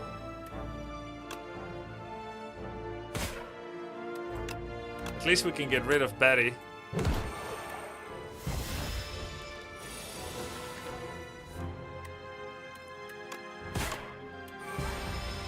Hey chat, is transform actually random or do you get the card on click? No, it's predetermined and random.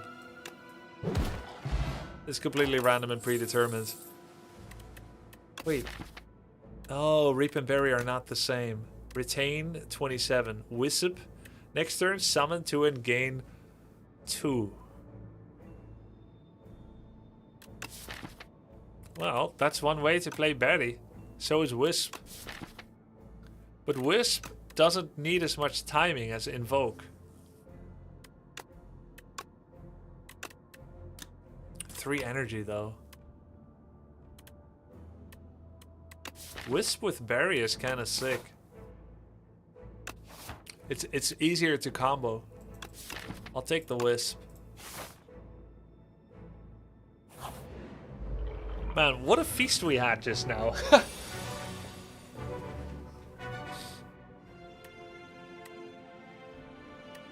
think I want sentry mode here, but I want more than that. Let's pop a pot. Maybe we'll pop everything. Reaper form. Whenever attacks deal damage, they also apply that much doom. Whenever you play a soul, random enemies lose health. Demesne. At the start of your turn, gain 1 energy and draw 1 additional card.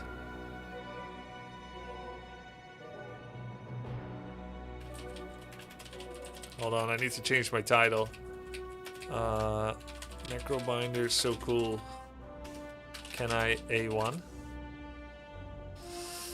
At the start of your turn, gain 1 energy, draw 1 additional card. That's pretty damn good too. Reaper form also works with Astis. Yeah, whenever it attacks. I think Reaper form. Because we gotta kill these somewhat fast. Now the question is, do I sentry mode? Can I afford it? I think it's maybe the best way to handle the fight. Do I weaken someone? It will only save a few points of HP now. So let's not.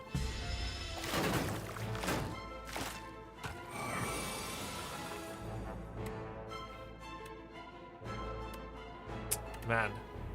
Let's see where this goes. So he's doomed as well. Wait, I need to read how Doom... Ah, okay.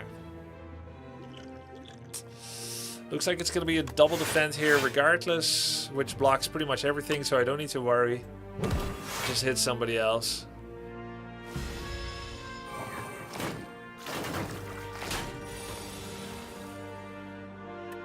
Gain 5 strength this turn is a very welcome sight, especially with So here.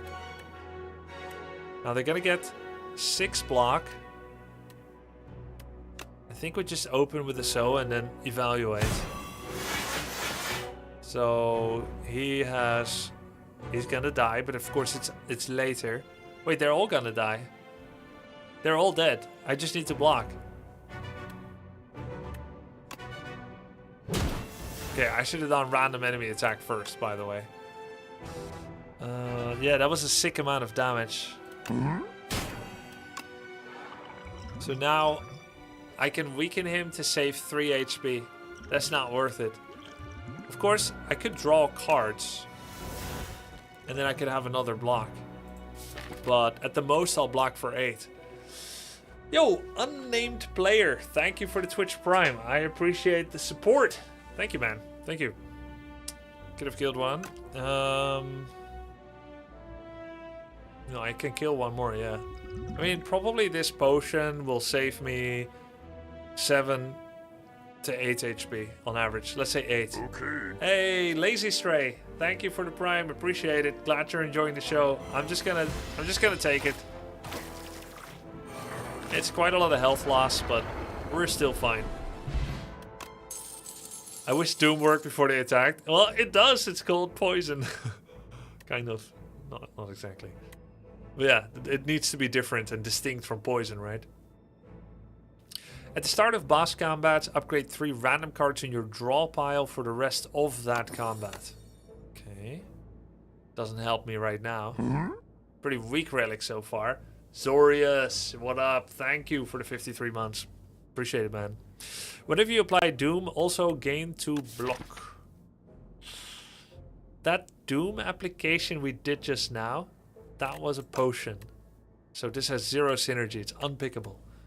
Summon 3, exhaust 1 card from your draw pile. Cleanse. I like that. It's a weak 3 block. This is essentially similar as Hologram. You block for 3 and you do something with your deck. In this case, you remove a future draw. I don't hate it. It's a little slow and weak. I think Defile does more, but this is better in the long run. Okay, choices. Campfire, Elite, Campfire, or do we go for a shop? With only 190 gold, I don't feel like the shop route is that good. Summon is better than block? Yeah, it's like a agnostic block. Summon 5. Sentry mode for 1. Betty for 63. The Wisp Retain is needed to validate Betty. But Sentry mode is unplayable right now. And it is quite good. So I'll take the Sentry first.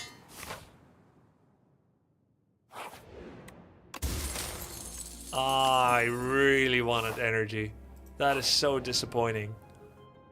Procure Glowwater Potion, Drowning Beacon. Crossing a dreamscape of rocks and still waters, you emerge to face a sinking lighthouse, emitting anti-light. You can bottle up the eerily glowing water that is pooled here, or climb up the dilapidated structure to retrieve the lens. Exhaust your hand, draw 10. Or Fresnel Lens, lose 13 max health. This better be good, because that sounds awful, the second part. Whenever you add a card that gains block to your deck, enchant it with Nimble 2. It'll block for more in the future. Ugh. Whenever you add a card that gains block to your deck. Oh, add a card. It's 2 dexterity, but it doesn't work on summon. I don't like it.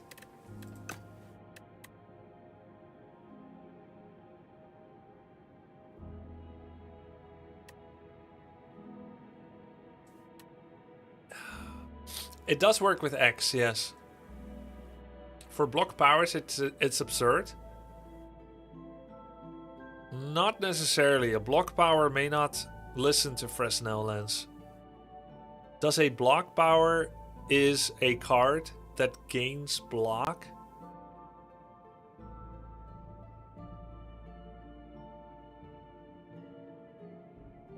No, it's not 2 more block, not 2 decks. All your cards from now on don't get the buff. Well, all the cards that I have already don't get the buff. Yeah, it's worse than Dexterity. It's just future cards, yeah. I'll take the potion. Oh!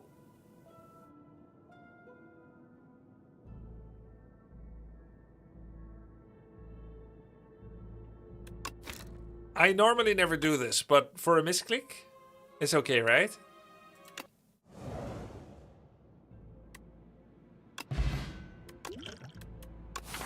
Sorry about that. Sorry about that. Okay. Next.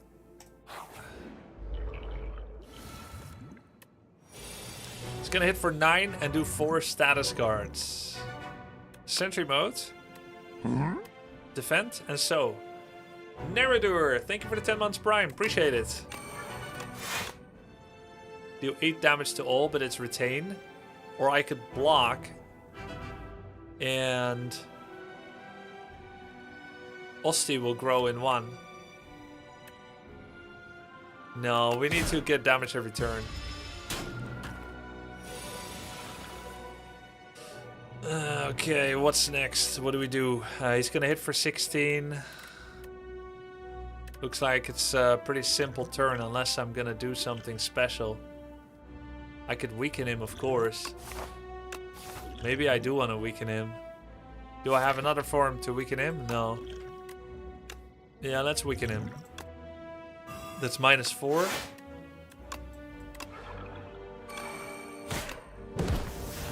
Okay, max damage. Asti is alive, that's valuable. Now he's not attacking, so that's 1 turn weak wasted. But next turn he'll attack again. We can not retain the Wisp. We can cleanse something from the draw pile. Oh god. Oh no, I don't even want to remove sculpting, so cleanse is unplayable. That's unfortunate. Man.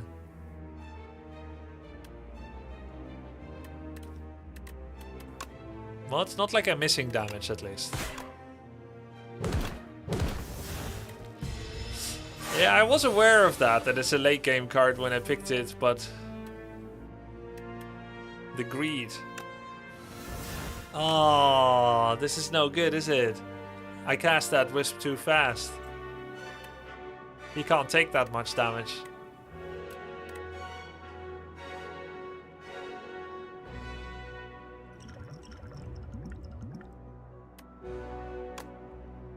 I wasted Wisp, but it doesn't matter. It's not like we'll redraw it regardless. Oh, it auto-added it to Berry because everything else already was ethereal. Interesting. Yeah, I don't want to burn another potion on this guy. He's a nerd. Yeah, he's dead. Okay, at least. Okay, well, not an awful fight. Lizard Tail. Another relic that heals and doesn't do anything right now. We have no relics. Almost. For combat. Squeeze. Asti deals 25. 5 additional for other Asti attacks. So far, what am I? I do have Sentry Mode. So I guess I am an Asti deck. Even though I don't really believe in it. The game believes in it and that matters. Enemies lose 3 HP. It's a skill. Add 3 souls to your draw pile. I think whenever you draw an ethereal card, draw a card.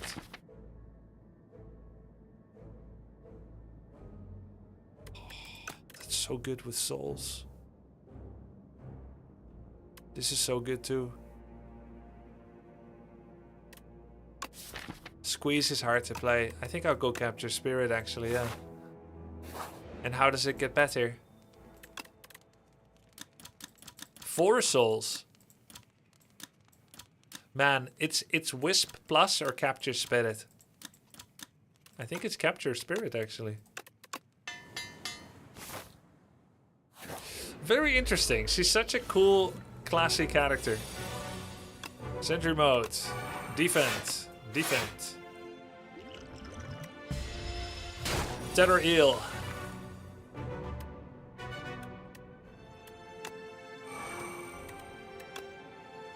$10 damage per turn, not bad. Well, why was that only 10?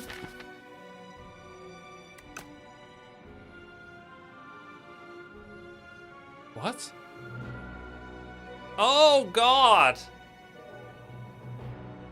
I don't know how many times I must learn this, old man. I don't know how many times you need to learn this lesson, old man. Yo, we need cards that give Asti strength.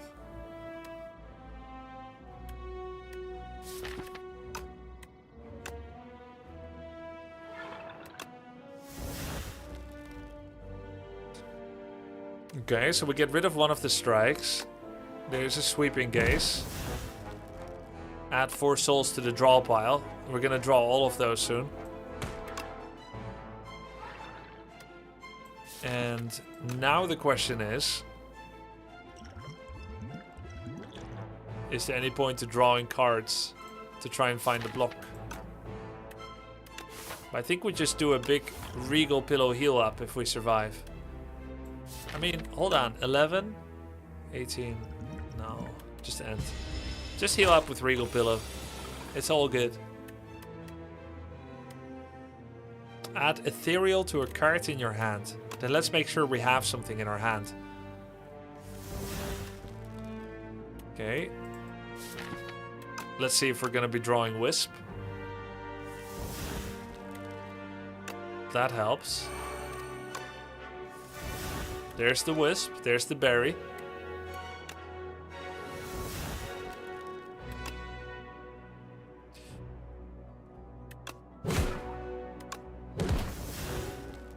is there anything else that I can draw? No.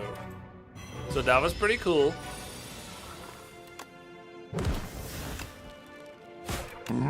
Okay, nice. Yo! FT Valis, thank you for the 20 months, man. Welcome back, welcome back. Tuning in for some Slay the Spire 2. Valis. You know what? I actually want to buy one of you guys Slay the Spire 2. I got this game for free. Where's the sense in that? Do you have the game yet, Vorin? No? Alright. I'm buying you the game. He's one of my mods. Vorin, you're getting the game. It doesn't make sense that I get the game for free when it's this good. Like, I want to buy it 10 times.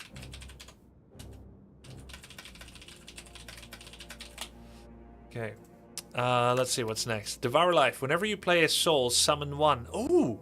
So it's like a combination of soul and Asti. But is that even good? I mean, it blocks for one, I guess. Yo, a Scepter. Thank you for the 20 months. Appreciate it.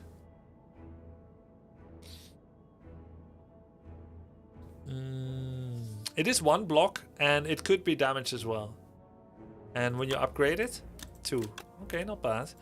Death's Door. Gain 6 block if you apply Doom. Okay, we're not playing Doom at all, I think. Asti deals 4 whenever you play a card that costs 2 or more, return it. Okay, let's go for Devour Life. And then with 322 gold, shop seems good. Can remove a card. And can buy a relic.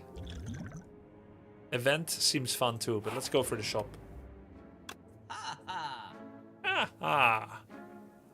Every 10 attacks, every time you play 10 attacks, that counts for Asti too, I think. Dali's Mirror. Dali's Mirror Sentry Mode? This is an energy relic, that's good too.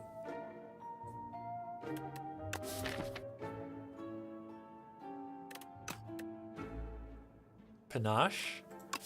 Decent. It's 10 damage on a random enemy. It's not even that good.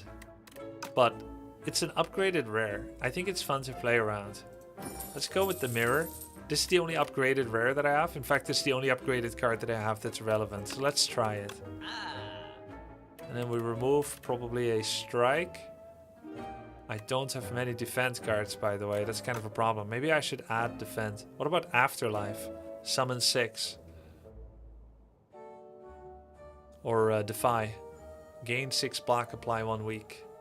What does Mirror do? It just copies a card in your deck. Yeah, Panache could have been good for some AoE. I can see that.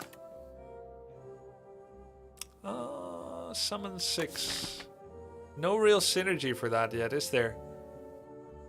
Summon 6? I think there's no synergy for that. The only synergy right now is Unleash. And the question is, are there any other cards you can find that use her current HP to hit? Because I only know about Unleash. Can anyone explain Ethereal? Yeah, it just means it's gonna die if you don't use it. Like if it's in your hand, your turn ends, you didn't use it, it'll vanish for the rest of combat, but not for the rest of the game. Veil Piercer. The next Ethereal card you play costs 0. Yeah, that could have been decent. Defies the Glacier for Necro? Yeah. Yeah, kind of. This game looks so basic, why is it popular? Man. How to explain that to someone that doesn't see its potential? The thing is, when I first saw Slay the Spire 1, I was not impressed. I didn't play it, you see, that's the difference. I just saw it. I saw other people play it. I'm like, why? And then I play it, and I fell in love with the game. Same with STS 2. Could it be that it's just something you have to play, that you cannot derive much joy if you don't understand anything? 17 months already, and today is the first time seeing you in a Holland shirt. Wehuden van Oranje. Hup hup! Hoera! Hup hup! Hoera! Is Ethereal the same as Exhaust? No. Exhaust is what happens when Ethereal doesn't get played. Exhaust happens when it does get played, so it's the same and the opposite. I think Defy makes sense. Okay, now we're gonna... Wait, actually, if we got really big cojones... What's this? Soulfish? It looks like a basted turkey that was basted with peanut butter jelly or something. A soulfish? I don't see it. What does it do? I don't know.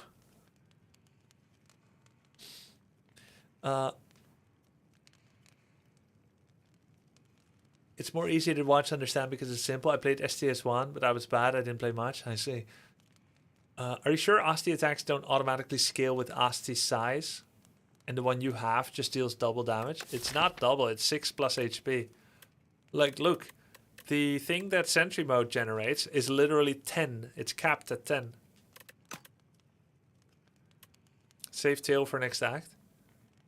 Yeah. Well, let's see which upgrades are relevant. Devour Life could save me. The problem is I don't know what Soulfish does. It gives you curses. Oh. It will give you 2 cards that will deal 6 damage if you do not play them. I see. I see.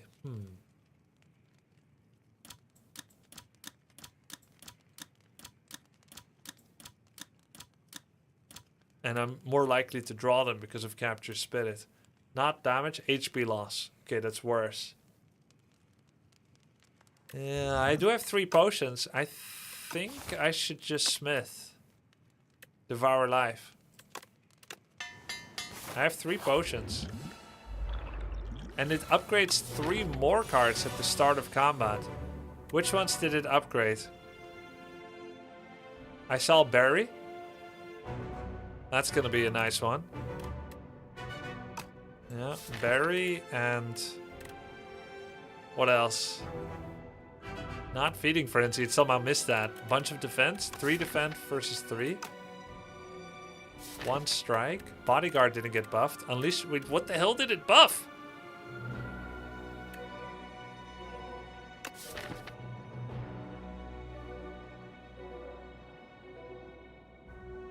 Capture Spirit plus?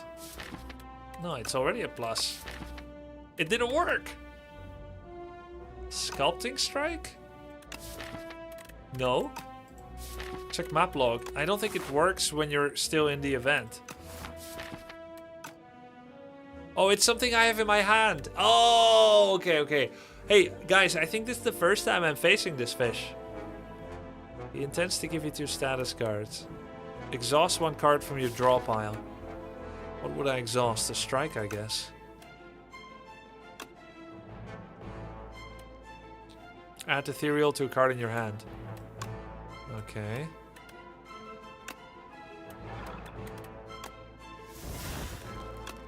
We're exhausting. We're exhausting so hard.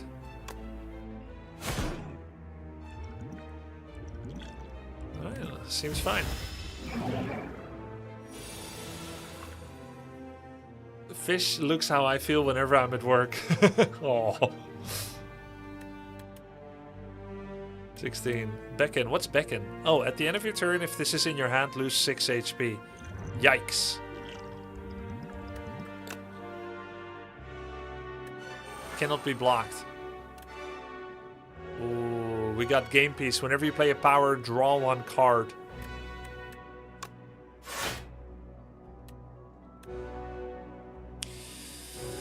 $16.8. Guess I'll play it then. In that case. He will hurt Asti, but not kill her. Okay, there's Devour Life. Whenever you play a Soul Summon 2. We'll do that. We'll do Capture Spirit. Rip Defy, Rip Defy. What?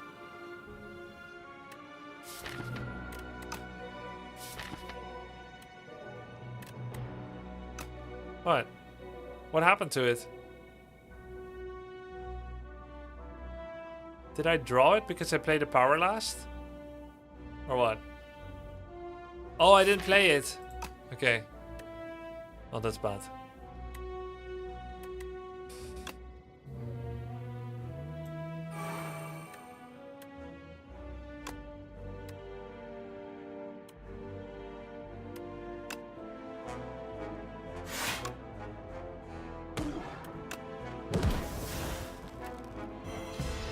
So far so good, but he's quite tanky as well. That's one fat fish.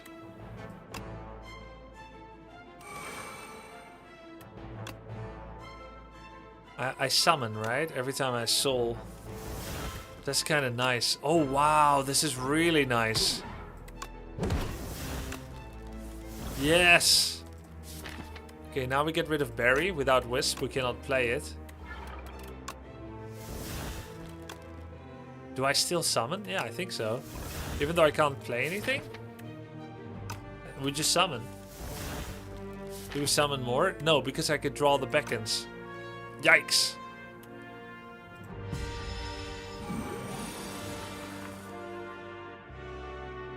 Oh, I could have got rid of curses. Well. I got rid of the 4 mana card. It's okay, it's okay. This is better, this is better. Because at least I can play these, but I can't play Barry, you see. This is something you guys... Actually, I can't be surprised. I expected you guys wouldn't understand this particular play. Yeah, I kind of made a little... The STS 2 and O2 content. I made a little bet with myself you guys wouldn't get it, and I was found to be right again. Yo, thanks, Chaos Evoker. Yeah. So predictable, chat.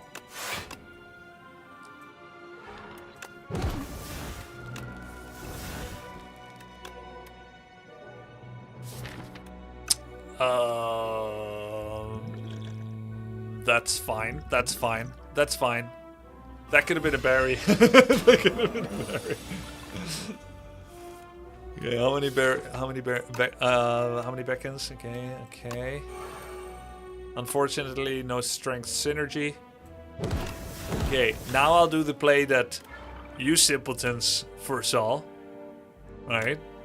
Something that you guys thought was good. Getting rid of curses.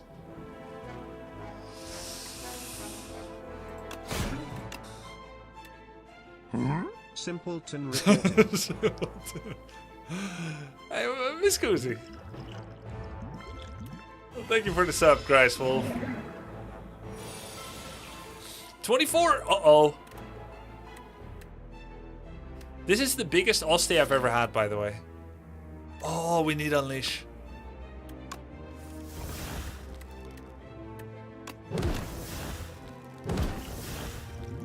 $24, $24, $24. Add Ethereal to a card in your hand.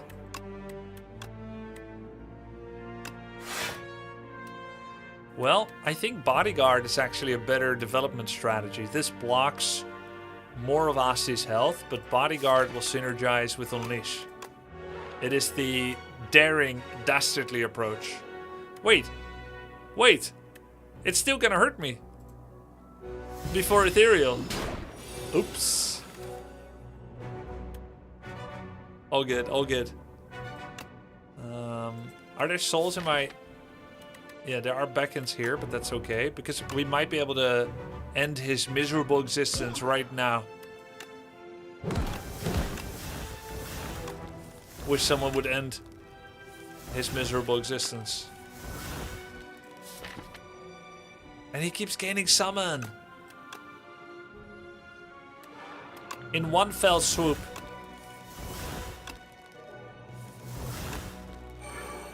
Can we end him in one fell swoop? No, not even close. I'm gonna take 12 damage. I'm gonna be 1 life. Nah. No. Well, I got a potion. I mean, look. This is where we go glow water potion, right? Like, obviously, and then we're guaranteed to draw the thing. And then we're gonna be fine. Well, almost guaranteed. I mean, it's such a big chance. Imagine the final, like the 5 cards I draw. Oh wait, I'm gonna draw it right now. Wait. That's good or bad? Agnostic. It's agnostic. What's the optimal deck size? There's no singular optimal deck size, but there are decks of like 2 or 5 cards that can go infinite. Maybe like 5-card deck can go infinite. So like maybe something very small and specialized, but you need to become experienced and knowledgeable to know which combos will work, and you need some luck, and you need to have a very direct approach to remove enough cards. Overall, I would say that a 19 to 21 card deck is average. 24 is quite big. 30 is really huge. And something like 14, 15 is quite trim. Really quite trim. To be honest, 1 life is okay. I can always use a potion later. I don't want to waste it.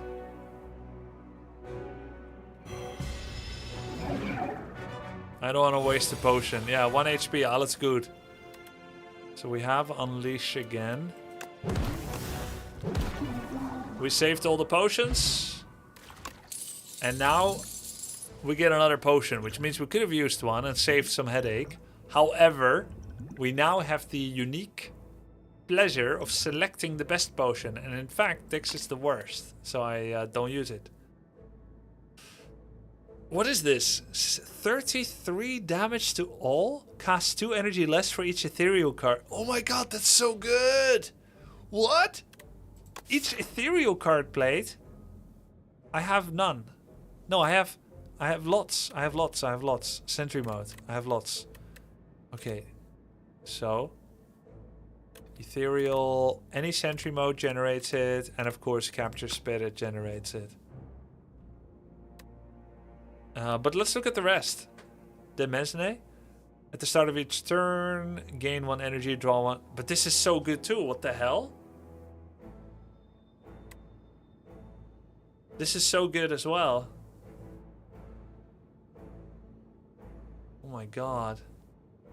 At the start of your turn, add 1 random card into your hand. It gains ethereal. Dude, they're so good. Yeah, it's a full round. That's the problem. Man, this is so hard.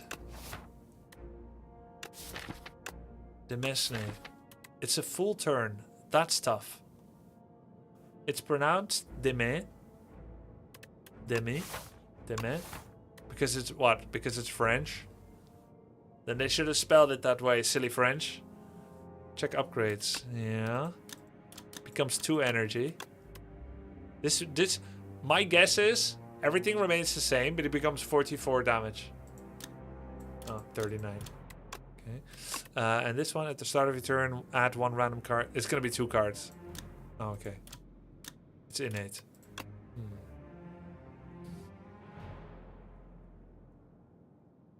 Let's go with Banshee's Cry. Onwards. The Hive. The boss is the Insatiable. Gain 4 potion slots and fill them with pots. Bro, 7 potions? Replace Bound Phylactery and get Phylactery unbound. At the start of each combat, summon 5. At the start of your turn, summon 2. Ooh. I still don't know. I mean, this is really good. This is like as if it said gain 4 block in round 1 and gain 1 extra block in every subsequent round. And it's better than that. That's so good. What's this? Enchant a skill with imbued. This card is automatically played at the start of each combat. Whoa. That would have been so good on Demesne!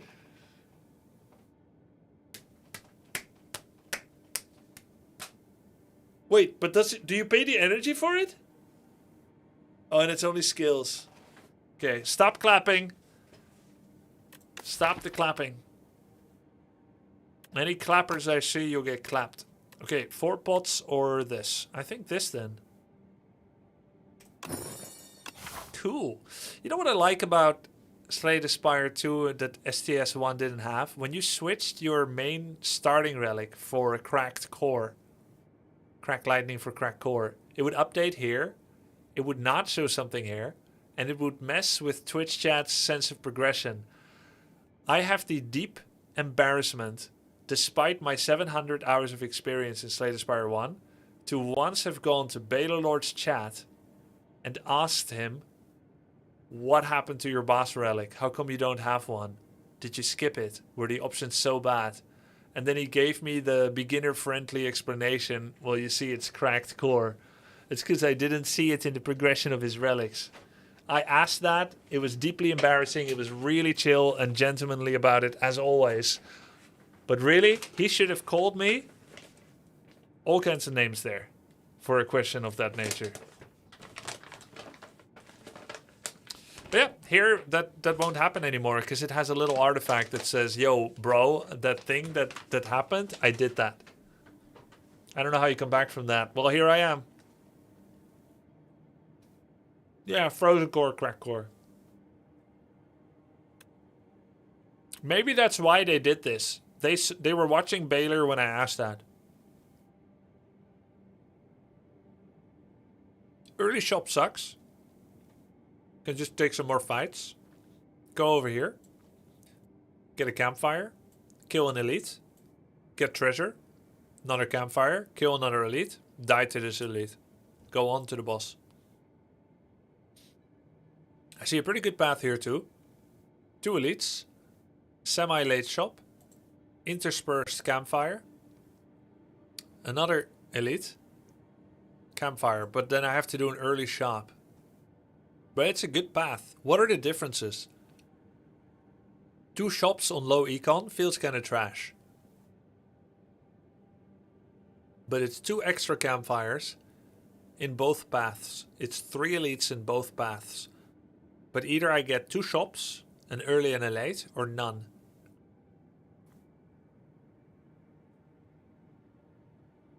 Oh, I can also go from here. Then there's no early shop. But I do miss one of the campfires. A. B. C. Or D. What do you guys think? D is don't know yet. Something else.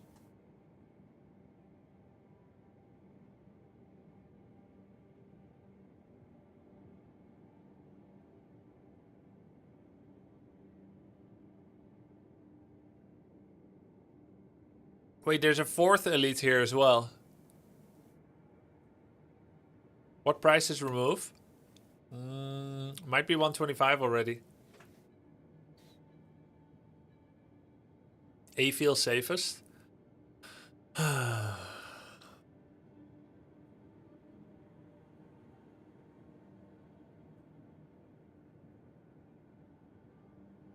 Almost nobody's saying C, but I'll go with C.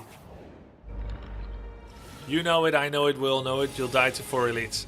Let's not take 4 then.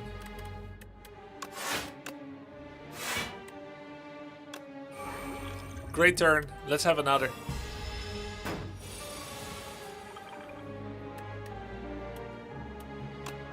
Sentry mode. Sentry mode. Capture spirit. Wow. What a turn. Let's have another like it. We did say C. Okay, he's kind of mad. He's getting mad, guys. So if I remove his block, he won't attack me. And I don't like being attacked. So let's remove his block. Whenever you play a soul, summon 2. Add ethereal to a card in hand. Strike. Do I want to do more souls? Then I can do a free Banshee's Curse. There's also Defy, which I don't need. Wait, each ethereal card played. Oh! Oh, I do want to. Oh, sick. Okay. Well, that's kind of an interesting turn. Could you turn off the music and put on some DJ Khaled? Yeah, sure. If the vote wins, 1 for DJ Khaled, 2 for staying on Slay the Spire 2 music.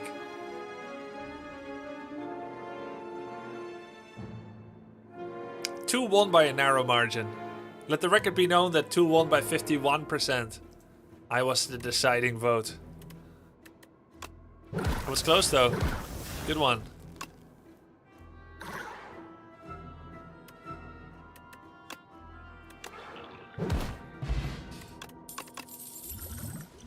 Fire potion is nice. But I have more potential in all the rest, I think. What's this? Capture Spirit. Another one. I like that. Souls are good. Soul Plus is good too. Whenever you draw an ethereal, draw another card and it's 0. Draw an ethereal. And also, playing it also draws a card. It's free. Because of game piece. This game looks cool. This game is cool. Gain 10 max HP for losing Shackling Potion. Or enchant an attack with Vigorous. Thank you so much for the sub, Tortuga. Vigorous is of course not bad on Banshee's Cry, but overall I think this is unexciting. Let's get the max HP. I'm playing AoE2 soon, Just Doug. Greetings, I'm so bad at this game. Oh, not AoE. Hey, what's up? Yeah, not AoE right now. Let's see. Sentry mode. Defend. Bodyguard? 8, 7, 14. He dies anyway, even if I bodyguard. I'll just bodyguard anyway, who cares? It dies, right? Yeah, it dies. Sad. Poor Asti. AoE2 is still coming. I've almost run this one. Chat demanded more Slay the Spire and they twisted my arm. And it was not easy to resist. For it is also in my mind. You know of what I speak.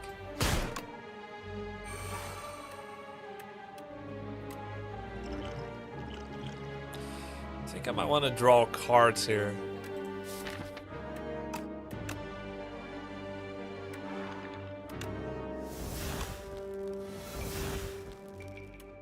Or do I?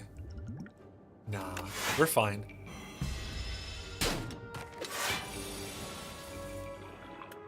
Whenever you play a soul, summon 2. Do we have any area of effect damage? No. 11. Let's just see where the random blows land. Okay, that's perfectly terrible. Gain 6 block, apply weak. I guess I just killed the bigger one. Who cares? No, no, no, no, no. Get rid of the berry with ethereal. Kill him. And then defy. So he's got 19. Okay, he's dead. Excellent. Snap. Asti deals 10 damage. Add retain to a card in your hand. Enemy loses 8 strength this turn. Enfeebling touch becomes 11. Summon 6 afterlife. Exhaust. Man, I feel like... why do you have a berry? It was a transformation. Enfeebling touch feels good. Yeah, it feels like the best block card. Okay. Clear. We've got a 4 elite path right here. We'll call that Death. Now, it's not just 4 elites. It also has 1 campfire.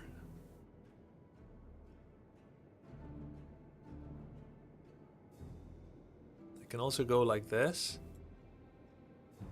That's death minus. Beef. Death minus. Death plus. That's 1 elite fewer, but a normal enemy instead.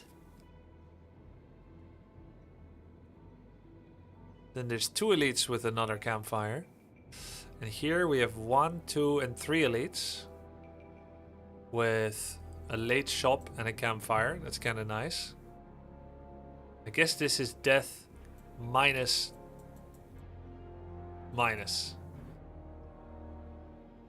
And then here in the middle, campfire, elite, campfire, elite, campfire. Oh, that's the double campfire. That's really good too. Plus minus.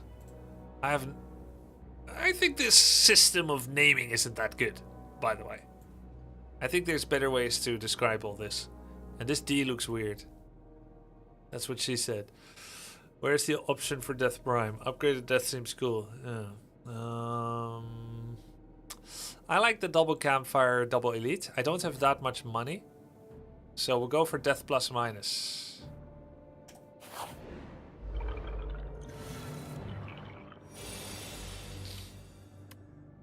What's this? The Obscura. Oh no, he's gonna summon like 1, 2, 3 monsters. This one is scary.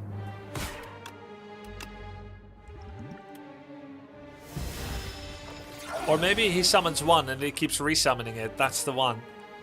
And he... Dude, this fight is insane, by the way. This is not fair. Each ethereal card played this combat.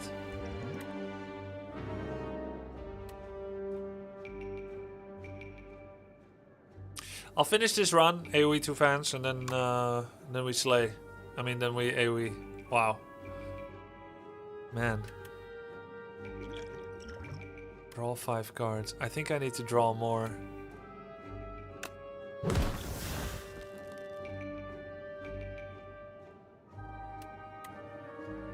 I mean, I can bodyguard unleash on him and then he dies. That's not that hard, actually. Oh wait, why doesn't he die? Oh, I'm 1 short.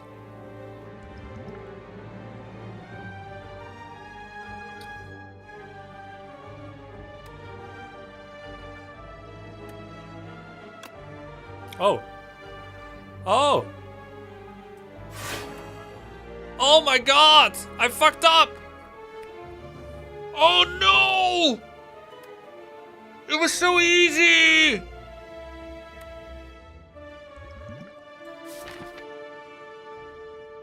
Wait, I just need to play another ethereal card. No! The Banshee left! No, it's okay! Wait, wait, wait, it's okay.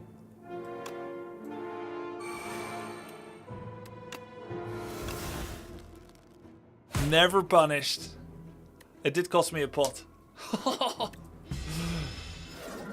glad we didn't panic. No, I did panic actually.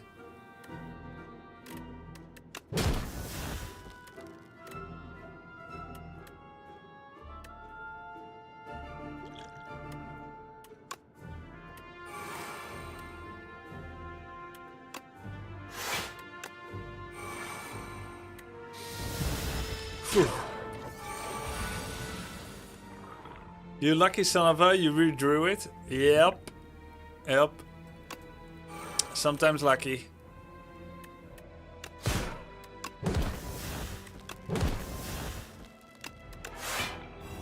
It did cost me a potion, guys. It's not all luck. There's a lot of skillful decision making here. Let's see. Asti deals 7, hits an additional time for each other time he has attacked this turn. This is actually extremely legit, isn't it? Because with the double sentry mode, we've always attacked twice. So at the very worst, this is 21 damage for 1 energy. Except if the powers aren't in play yet. Now, is it overkill? No, I think it's okay. Rattle works with sentry. Okay. Death or life? I say life. Remove 1 card from your deck for 125. Emotional awareness. Pay 50. Add an enlightenment to your deck. Reduce the cost of all cards in your hand to 1. Terrible. Horrible. Do I remove a card for 125?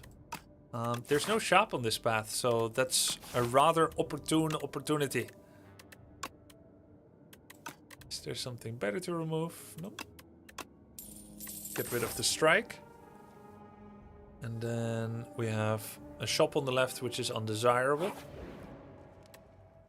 Oh, guys, berry is good. We'll use it soon. We have a wisp. Don't forget. We can cast it once per fight. Banshee's Cry can become 39, which is of course quite nice. Rattle becomes 999. I guess it's Wisp, Rattle, or Cry. I'll do the Cry.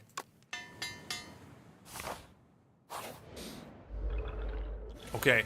This guy dies to one single Banshee's Cry, so I just need to not die.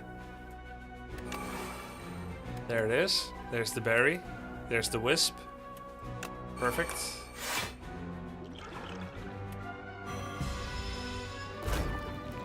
No, Asti. Okay, Banshee's Cry costs 6. Ethereals, yeah? There's one. Exhaust your hand. 9! Then I think it's just double block. Rattle for 14. Nah, we just do Devour Life.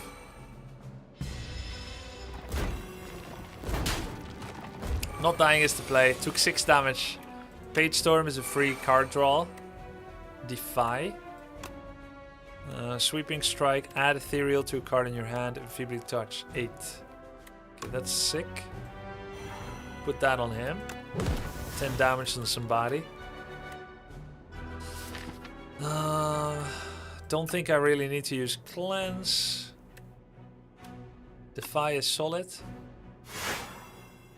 Still taking 13. Then let's get rid of Greed. Okay. So remains in hand.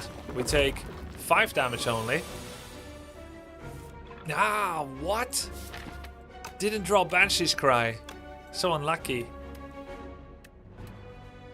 Oh, I can still draw it with Sentry Mode. No! What?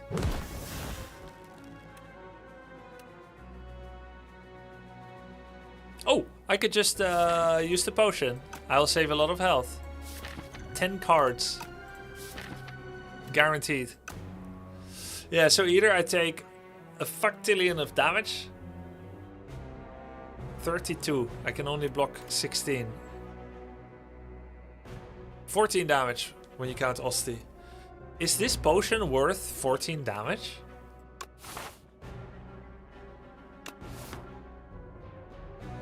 Ten cards. I have 11.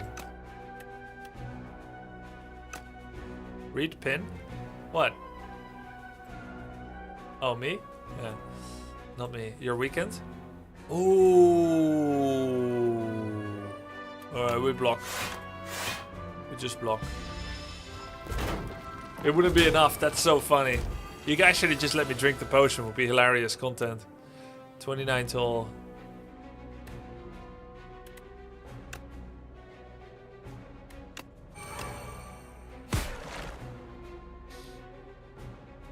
I mean, likely I would have been able to finish him anyway. Not that hilarious after all. Bag of Marbles. That's so nice. At the start of each combat, apply 1 vulnerable to all enemies. Vulnerable creatures take 50% more damage from attacks. Oh my god, a 3rd sentry mode. Still needs upgrade though. Deal 5 for each ethereal card played this combat. It's good, but we don't need damage anymore. Let's go for another sentry mode. It's not often you get the chance to go triple sentry. Is it overkill? Possibly. And at 2 energy, it's tough because I need to rest. I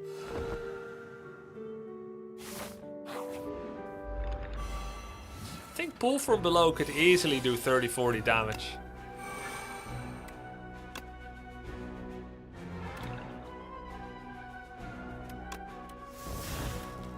Enemy loses strength this turn.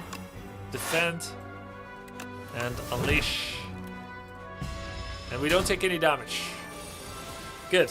And we got 12% of his HP gone.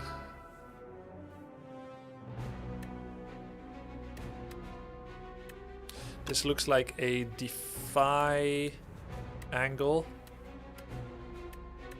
Defy. That way Asti dies, so that's not good enough. So maybe I can't cast Sentry Mode. It's 1 time. Retain. I don't want to lose Asti, so let's get another block.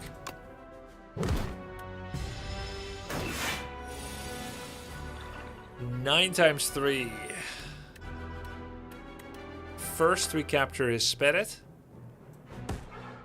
Then we play sentry mode.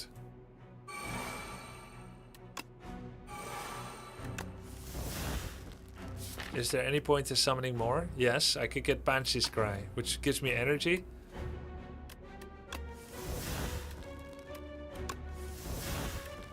Wait, they're not ethereal. Oh my god! I'm wasting everything! And I didn't even have Devour Life.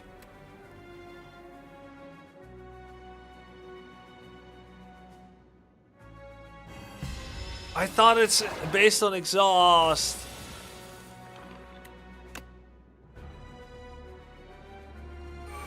So bad.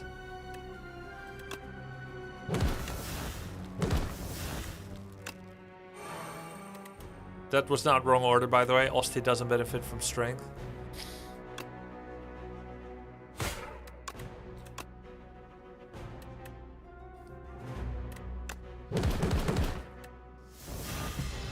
Yo, thanks for the sub, DRC. Appreciate it.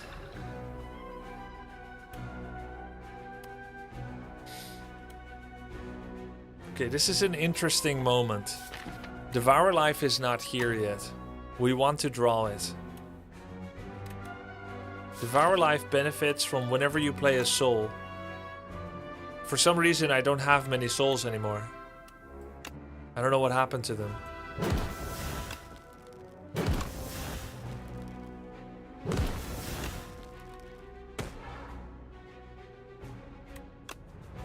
There's Devour Life. Now we can do Hella summons.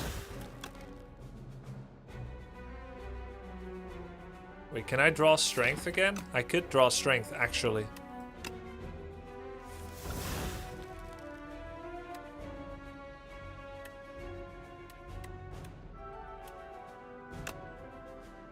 The question is, can I kill him? If I Banshee Cry now and then I soul, then I could draw it again.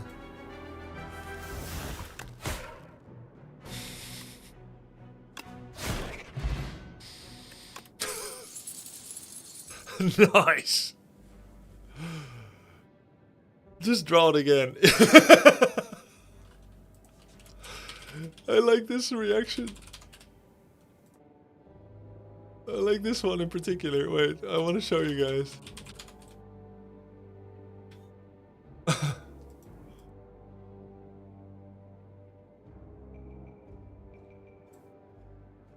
Okay. You just said. After the luck happened. Okay. I mean, it's all good. All the reactions are good. Your first hand you draw each combat is upgraded. Nice. Lethality. The first attack each turn deals 75% additional damage. Guys, it comes upgraded. I have to take it. It also benefits from game piece. Whenever you play a power, draw a card. Have you lost the game yet? Hell yeah. Dude, bro, look at this. Character stats. The Necrobinder. I'm 2-4. Lol.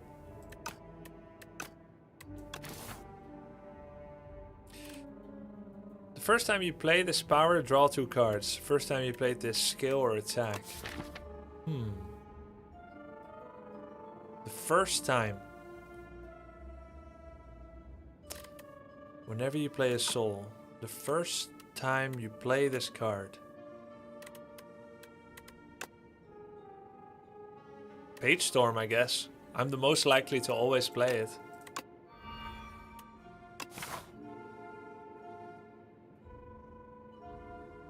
Damage on Rattle.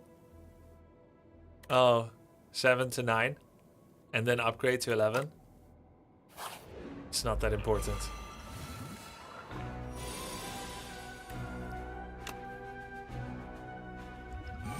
Choose a card in your hand. It's free to play this combat. Yo!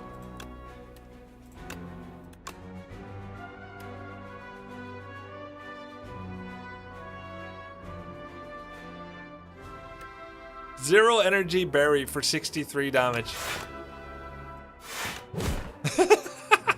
He's vulnerable too.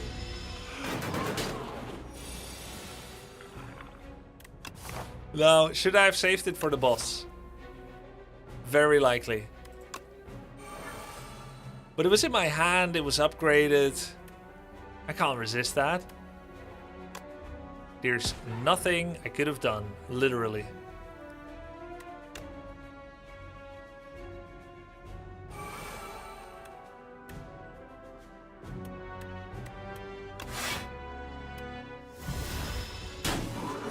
It was practically asking for it, that's right.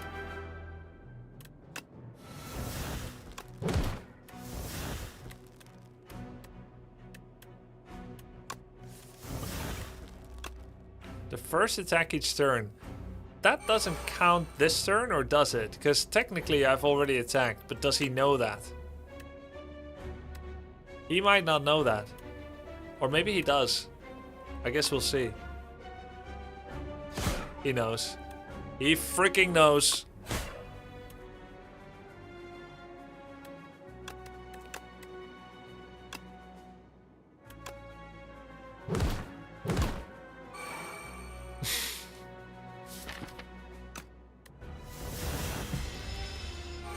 Oh good, he dies, right?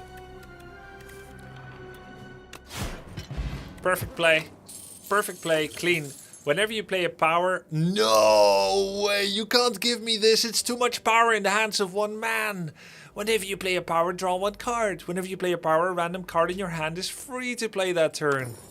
You cannot give this much power to one person. Okay. Okay. Okay.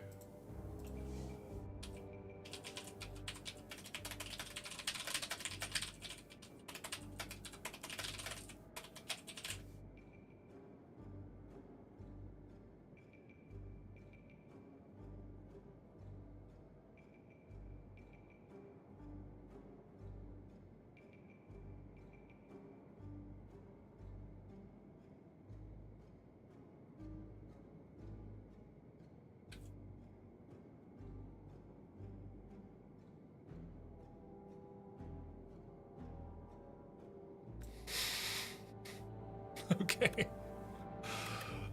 Wisp. Yes, another wisp. I don't get it. Well, you see, it's a moment where they say okay. And so I remembered that and I showed it. Because you guys said okay and now they said okay. Because it's okay.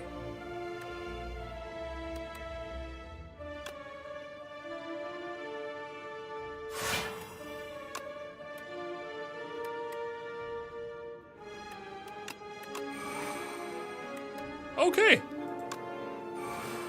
Okay.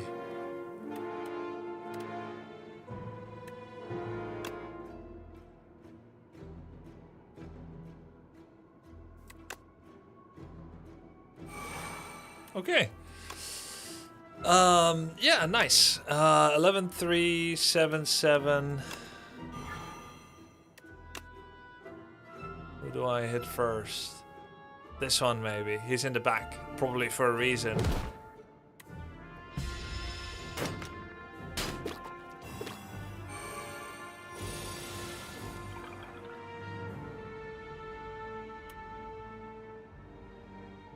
Wait. I can make this free. Can you guys wait? Wait, why is it 17 damage? Oh, lethality. Wait, what? And so is 10. Why so 10? Because I'm weak. Oh, but he's not weak. Okay. Still, this is better. Wonderful. Super. Yes! It hit the right one. 50-50. Check him PC.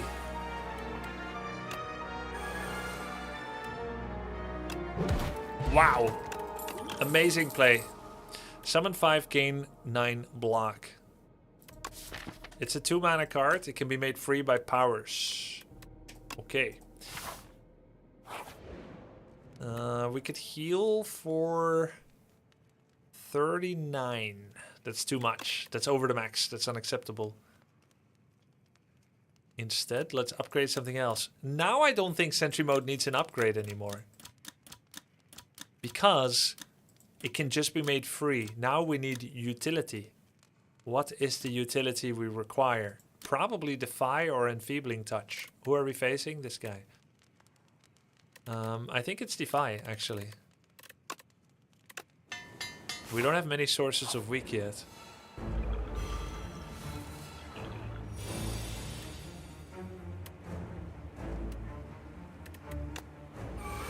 Ah! Okay, good, good. 10 damage, exhaust your hand, draw 10 cards. Okay. NRE6WM. Never have I seen a finer nickname. Thank you for subscribing with Twitch Prime Gaming. I appreciate it. Dude, that's kind of a big unleash. Has lethality as well. Let's just hit him, I guess. I don't see what else there is to it. Just hit him.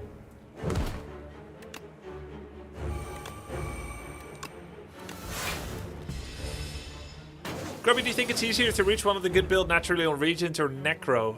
I don't know. I feel like I'm naturally more comfortable with Regent. I understand it more. Maybe Necromite is harder. I don't know. I've had more luck on Regent in my opinion. Yeah, I don't know the answer.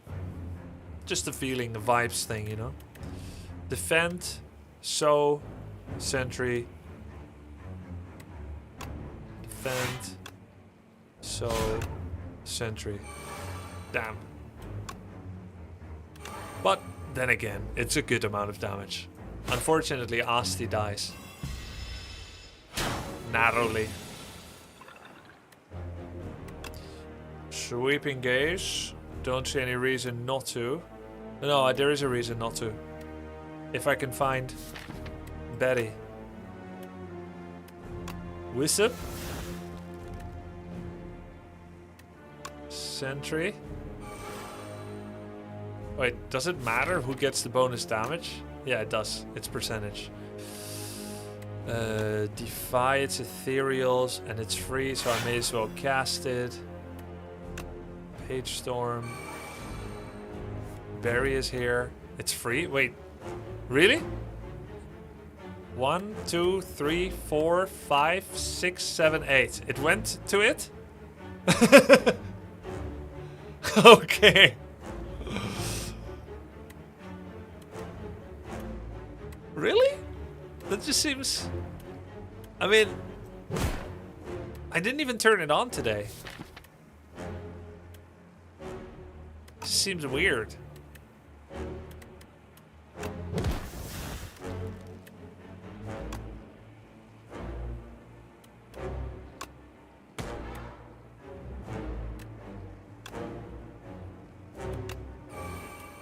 This is 14 damage, 11 damage and lose a defend, or exhaust greed. What does Asti do? Does he tank damage? Yes. Deal damage? Yes. What does it matter if Asti dies or gets 10 HP more? Any knowers? As far as I know, there's only Unleash that matters how much HP he has to spread it. As far as I know. For the rest, you can see Asti as a block piggy bank where you can put money in and you can use it anytime. So it's a block piggy bank. All blocks that go to Asti with summon remain until you need it for a rainy day. So yeah, it is mostly a block. Do you care about card spoilers? Okay, I just got a hint from chat that there are more benefits to it than that. I have it on a good authority.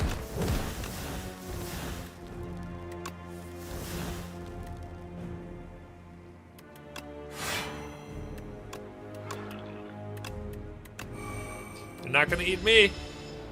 Do you care about Osti Grubby? Only in so far as it can help me achieve my goals. If it needs to die 100 times, I know it will gladly do so. Gain 1 energy, draw 2 cards. Over the damage. Okay, what do we got? We got one more act. Do we want the end of days, misery, or time is up? Bro. Oh, wait, what is the universe trying to tell me here? I mean, what? I know it's Necrobinder, but this is a little strange. End of days, time's up, misery. Final destination shit right here. Deal 7 damage, apply any debuffs on the enemy to all other enemies. Apply 29 doom to all. Deal damage equal to the enemy doom. Misery pairs well with Defy. It's not good enough. But it is a 0 energy, 7 damage. But for the rest, all I can do is to spread weakness. It's not good enough. Now, this counts for Doom, yeah?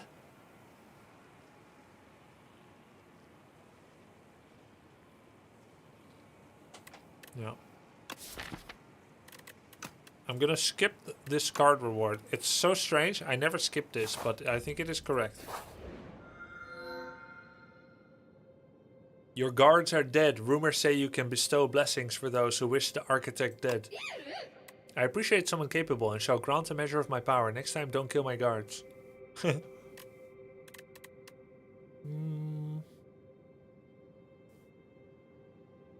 More card draw on 3 cards.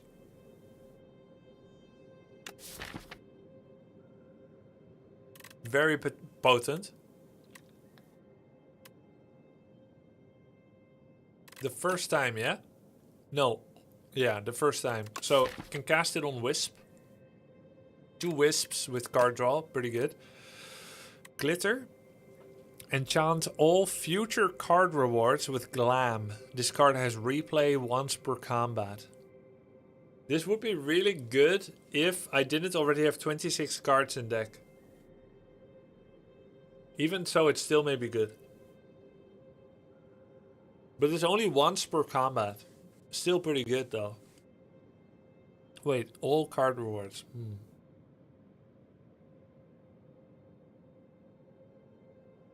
Mark 7 random combats. Enemies in those rooms are low health. What? Second is insane. Second feels kind of wuss. Wuss is good though in Slay the Spire.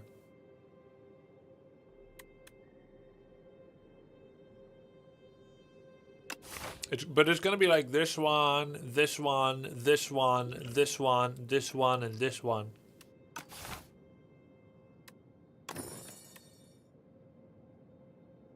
Card draw on energy skill is the best, I think. Not necessarily.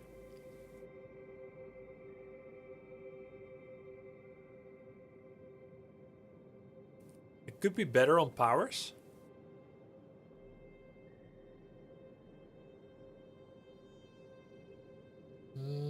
I think I won my first run or two, Maltazar.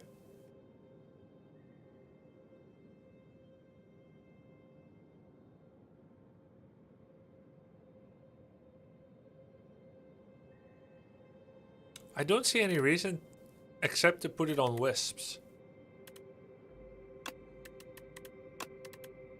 And then one more. If you put it on powers, you cannot target the cost reduction as well. Yeah. Maybe Capture Spirit, yeah.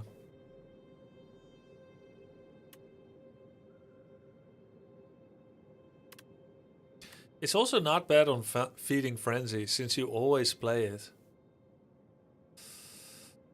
You won't always play Capture Spirit. But... yeah, it's only once per combat, the first time. I kind of see the logic of Feeding Frenzy.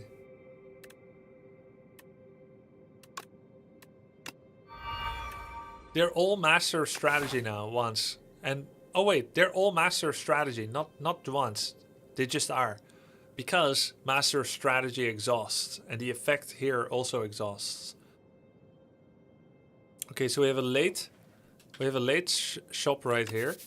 Late shop is always good in the final act. This is pretty late as well, and I like that it's linked to campfires. So this is pretty solid. There's an elite there. And there's an elite here or here. So that's pretty solid. 2 elites. A lot of late campfires to heal up with Regal Pillow. and a relatively late shop. Now we have a 3 elite path on the right, and it's only double elite on the path that I'm looking at. But the 3 elite path, the problem with that is that there's no other redeeming factors for it. No campfires, no shops. And then the left side path has a late shop and 2 elites, 1 campfire, but it also has an early shop or a question mark. Loads of normal fight. I think you guys know where I'm going. Now, is there a difference, this or this? There is not. Go over here.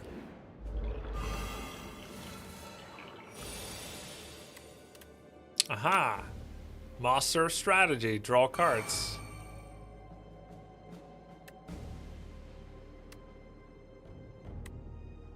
Maybe I should have targeted Barry first. Oh, all good. Since I can fully block their attack, I may as well go for this guy now. Wait, no. Just kill this guy.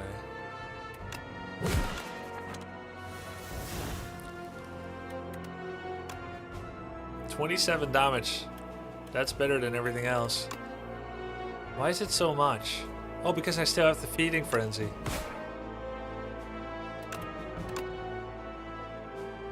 Could have cast lethality, but then it will go to something random.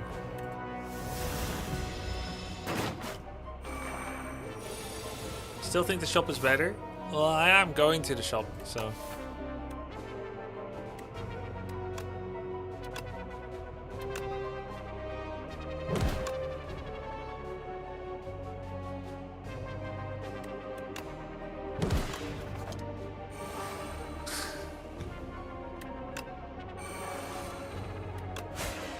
Wow. Wow, wow, wow. Yo, another Wisp Plus. Grave Warden is one of my favorite cards on her as well. Do you guys like it too? It's like Shrug It Off. You want to take almost each one you see. Is it better than Wisp though? To be honest, I don't have many block cards, but I have so much card draw already.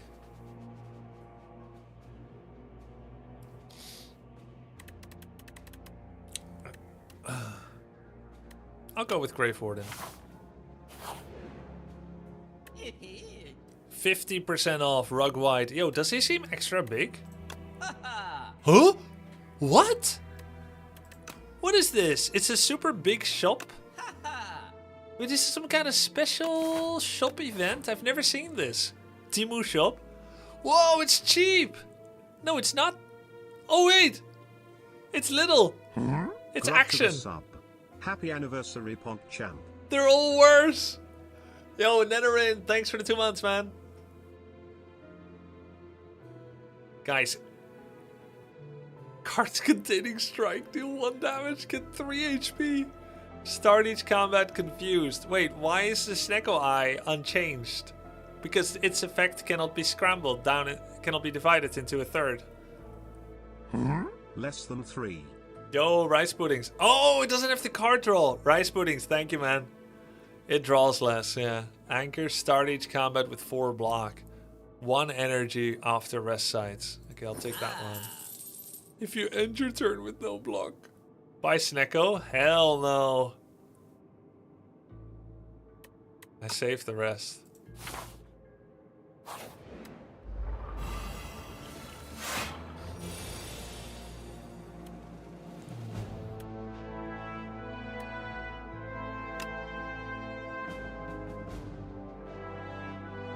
I want to have a chance of having Sentry land on Banshee's Cry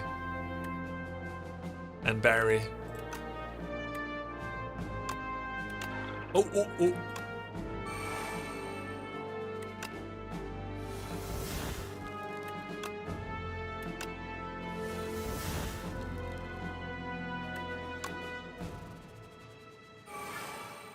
Oh, so unlucky, not on Barry. Dude, I'm literally so unlucky always.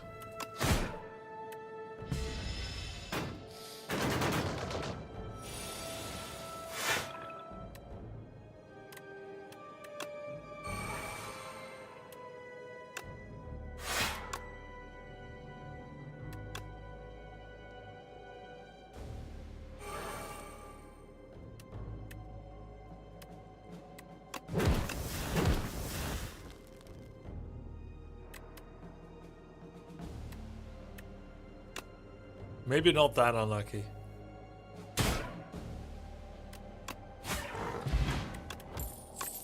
Okay, another Grave Warden. I feel like the deck is getting too big, but I like this card so much. I need to stop adding cards, but I can't help myself!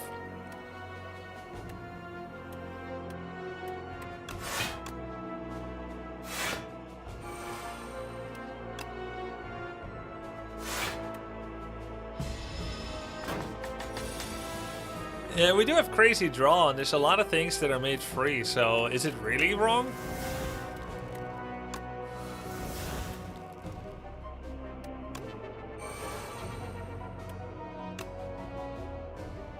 Don't have vulnerable, right? That's kind of a downside.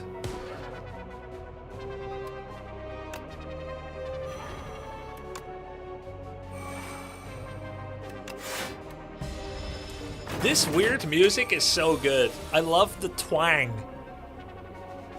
I actually love the music in this game so much. It has even further grown on me over time. The twang? Yeah, like, how do you call that? If there's a string and you do this.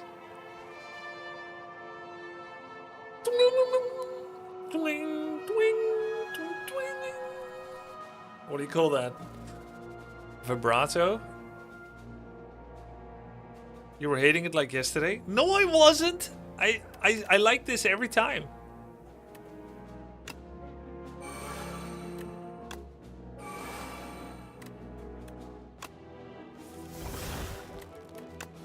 Oops. I'm out of card draw. I'm out of cards.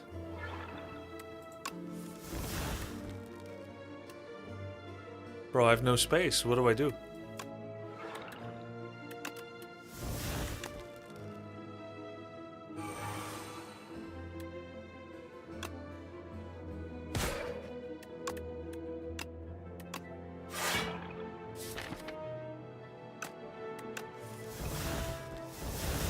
Dude. Tremolo, vibrato.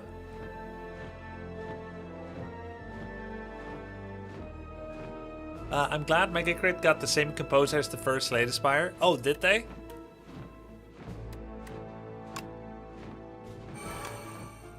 $38 damage.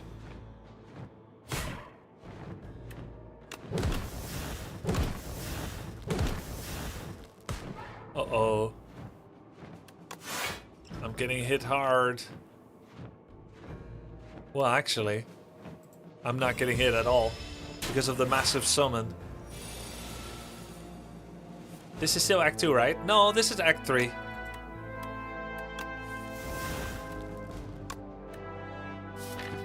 Do I want to do this? I will say, after I lose the powers, the energy of this deck has worsened a lot. The energy usage.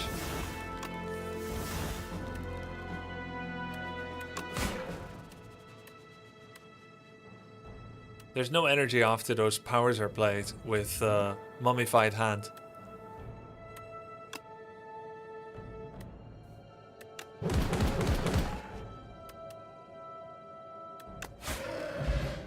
Yeah, it runs out of steam. Oh. Oh, there we go then. Never mind. We just picked up the Mesne. You just need to get lucky. There are few cards that give you energy. Like the Mesne. Okay. Yo, I got you, man.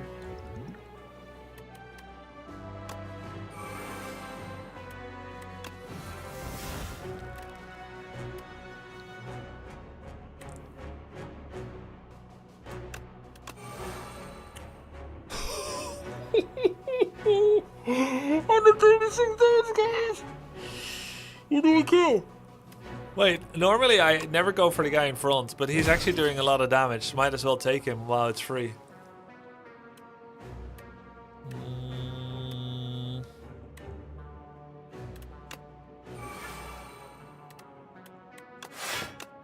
Play all the free stuff. This is...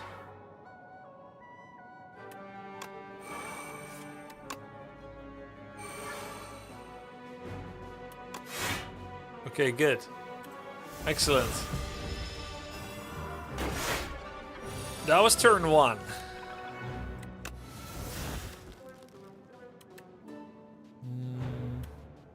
Enemy loses strength.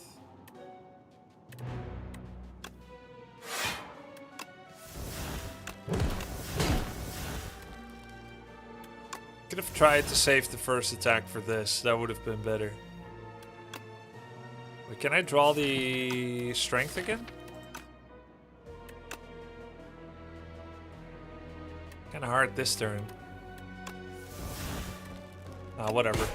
Just draw Banshee Curse again. Unlucky.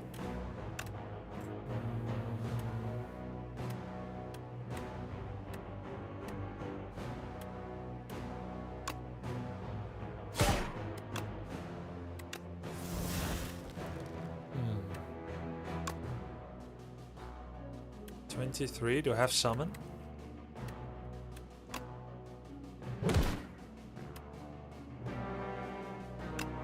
$15 easily blocked. Good. Okay, nice. Heart of Iron, gain 7 plating. Isn't that really good? The first time you play a power each combat, gain 6 block. Oh, that's pretty nice. Take another wisp. I think the others are more impactful than plating.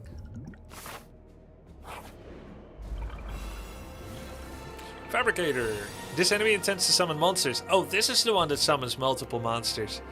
We open up with a Demesne. Or Demain, however. Soul plus.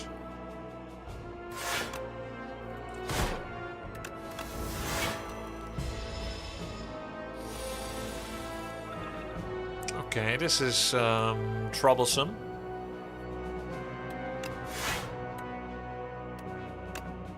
I hope this one debuffs pool aggro. Nope. 20 damage. Do I just go for the main guy? Just ignore the ads. I think it's gonna be fine. We'll just get a big Banshee Curse and we won't need to take care of the ads at all. Probably, right?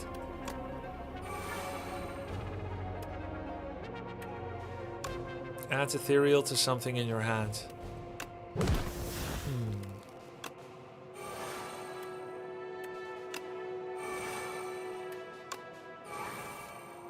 Okay, looking good, looking good. Nice. Oh, I wasted some card draw. Didn't draw lethality yet, but I did perform an attack this turn already. So I might as well bury him now.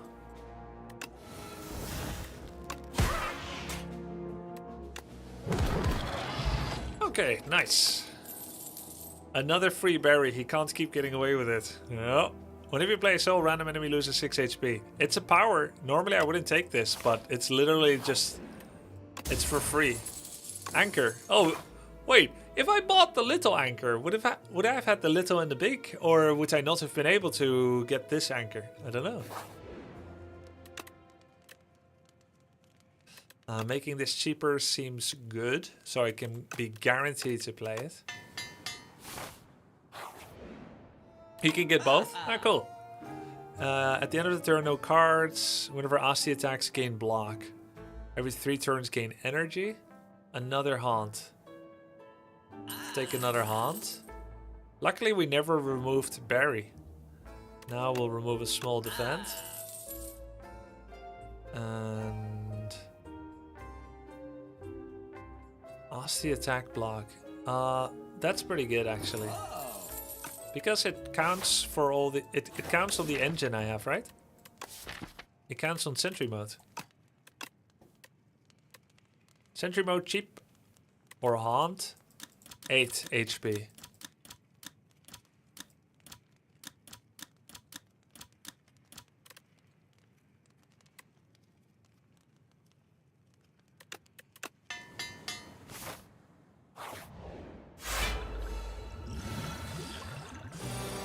Okay.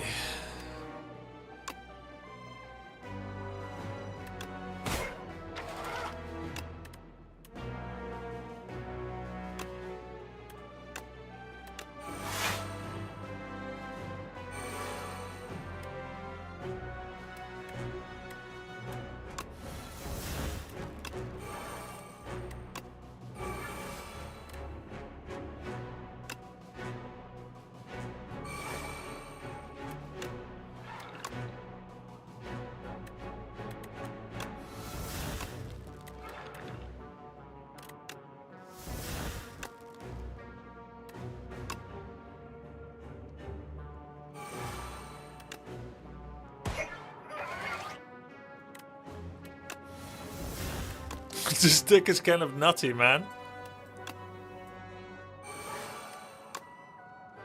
No!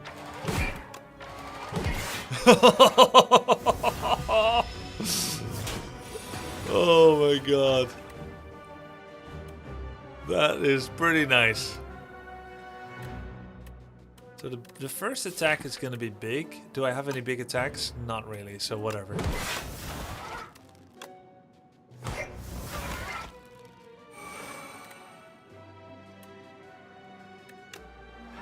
Take care of his artifact.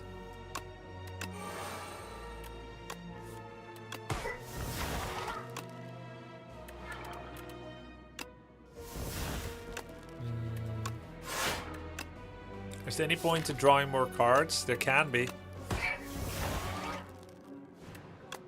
But he's taking 12 damage per.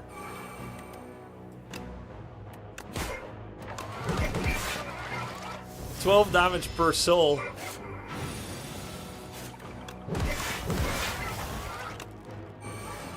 Didn't go on Barry.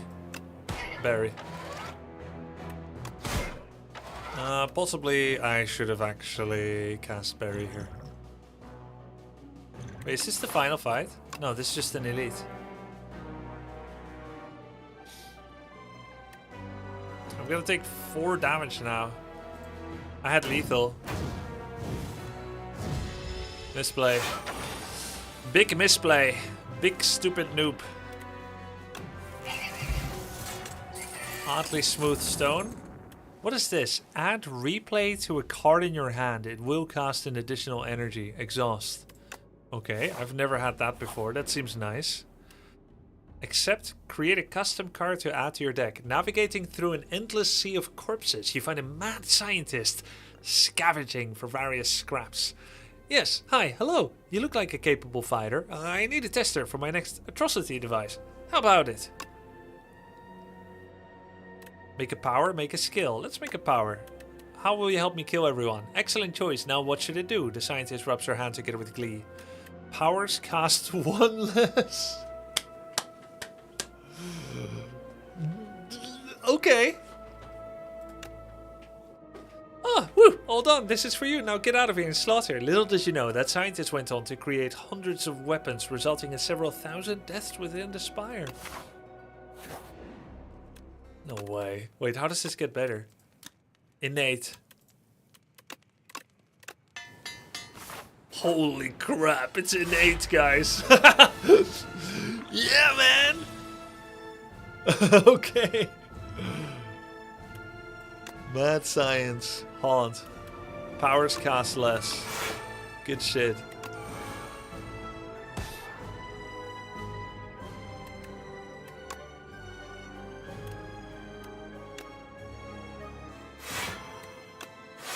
Wait, where's my card draw?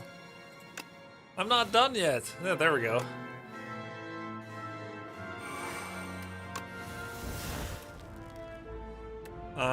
I'm addicted to the card draws. Add replay to a card in your hand. It will cost extra. Ethereal.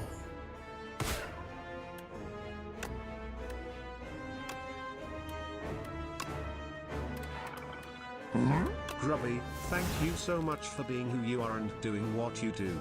We are total strangers, but you have had a profoundly positive impact on my life and I appreciate you. That's nice. That's very nice. That makes my day. Thank you, Freedom.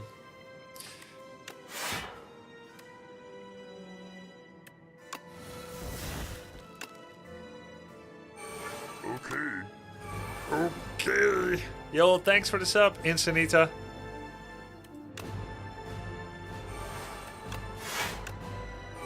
Dude, I feel like I'm playing the Silent with corruption, except everything is corrupt. Okay. Wait, should I do it on Barry? Wait, is that a bad idea? Yeah, well, thanks for the Prime Mestox. Is this boss going to get a turn? I have 55 block. What? You can't afford it. Wait, do I have another Wisp? Ah, oh, man. I think it should be Banshee's Curse. It should probably be on Banshee's Curse. But the thing is, lethality is still active.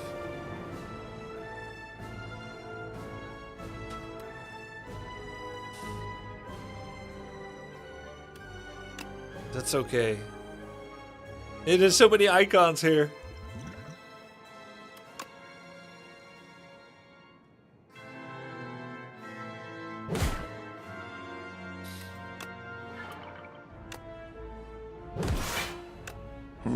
Bro, I was pissing next to you and I couldn't help but notice that your wiener is insane. Seriously, Okay. dude, your hog is money. Do you wanna be boys? I run with a nasty crew of dudes who all got wild pipes. Saturday my place, we're gonna take a bunch of Adderall and see what happens. Anything could happen. Anything could happen. Wonderful. Have a nice Saturday, man. I won't be there. That sounds amazing.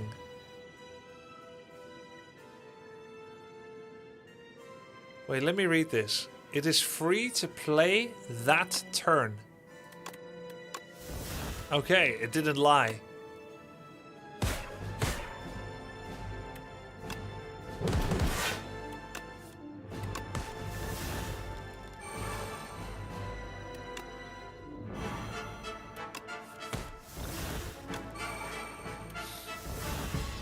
Alright, not bad. That was turn one. This is still turn one. Okay, GG. That was so good. Oh man, that was so good. Man, Architect, you killed my parents. You killed my friend. You killed my life. I only did what I must do to maintain order. Da da da da da da da.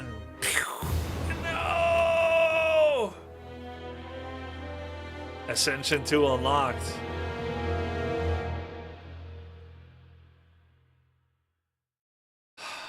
Wow. That was incredible. That was incredible. I hope that was as incredible for you guys as it was for me. This is another placeholder. The location will be revealed during early access. GG. It was okay. Let's play another Slay the Spire soon. But it would be remiss of me not to keep up with my daily Age of Empires 2 practice too, which is so much fun as well. I am simultaneously hooked to this game too. We got 2 games of Age in us, I think. More Slay the Spire coming up, 100%. It's so good.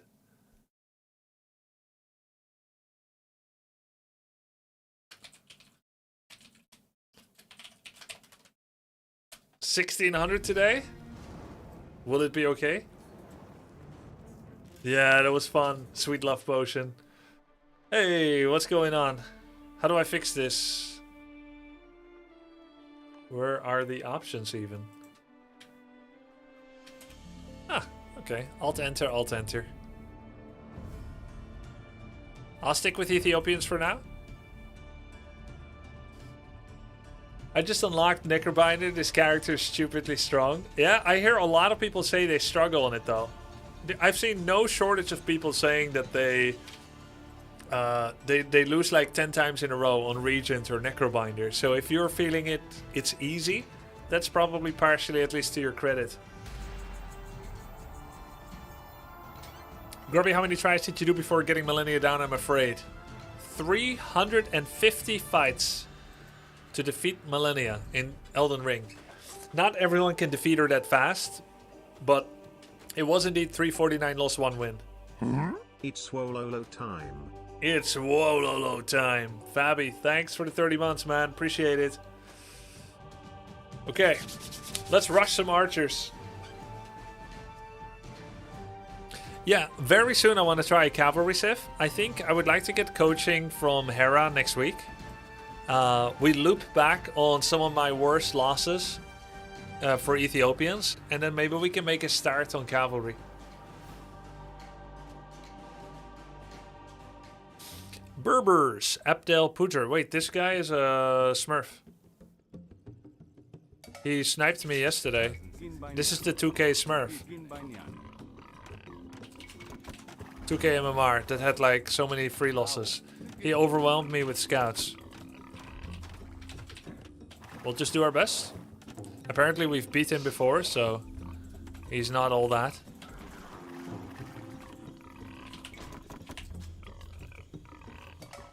But can try to keep in mind that he was aggressive. He's Berbers now. Last time he was the Huns. I saw the replay, he's not as strong as you think. Yeah, all good. Just remember, in that game at least, he was aggressive.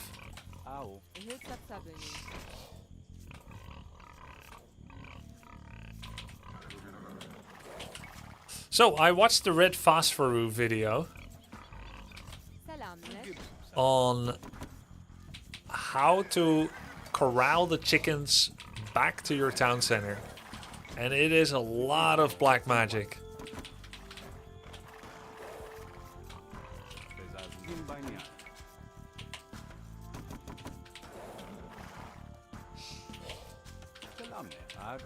With gates.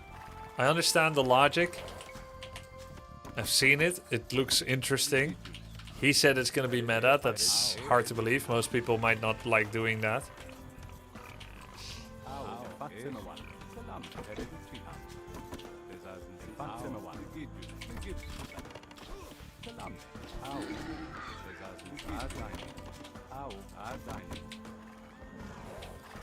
Okay, I found everything I need. I can scout him rather early. Okay, I don't know what happened there. That was weird. Must have misclicked.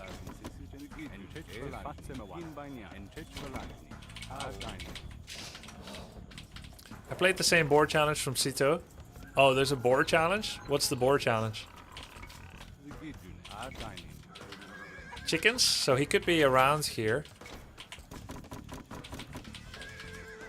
But there's rocks. Those are not common around players. So I think he's probably somewhere here. Yo, thank you for the sub. Teddy Brewski. Appreciate it.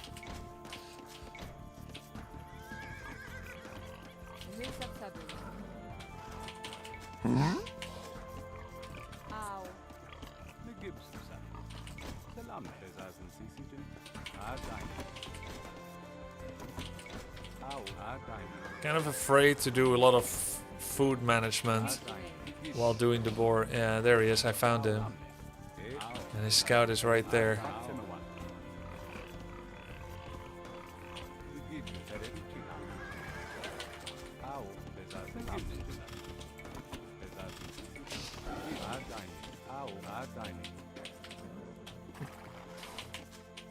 Okay, so we got 3 on wood right here. He's Berbers. I don't know what they do. So I'll just go for chickens now. I think I can do it.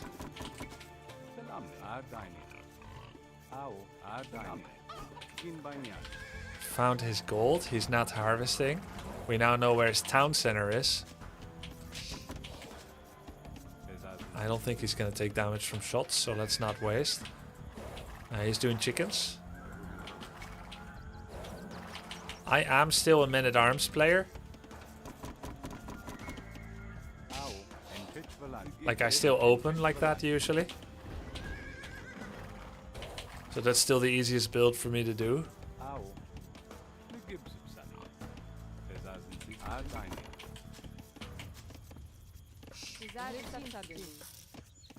Loom, of course, loom. Let's do a little bit more scouting in between our bases so that I know more.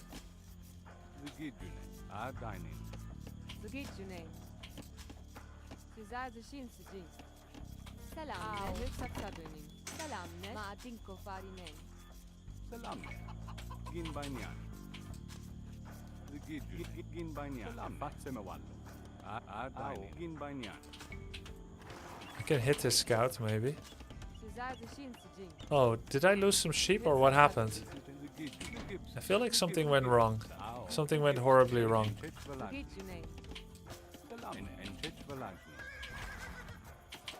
Okay.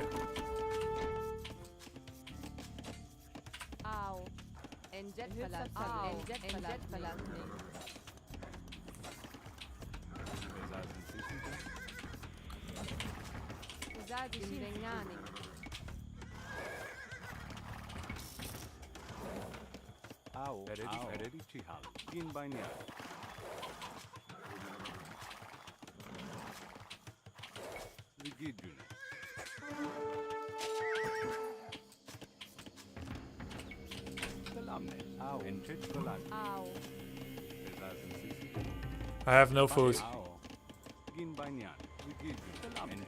What happened with my food actually? I don't understand what happened.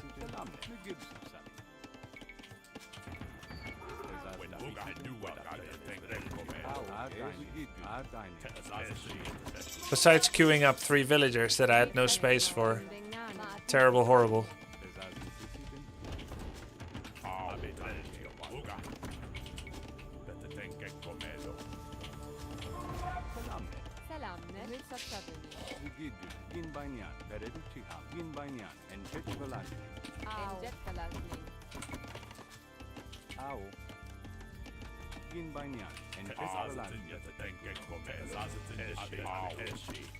He's looking at me like that. He's going scouts again, same as before.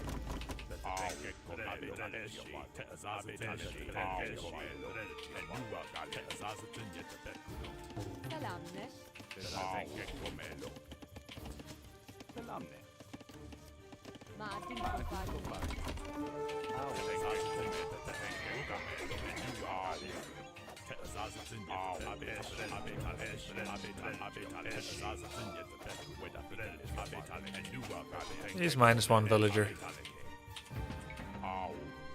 He's not harvesting that much. Okay, that was not great.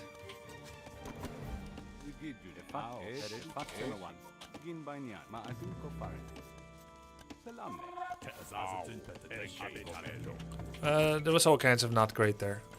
It is what it is. I also forgot my upgrade.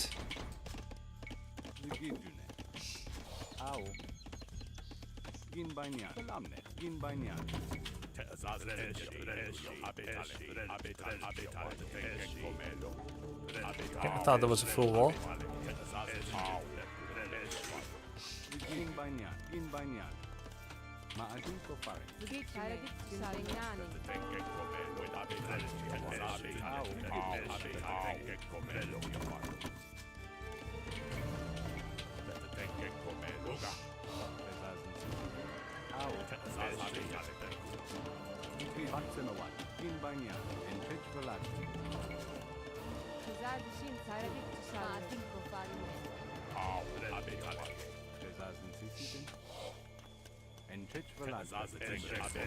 Doesn't feel like he's playing the same as yesterday. Nor is there any rule that he must, by the way.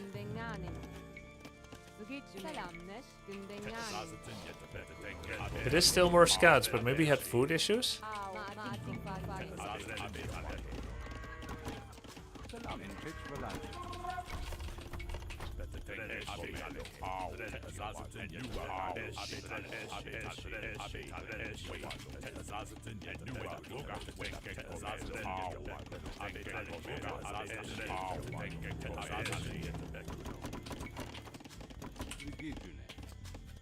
Selamnet eşi. Gündengani. No. Güzel gündengani. Au, au. Gin banya en tetvalan.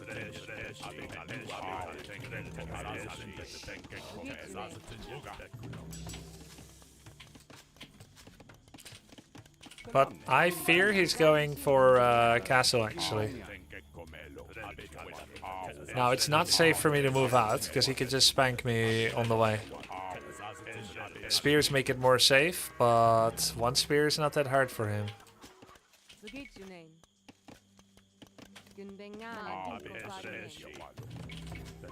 Yeah, it is still mass scouts.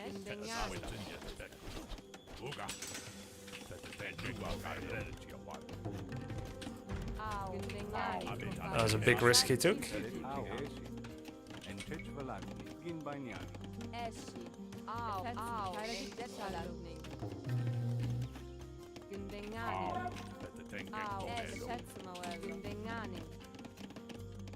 Gündengani. Gündengani.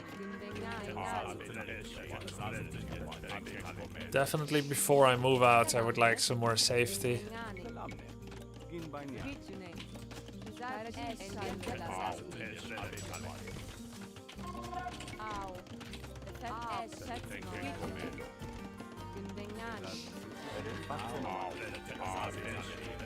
Yeah, it's the same build as yesterday with skirms again.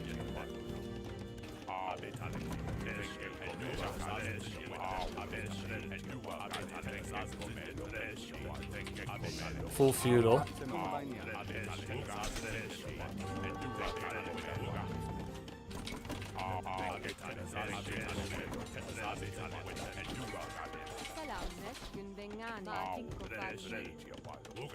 But he's not going to have upgraded his skirms.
Someone just purchased Grubby t-shirt, simple merch. Thank you very much for your great content. Especially the WC3 content. Yo, Reminded thank you, me of man. my childhood. This game and number 39 S aged well and I love it. Cheers, bro. I need...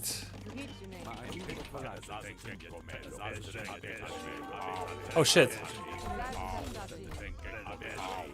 The wall isn't complete yet.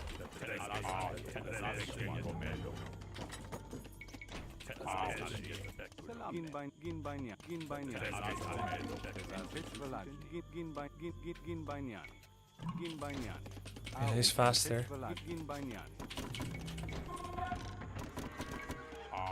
Now it's gonna be night, maybe.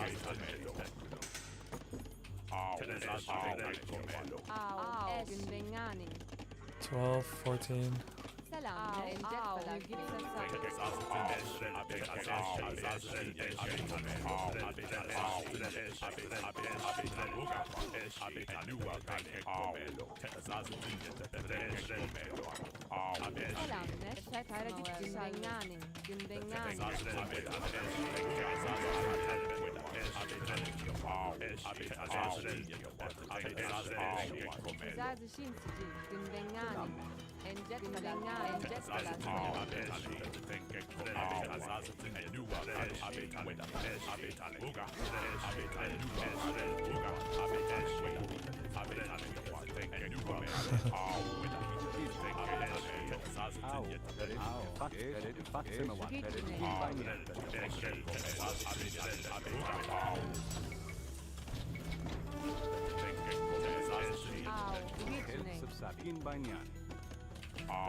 He has got armor or something.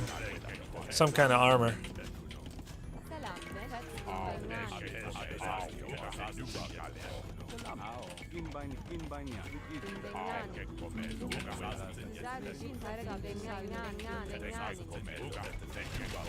Janitor.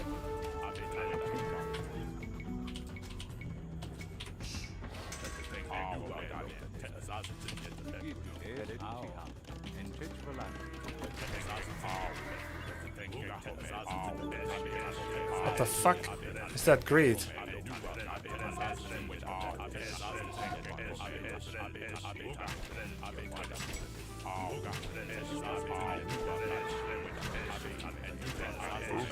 Oh, he's got so much pierce armor. What are those?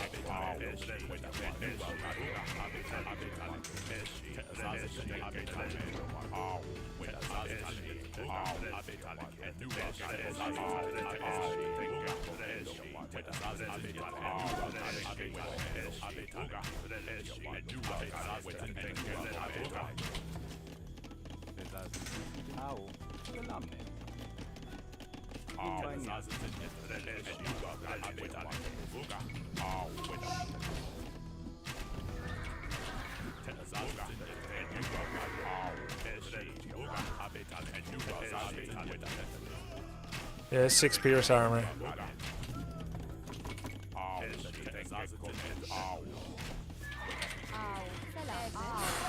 That's gonna be really bad for me.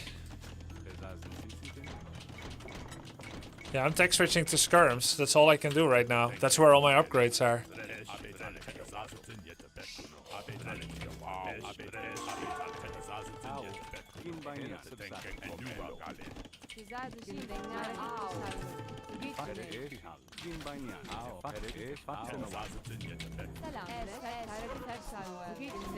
Oh, what the fuck, man.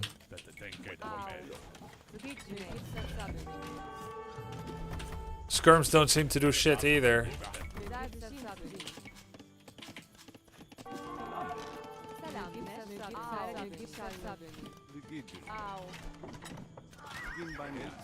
Mangoes maybe, but he's so fast.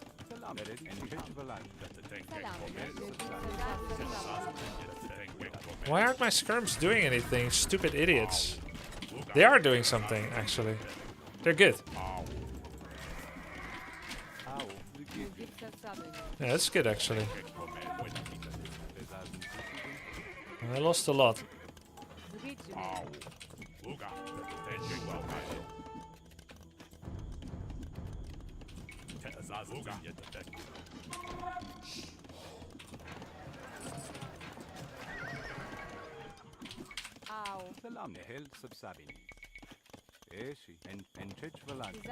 That was a nice opening in my base. That cost me a lot of villagers.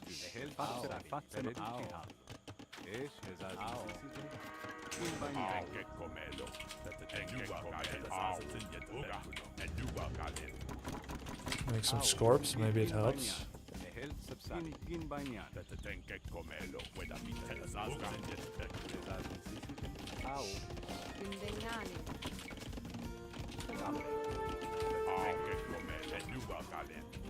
Selam. Au. Gin bagnato. Gin bagnato.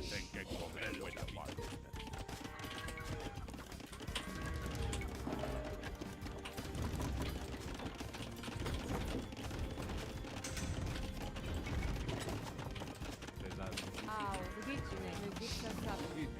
Au. Gindengani. Gin bagnato. Au. Gin bagnato. Gin bagnato. Gin bagnato. Gin bagnato.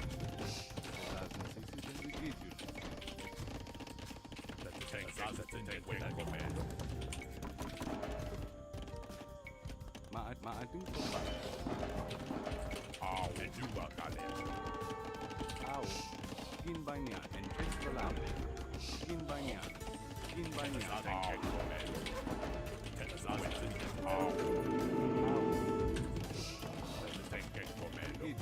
Ma adun combattere. Ma adun combattere.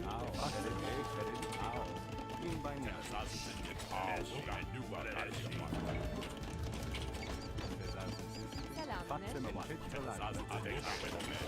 He's tech switching to knights or something. Au.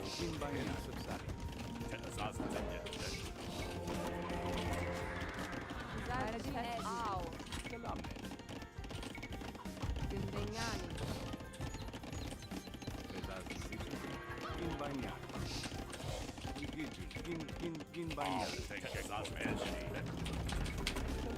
Of course, I don't know.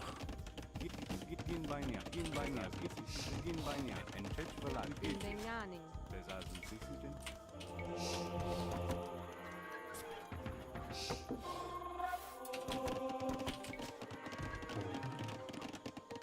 Zgicine. Gindengani.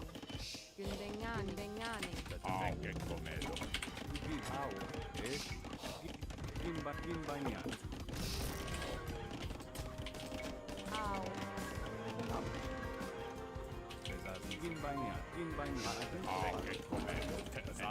Yeah.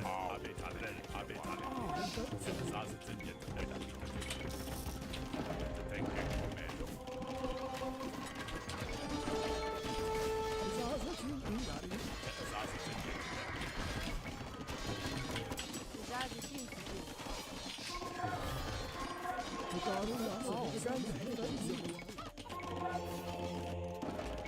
Selam.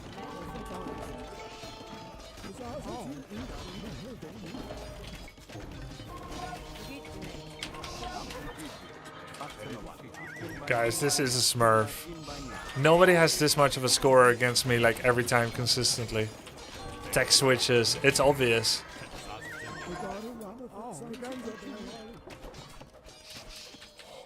$2K, his highest MMR, 2K. Now, did I make mistakes? Yes. But his highest MMR was 2K. Yeah, we checked his match history. He had 13 losses in a row in 1 minute. Stop smurfing and deranking.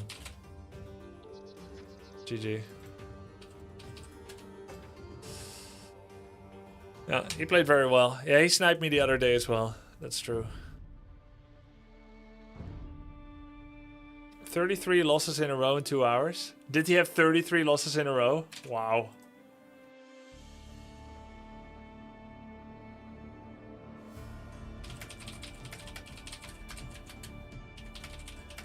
In March 25, yeah. You need to add camels there. I mean, as Ethiopians, like, what are we talking about?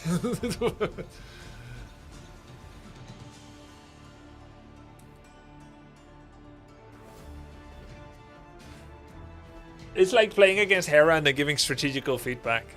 That's wrong. Right? This guy was over 2K. Yes, as Ethiopians. I don't have camels. Wait, I do. Wait, what the fuck? I forgot. Dude, since when do Ethiopians have camels? Dude, I haven't played stable since so long. Lol. Yeah, it should work, even without bloodlines.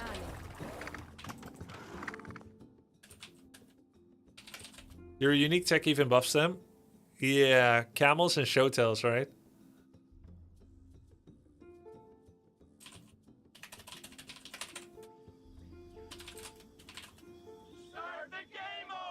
Come on.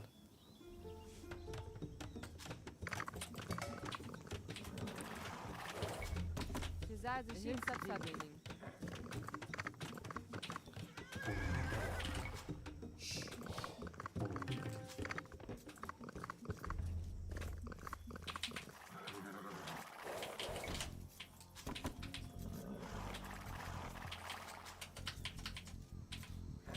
Let's have another.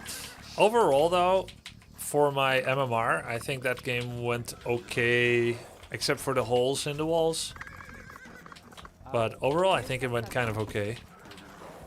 For my MMR, I castled under pressure in a pretty good pace.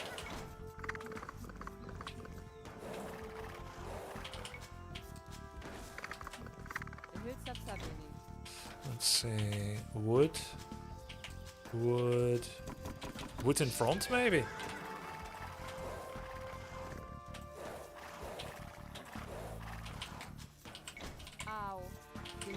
Take the wood in front. He took bad fights, honestly, because of lack of knowledge. Dude, I don't think I ever faced that unit before. To be fair. I could tell immediately that he had high pierce armor. I knew it wasn't good.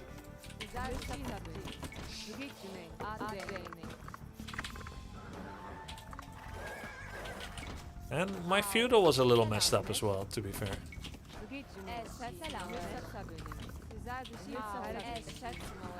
I had some idle time.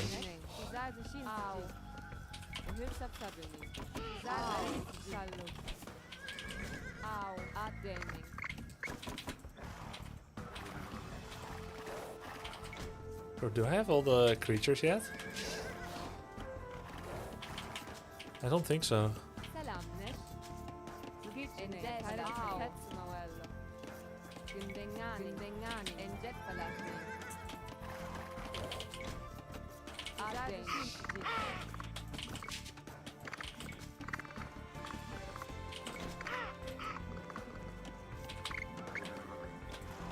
I think I'm missing two. 1 year. Wow. Wow. DeBert, thanks, bro.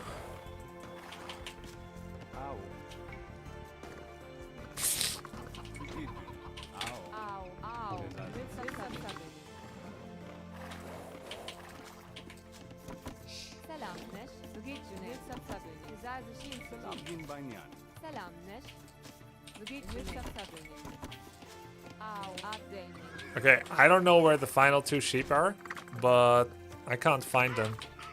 Maybe I already have them and I'm hallucinating.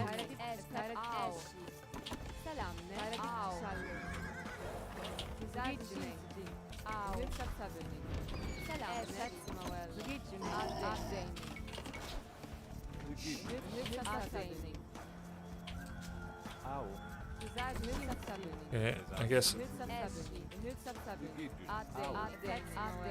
Oops. What the hell? My shift doesn't work.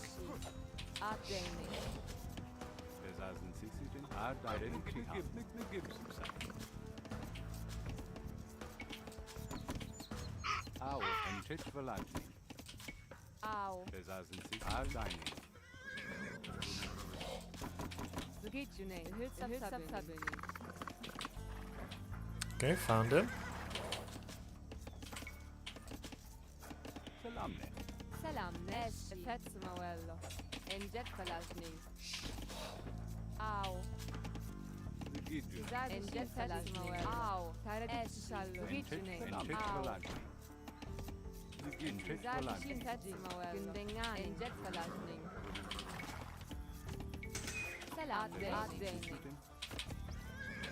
Okay, he's doing chickens as well.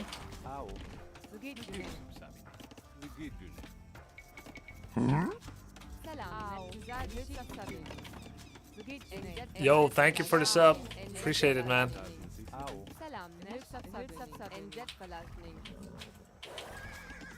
Au. Au. Selam ne? Deine. Au. Hareket dışarı. Güzel düşünsün denganing. Enjet falasning. Au. Denganing. Enjet falasning. Selam neş? Enjet falasning. Au. Enjet falasning. Gündenganing. Güzel enjet falasning. Denganing.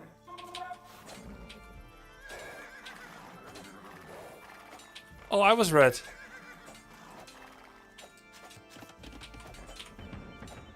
Oh, okay.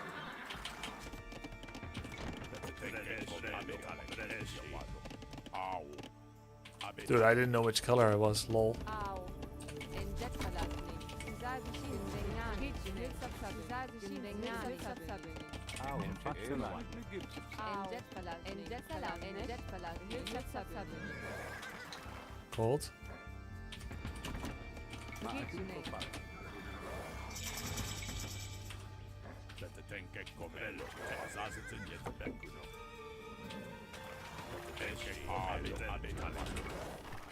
Archery. Nice, got one. Okay, that was not so good.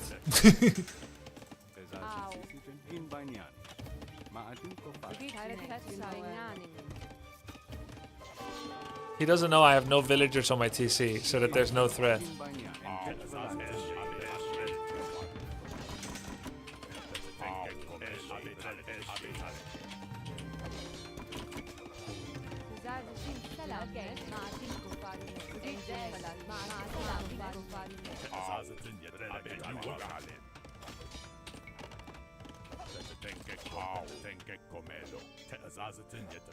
He walled himself in?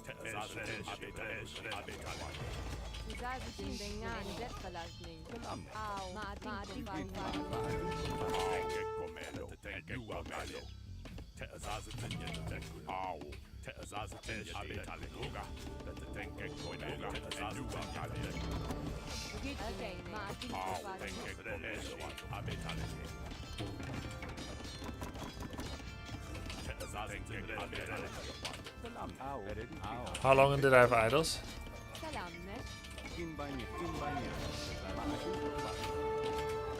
Lol.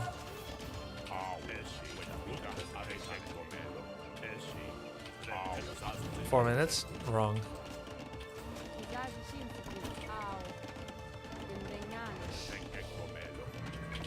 Incorrect.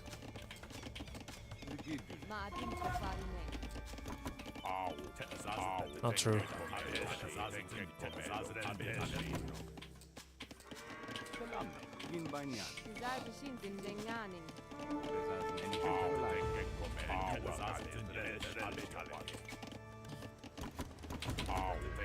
Man, he's got more farms already. I should go all in. What the hell? He's so greedy.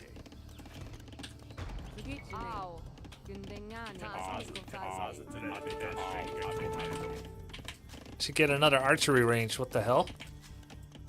But I made so many farms already.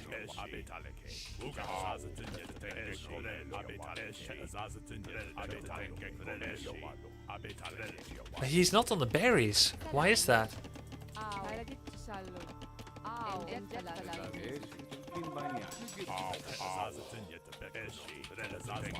Does it mean he's not castling?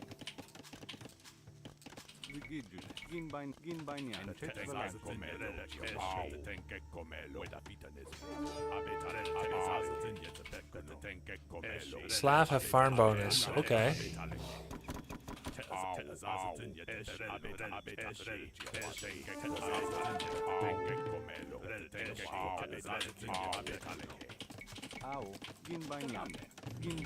That's why he's farming so happily.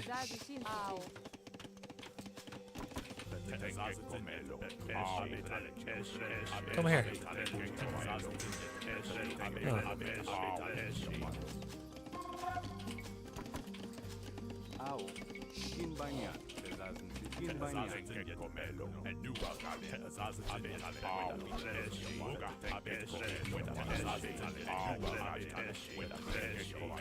They're slow and stupid, men-at-arms. Why do I keep making them?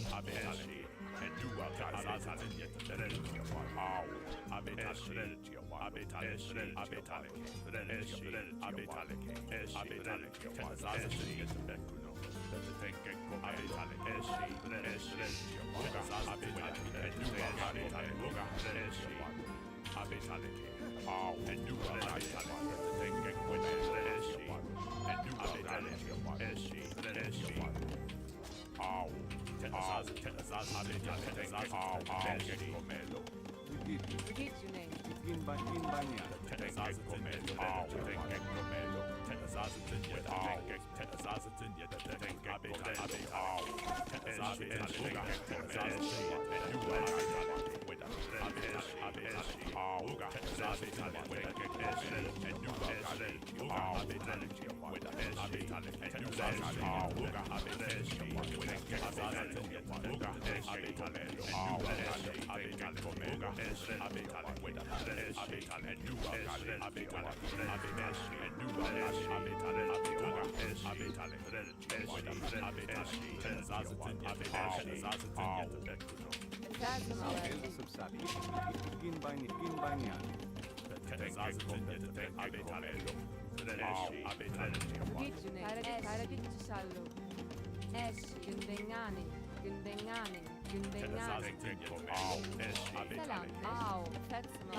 He still wants gold, looks like.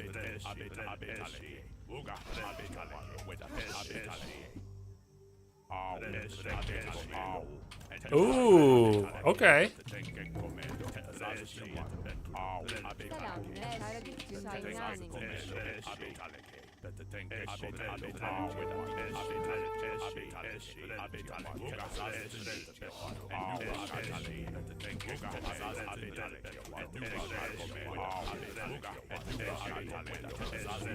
Was it the right call?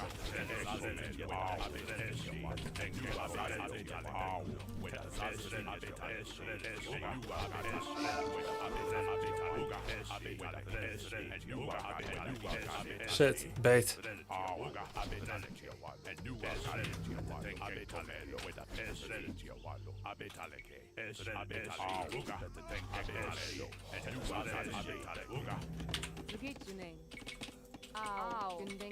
How much damage did I do to myself delaying my timing?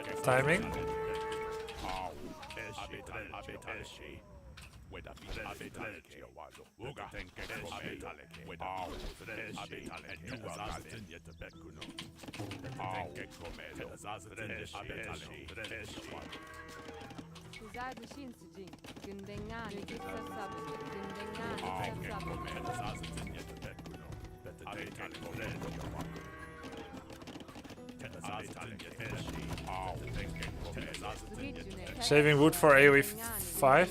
3? I'm saving wood for your mom.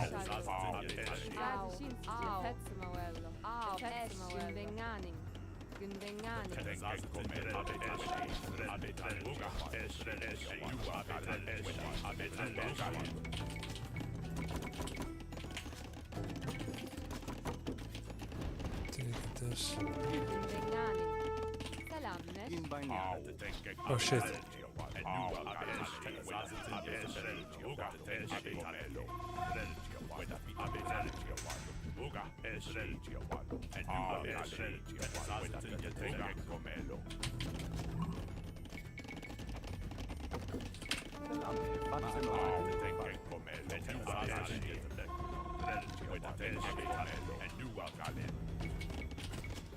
I'm trying to mass from 4 ranges and see how it goes.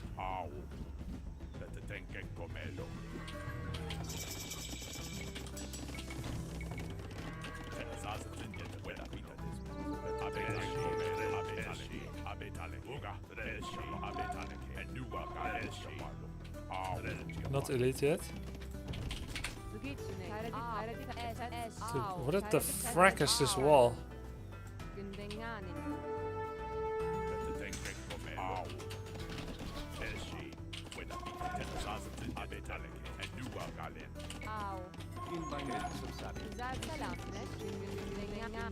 What the hell is this? Oh, whatever. Who cares?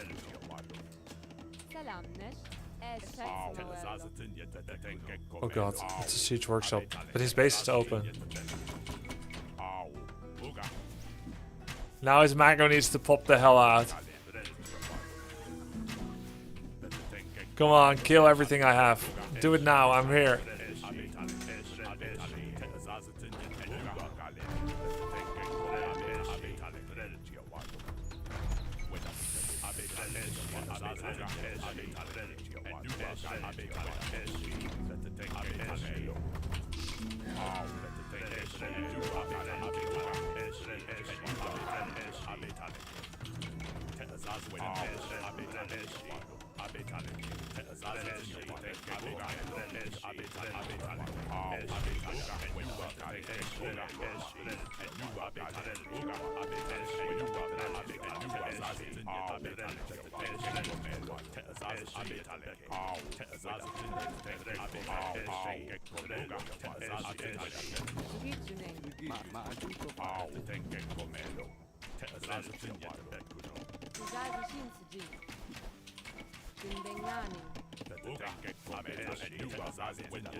Oh, I don't have 4 ranges.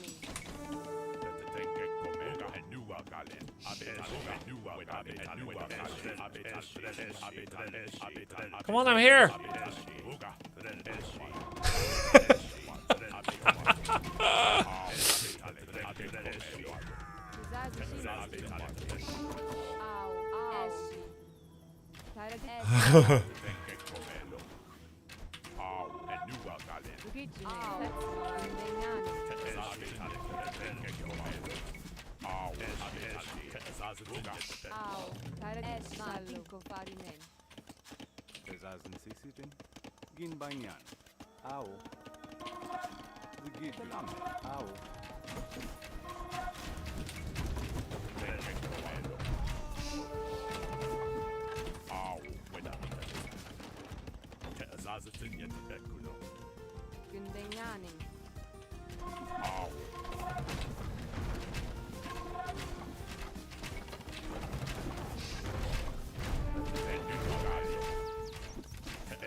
Oh my god, look at this food. What the fuck?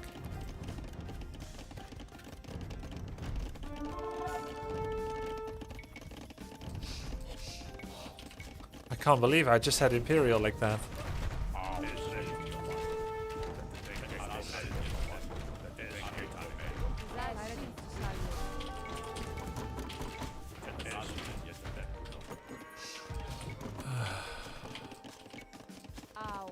Ow.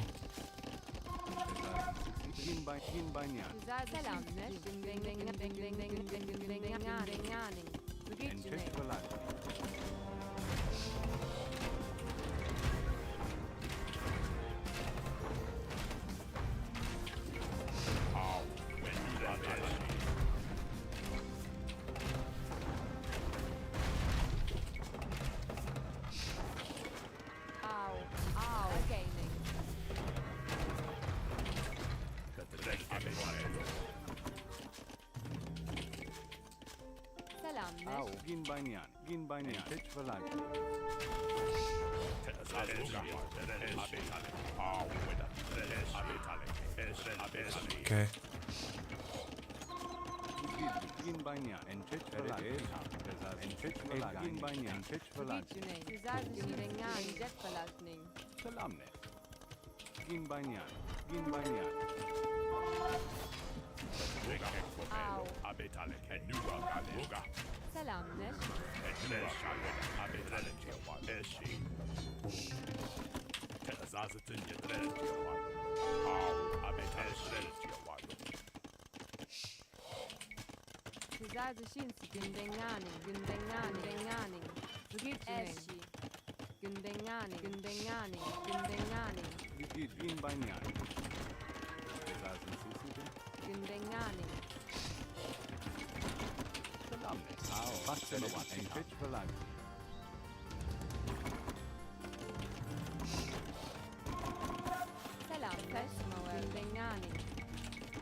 I tried to close it, couldn't.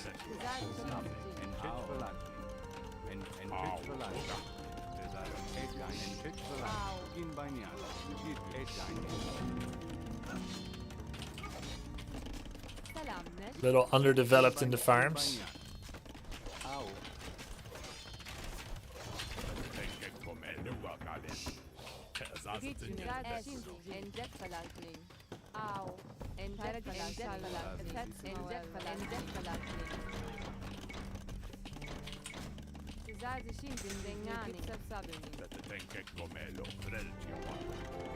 What's this?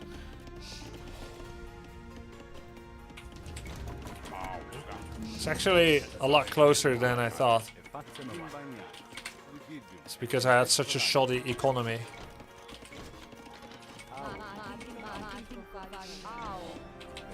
Which needs to be fixed.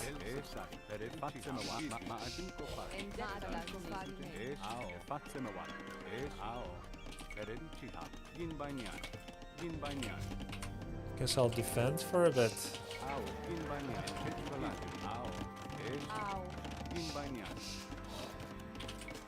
Didn't take any relics, pretty bad.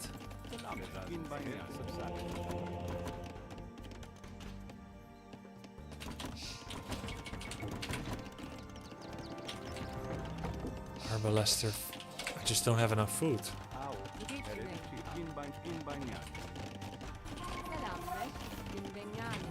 Missing a bunch of upgrades. No doubt all part of the reason.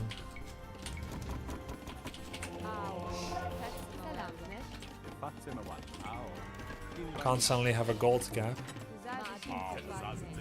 Need to do something to buy some time.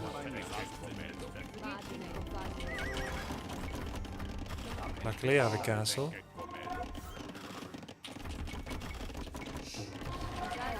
No.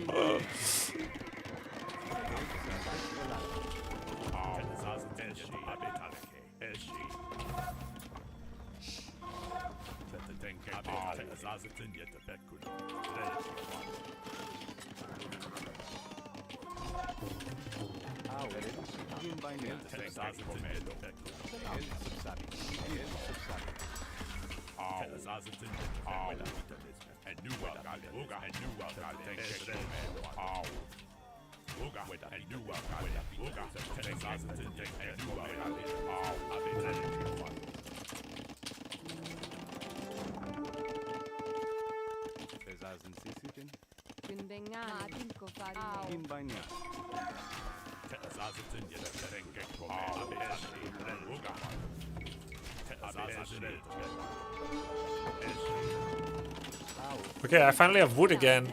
Dude, you don't look at your base for like a few seconds? Just a few seconds?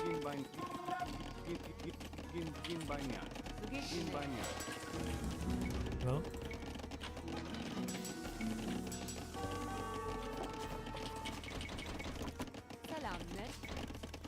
Do I have a market? Oh shit, I do.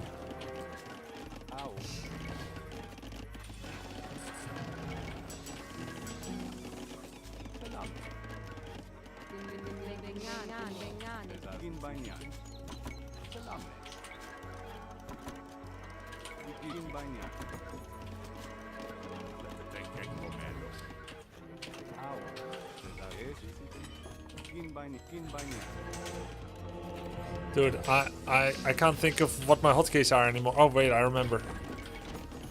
Holy shit, I remember. I remember hotkeys. I had to think so long. Okay, now we have an economy for show tiles.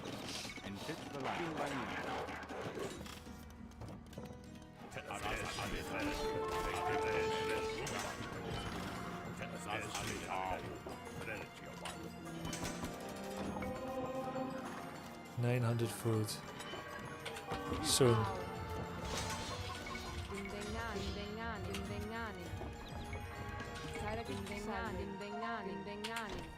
I have enough.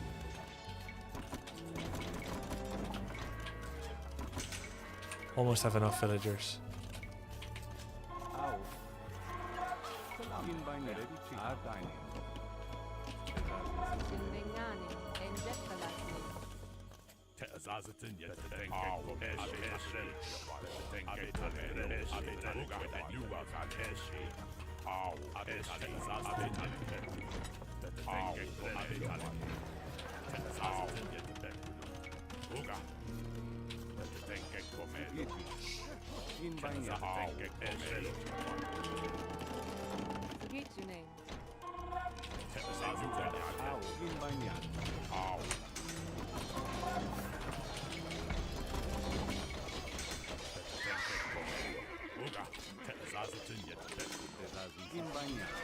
Of course I give him way too much time, right?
Au.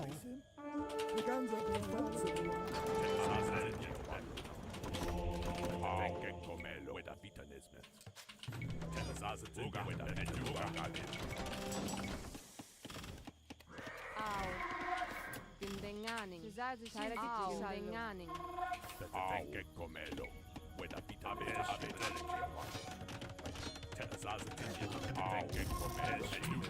Selam ne? Oh, he was not Imperial yet.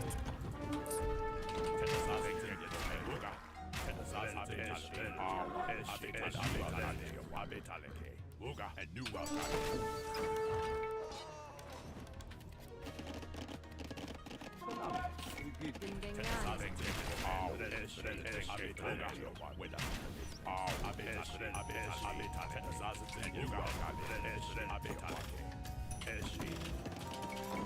Oh shit.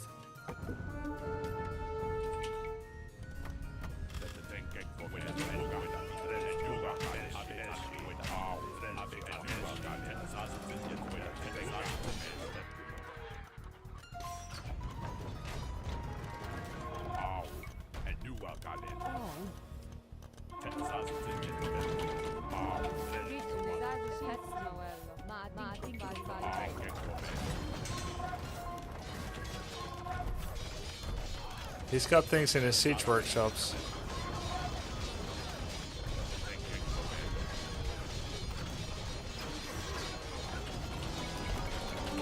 I've never had this many show tells.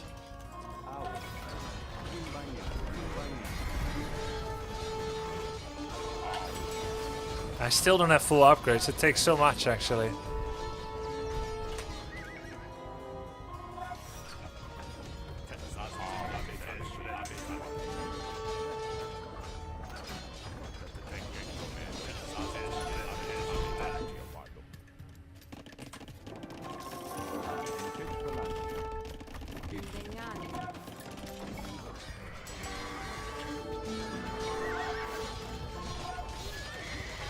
Ooh, Boyars. Getting kind of owned there.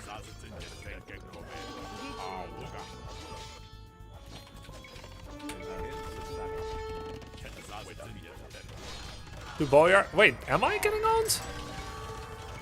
I owned. Is that my castle? It is. I made it a while ago, I forgot.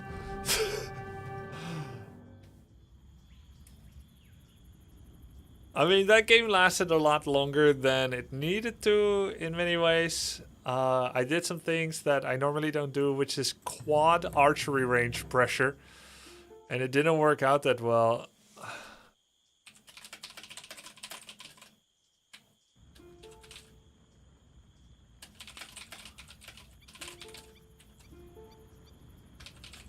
It was an evenly matched game. You were red, by the way? Yeah, thanks. It's good to know. If he achieved the Scorp transition, it would have been hard. You were AFK from the moment you clicked Imp. Well, I don't know. I went Imp, right? On 14 farms. And then I still had to realize this lovely situation over here. I don't really like my town center locations. I don't like I made new town centers. My economy was in shambles. My hovercraft was full of eels. I had walls everywhere. Everything was terrible.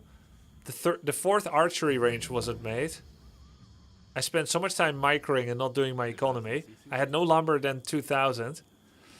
It was a disaster, actually. Then why click Imp? Because I could! Because I could. And Imp is so good for Arbalester. But then I had no money because I was doing a pike transition. I got crucial information. I saw these two stables and I saw a horseman going up. So I knew he's saving because he knew I'm mass ranged. And I won the Mango War here. So I thought, now I need spears. But then I was going tier 3 and I had enough stone for a castle. And then I thought maybe Chotel is better than pikes. I could have gone for mass Arbalest. That second castle could have been forward, not so back.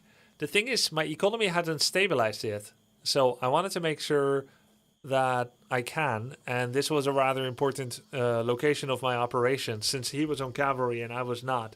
When I start doing forward castle early on a single frontal, he's going to have two sides to poke at, left and right.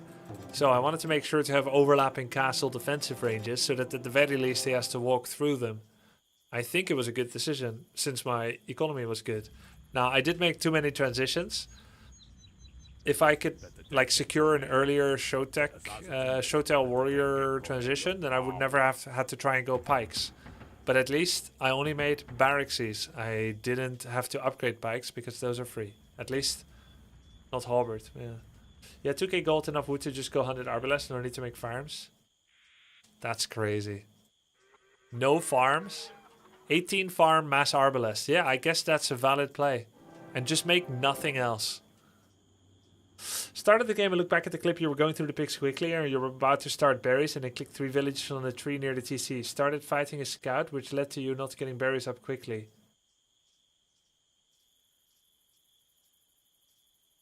Really?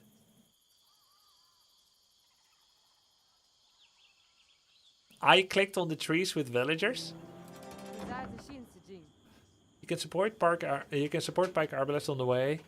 Fewer farmers and get maxed out way quicker with that. You can support pike arb on the way. I don't know what you're saying, sorry. But you had to go back to not get clear by the night to conserve your mass, yeah. Overall, pretty good. 1 win, 1 loss. We only lost to the guy that's over 2000 MMR and shamelessly smurfing. By deranking, by the way. Not smurfing and quickly making his way up. Continually deranking. Yuck. So, overall 1-1. Could have been 2-0. Could have been 2-0. GG.